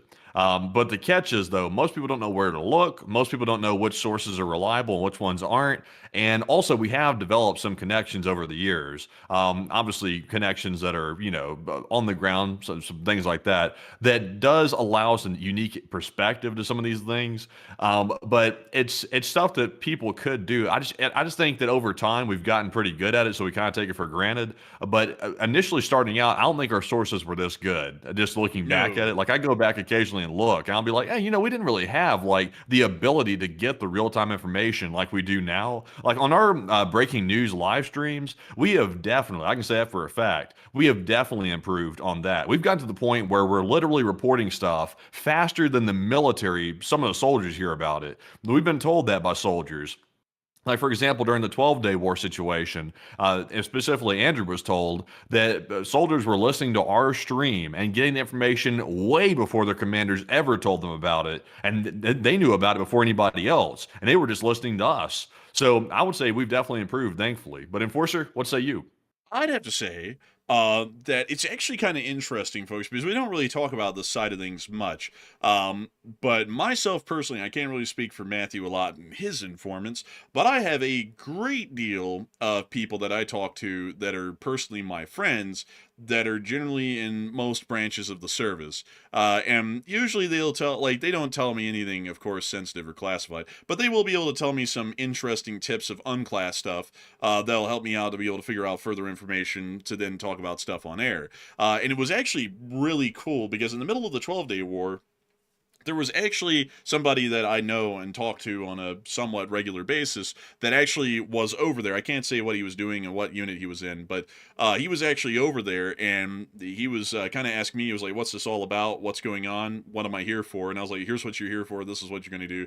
And it turns out later, he told me that not only did I get all that correct of what he would be doing over there, but it also turns out that we were getting the missile alerts out on our stream about 10 to 15 minutes usually before the missiles would actually make it over their air base, and they were given the shelter orders, or the air raid sirens would go off at the base for everyone to go to a shelter. So that's generally what let us know. Like, that was kind of the best indicator that we've ever gotten, especially in a breaking news segment, that we do pretty damn good at our job. Because if we're getting the missile launch statements out 15 minutes before the air raid sirens are even going off at a U.S. Air Force installation in the Middle East that the rockets are flying over, we're doing pretty damn good. Like, you know, not to gas ourselves up or anything, but I mean, that speaks for itself. So generally, like Matthew was saying, it really is getting fleshed out sorts of sources and also getting through the noise, because there is a lot of noise out there. It's basically BS stuff, and you really have to know what is what, and that takes a good bit of background knowledge as well. Like Matthew can tell you, we go through like extreme deep analysis off air. Like when we talk about when is a strike going to happen on Iran, I'll be like, okay, Matthew, let's look at these factors. These are all the factors. These factors have not been met yet, so the chances of this are less than 5%, or something along those lines. And there's a lot of stuff that we do off air, especially with analysis, that's very in depth that we don't do on air because it would be very long, complicated, and very tedious sounding to get through. But it's generally just a good Yeah. base of knowledge and good sources that get us to where we are on the air. Well, also, we take this for granted as well, but covering this day in and day out at the depth we're covering it, we do retain like some of the information we're talking about day to day. Now, obviously, we don't remember every minute detail. There's simply too much information to keep that all in our head at the same time. But the big stuff we keep in our head, we remember it over the weeks. So that's something that also plays into it. Like, for example, tonight, we can refer back to stuff that happened all the way back like a couple of months ago and tie it into what's happening today and tell y'all where it's going to go from there, at least in a general sense. If you're not covering stuff this minute day to day, it would be nearly impossible to do that.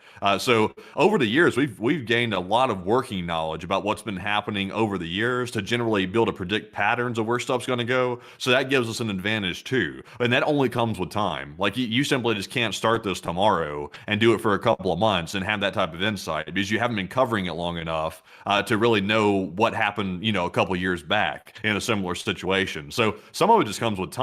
And then also some of it comes with expanding our net of sources and things like that. But it's hopefully a big improvement over the years. He also had to have a pretty good base of knowledge to work off of from the start. That's a very important one because whenever it comes down to military analysis, generally I'm the one who pretty much brainstorms all of that and puts it out on air. Whenever it comes to anything that may be a larger or overarching, say, something along the foreign policy lines or even domestic political developments that may affect foreign policy, that's generally Matthew's wheelhouse. And we generally complement each other really well that way because we're able to get different forms of analysis that are generally well thought out and have a good base of knowledge to work off of in those categories. Because whenever I talk about anything that's military related on air, there is a lot of information that I had to learn years before we ever ran the show that I use on air. Like, for example, when we talk about China, I have to know all of their theater commands, their group armies, how their military works, how it's structured, how they would react to something, how the Central Military Commission works. With Russia, it's literally the same thing. I have to know all of their military districts, have to know all of their armies or combined arms armies, as they would call them. You have to know every single one of those sorts of facets and generally know how all of that works interconnected, which is actually an incredibly complex sort of a web of a system, to then be able to talk about something competently. Because a lot of people when they get into military now, it's like you'll watch a lot of YouTube channels. They'll be like, Russia invades Ukraine with 1.2 million men. They're already wrong. Like, that military analysis is some of the most amateur that you could get, because a lot of those guys are support guys. There's only so many combatants, and every single branch, I mean, you're not going to see sailors, running into Ukraine unless if it's a dire situation with a Mosin or an AK, charging a Ukrainian position. So, that sort of analysis is very amateur, and it's not considering all of the wide factors. And you have to have a base of knowledge like that to also be able to talk about some confidently. It's not impossible. It's just that it takes time and it takes some experience, which is something that is a bit of a steep learning curve. It probably takes years to get a hold of, because all of the knowledge that I use from my military stuff, I mean, I started reading about military stuff heavily and getting very obsessed with getting the details right when I was like 14 years old. And I'm about to turn 24 here soon in just a couple of days. So, it's like it took a long time to get enough information to even have a good handle on what to say on military topics or strategic or tactical level topics on air. But I do hope that does address that well. And a big thanks to you for the support and helping this channel to keep on running. And with that, we're on to the next one. And we also have a 10 from Kyle Padell, who said, do you know anything about the Polish hero Tadeusz Kosciuszko? Unfortunately, I'd sadly have to declare ignorance on that one, because I sadly don't know a lot about Polish war heroes. But I do thank you massively for the support and helping this channel to keep running. And we are on to the next one. And we also have a 10 from GC, who said, have you guys seen the repatriation ceremony for Gunnar Halmigan?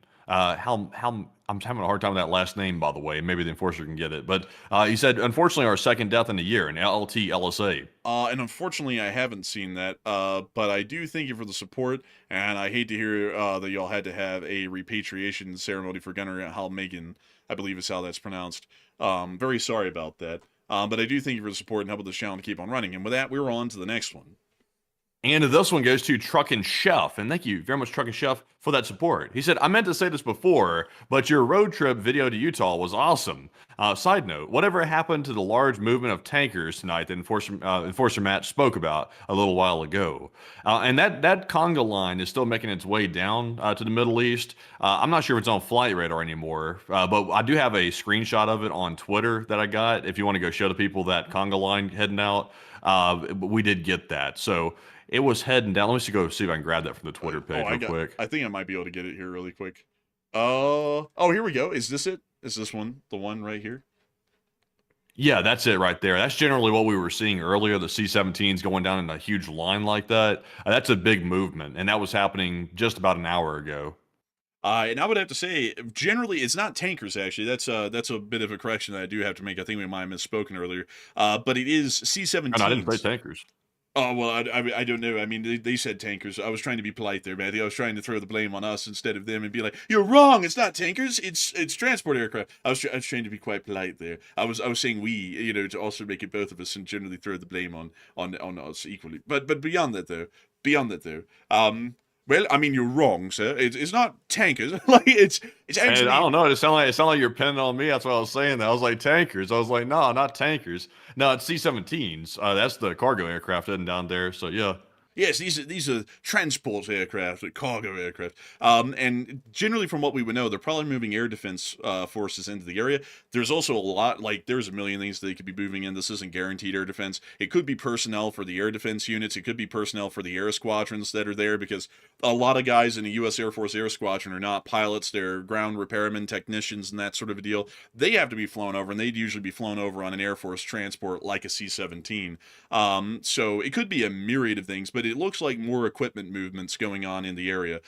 Tankers, though, is that, tankers is generally mostly in the area already, though. But I do thank you for the support and helping this channel to keep on running, and I hope that does address that question well, at least the best I can. And also, man, you just pulled that, Mr. Krabs. What's this wee stuff like in the chat right there? What's this wee stuff he's talking about right here? I tell you what, the royal wee. Oh man, man, that's a pretty good one. But anyways, I hope that does address that well. And I do thank you for support and helping this channel to keep on running. And with that, we are on to the next one.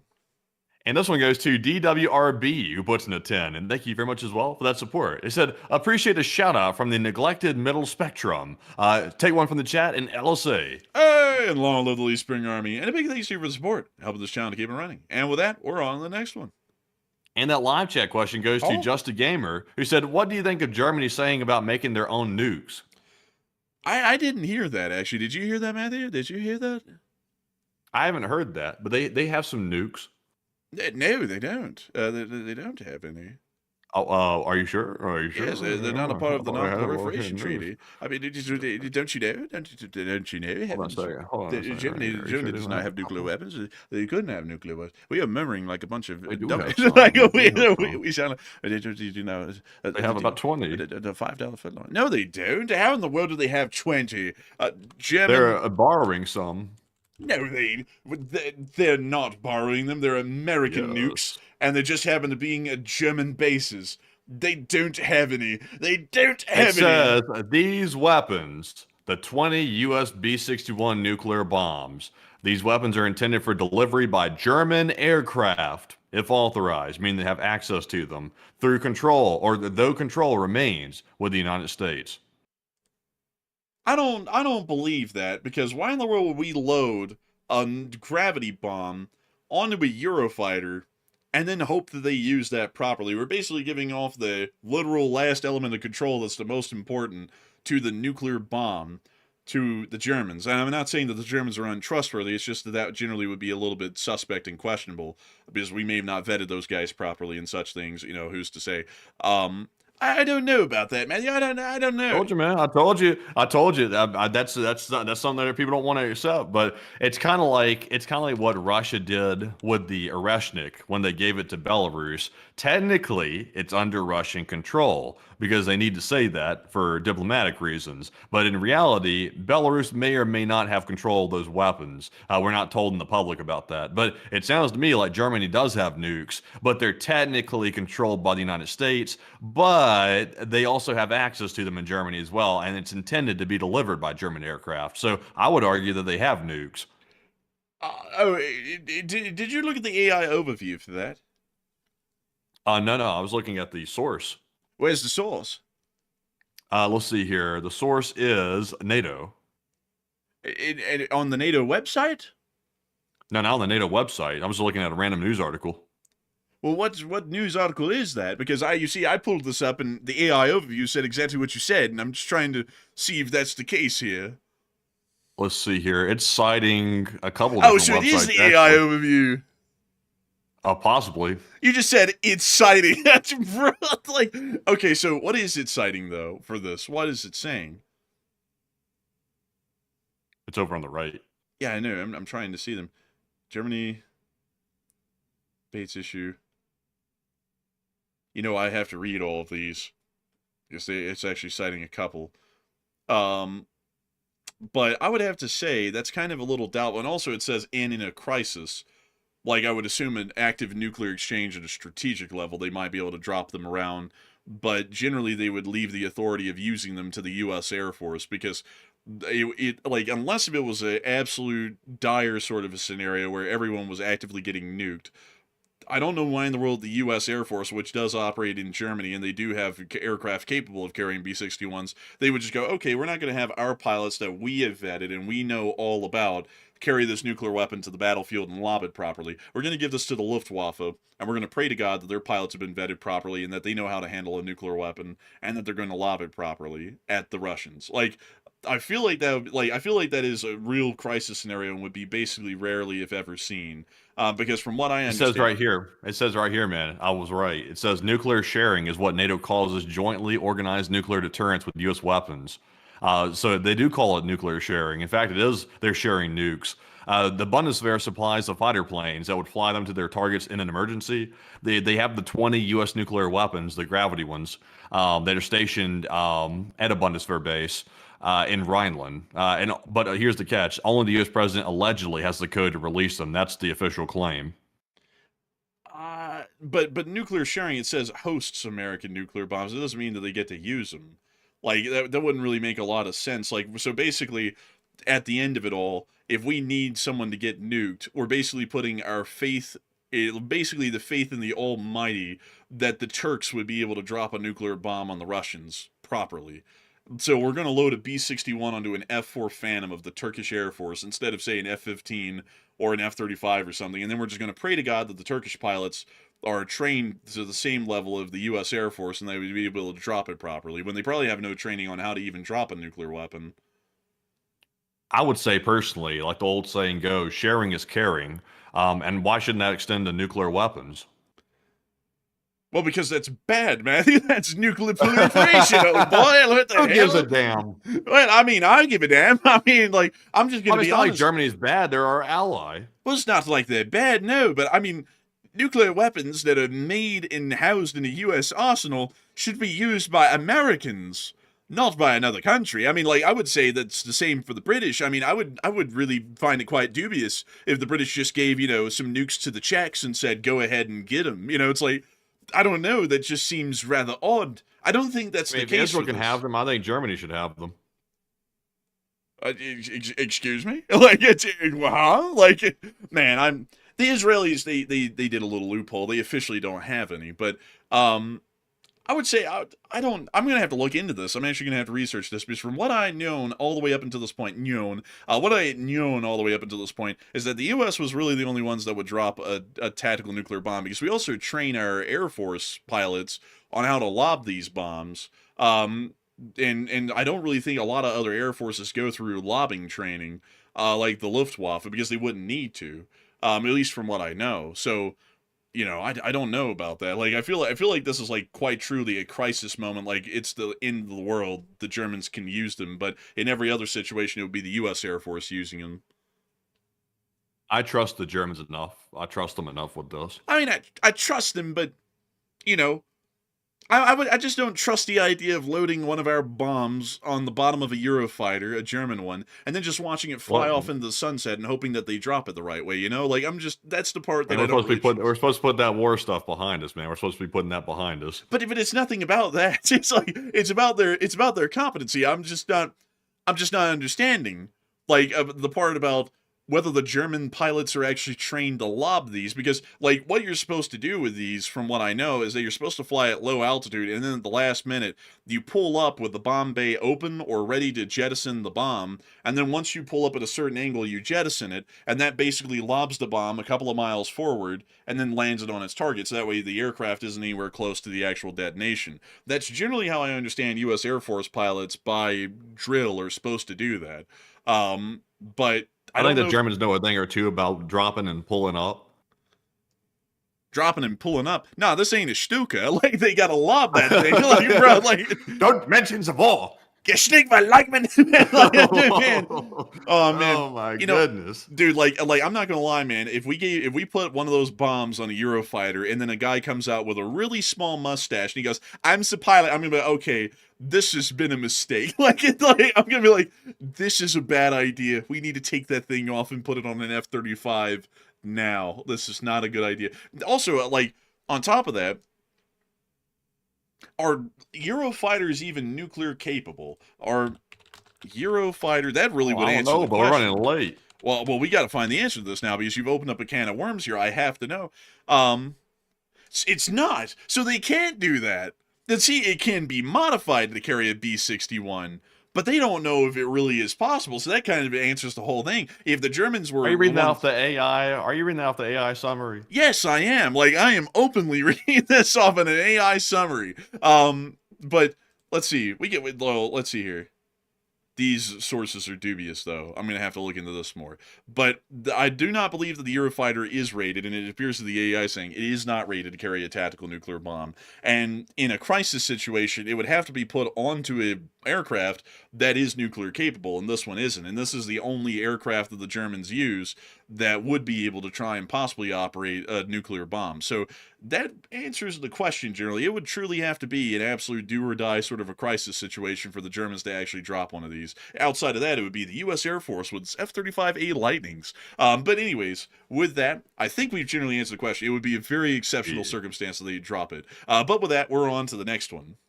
And this one goes to Dr. Pickle, who puts in a 10. They said, have you guys covered the fact that the New START treaty ends today? And we did. We did. And I joined a couple hours late tonight, and apologies if it was already covered. I'll be interested to hear both of your thoughts on the matter.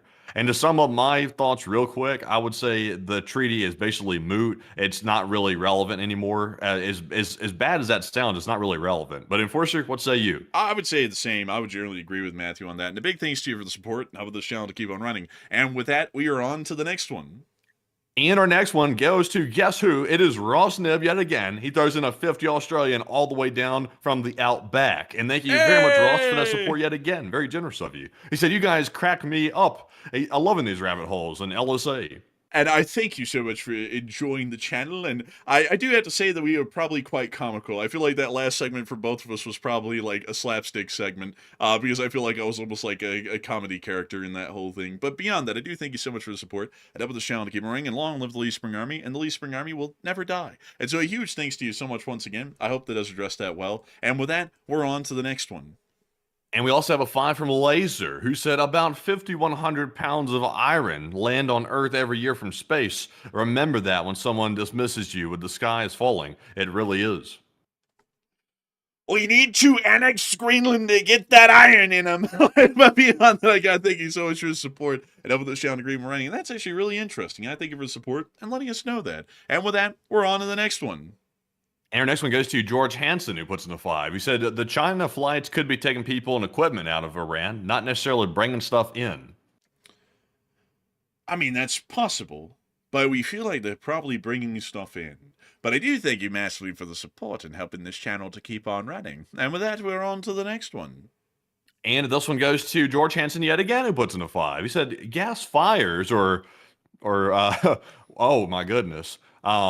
Oh, goodness, that gets dark. I didn't realize what that said there. But thank you very much, George, for that support. And Enforcer, what say you? And I thank you for the support. Sadly, I can't see the super chat to read it in its entirety. But I do thank you massively for the support and helping this channel to keep on running. Great heavens. And with that, we are on to the next one. And this one goes to Access Denied, who puts in a 5. He said, we're talking about Navy ships now. What's your favorite U.S. Navy ship or Navy ship in general? And mine's the Oliver Hazard Perry class frigate.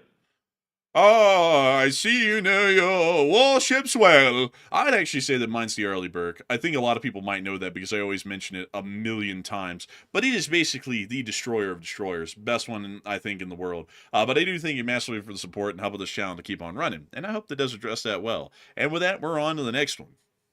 And our next one goes to Andrew Honeycutt. Also, by the way, I will say, like people are saying, LOL.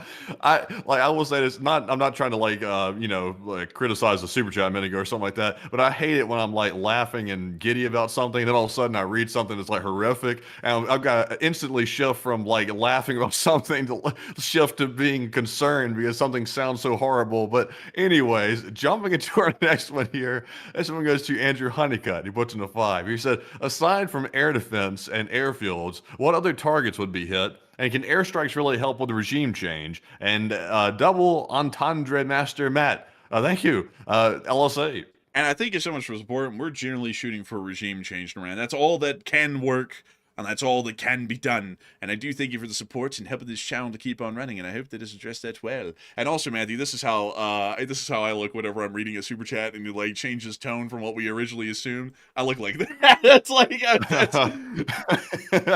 gotta shift. You gotta turn that laughter off real quick. You gotta get morbid. Dude, that's the look right there, man. That's it. But anyways, man, I'll tell you, I'm morbid. Man, I do declare heavens. But anyways, with that, we are on to the next one. And this one goes to Robert Krogan. And thank you very much, Robert, for that $10 support. He said, here's to have a cup of something warm. And I thank you so much for the support, and we will have a cup of something warm. And a huge thanks to you so much once again. I hope that does address that well. Maybe a bowl of ramen, that'd be good. And with that, we're on to the next one. And this one goes to Zisum. I hope it's in a 3. They said, do U.S. aircraft carriers go through the Suez Canal? Yes, they do actually. The Suez is rated for some of the largest ships in the world, and they have expanded the canal in recent years to allow for it. And so yes, a U.S. aircraft carrier can and often does transit the Suez Canal. So I hope that does address that well, and a big thanks to you once again for support. And with that, we're on to the next one. And up next, a big shout out to Plazath, who put in a 3, along with Mark Andre Burnett, who put in a 2. And thank you very much, Mark and Plazath, for both being longtime channel legends and always supporting the channel all the time. And we appreciate that. We also have a 2 from Bruce Lee, who said, for lunch, I had a chili bowl, a quack, LOC. And I gotta say, chili bowl. And hopefully that sounded like a duck. Like I'm trying my hardest here. But a big thanks to you so much for the support. Oh my. Actually, I was trying to click the dogs, but I clicked both of them. I have to thank everyone here at the Oscars. But beyond that, please don't sue me. Please! But beyond that, I do thank you so much for your support and helping this channel to keep on running. I do have to say, absolutely tremendously enjoyed your quack. And so a huge thanks to you so much for the support and having this channel keep running. And with that, we're on to the next one. Also, by the way, a huge shout out to Tom Exman for that $20 support. He said midnight the 5th there now, my 70th birthday, and also a huge happy birthday to you, Tom. He said, let's see that pimped out birthday marmot. A few days late for Groundhog's Day, though. You want to see the pimped out marmot? You want to see it? Bring him out. Oh, hello there. Hey. Oh, hello there, Governor. It's pimping. It's not easy. What you got to get is straight. You got to have the money sign with the cane because you got to make sure that they know you got cash on you. Yeah? You got to make sure you got that. You got that good smoke. Got a good velvet hat and a little bit of some 8-bit sunglasses on your face. You got to make sure you got it. Yeah, look at that. Oh, what the? Oh man, he just had an aneurysm. I was like, what the hell? I was like, bro, where's this going? But oh man, we're absolutely balling down at the hot dog stand. Oh man, it's the fly and the roach. We got a big You see how that hot old man, he's smoking that loud down there. He's smoking that loud. Look at him down there. Look at that. Oh, fat. Look, he's zooming in on that fat-ass marmot right there. He said, zooming in on that. Look at that cake. Go back up and show that cake. Look at that. Hey, I got a sense of that. That's a little bit too much. This marmot's got cats in Ohio. Oh, man. But I got to thank you massively for the support, Tom Exman, and a happy birthday to you. A happy 70th birthday to you. I hope you've been having at least a decent couple of minutes to it. And I got to thank you massively for enjoying this channel and helping it to keep on running. And I hope you've enjoyed the Pimp Marmot and a special appearance for your birthday. A very rare occurrence. We very rarely show the Pimp Marmot, but we always do love to show off the Pimp Marmot from time to time. And so a huge thanks to you once again. A big happy birthday to you. And with that, we're on to the next one. And also a big shout out to Kyle Padell, who put in a 5. He said, cup of hot snow, eating birds on Tuesday. It's time for a cup of snow, and the birds, which are none left, we're here for these, which will be eaten on Tuesday. And I gotta thank you so much for the support and helping us to have birds on Tuesday and hot coffee made of snow. And so a huge thanks to you so much once again. And with that, we're on to the next one. Also, this one goes to Mike, who puts in a 2. He said, great channels, guys, and keep up the great work in LSA. And thank you so much for the support and helping this channel to keep it running. And long live the Lee Spring Army, and the Lee Spring Army will never die. Oh, and so with that, we're on to the next one. And we also have a 2 from Adam McLean, who said, Vladimir Putin is Vladimir Putin's doing things that that shouldn't be spoken of here. He's what? He's what? Like he's doing what? But still, a big thanks to you for support, and I'm sure he's doing all kinds of stuff. Dubious things, I'd assume. But a big thanks to you for the support and helping the channel to keep it running. And with that, we're on to the next one. And with that, folks, thank you all once again for all the Super Chat support. That is the end of our Super Chats, and we do appreciate it very, very much. It's time to grab our Morse code decoders of the night. And tonight we have Paul, Kevin, Mason, Joni, Norm, Arabelle, Heroic Leftonist, Coach Secretary, Sire, and Brian. They said the Morse code says, what we got going on down in the Middle East? Got Iran acting up, acting like a fool. LT, LSA. And it, that's the sound of a Vickers machine gun and the sound of money. Y'all got the den on the nail. That was the jackpot of the night. I really messed that up. But beyond that, I do congratulate y'all greatly for getting that Morse code message correct. Y'all get that correct time and time again. And it's truly amazing and magnificent to know. And so, a tremendous thanks to you so much once again. I hope that does it just that well. And of course, we'll be moving on into our live chat. So, of course, many of y'all can also tell that we're way over time tonight. It's a 4-hour-long stream. Oh, heavens. But we will be making sure to get 3 live chat questions, and then we'll be rounding out the stream for the night. So we're on to the third to last question of the night. And this one goes to Space Cat, who said, do you think it's just stalling tactics by the U.S. to fill the area with anti-air? It may be, but that's probably only going to exist for the next 2 weeks. Any sort of delays beyond that, it's most likely going to be the Iranians exploiting the make a deal loophole. And so with that, I hope that does address it the best I can. And big thanks to you once again for enjoying this channel and helping it to keep on running. And with your great question, your great live chat question. And with that, we're on to the second to last question of the night. And this one goes to Trolls of Michigan, who said, with all these explosions and fires in Tehran, how are they fighting the fires with a water crisis? Oh, they're not. They're pretty much out of water. That's kind of been buried in the headlines lately, because we've had bigger things going on. But they still are dealing with an absolutely tremendous water crisis right now. So I hope that does address it the best I can. And oh, great heavens, man! If we go 1 minute over this, the union will force us to stop working on the show, and we'll have to literally get up in the middle of it and just walk off. So with that, we are on to the last question of the night. And so, who is the lucky last person who put in the lucky last question of the night? I can't say the question. The union's going to come down and get us. Really? Not really. The question goes to AF Kaplan, who said, why did Iran demand the move of talks to Muscat, Oman? Was this just another stall tactic, or is there something more to it? Well, I think your question is great, but sadly the union has shut us down. It's 1 minute over the hour. I'm just kidding, by the way. The reason why they wanted to move there is just to be difficult. That's all we could figure out, really, out of this, because to be entirely frank, Turkey is in the same position with Iran in terms of foreign policy as Oman is. There's really no difference. So the only reason they wanted to move it to Muscat was to be difficult and try and make an additional term to flex on the United States and pull some power over us if they could, before the negotiations completely fell apart. So that was really the only reason why they did that, from what we could tell.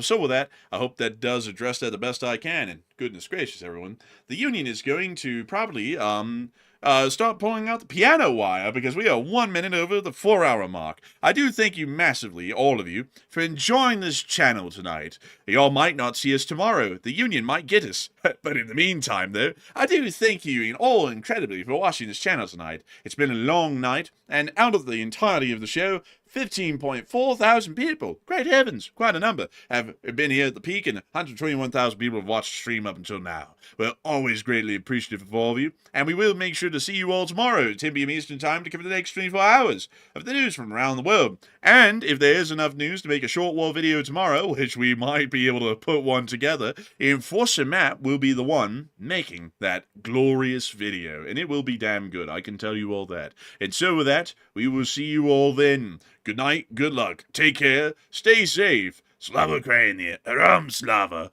long live the Lee Spring Army, and long live the Republic.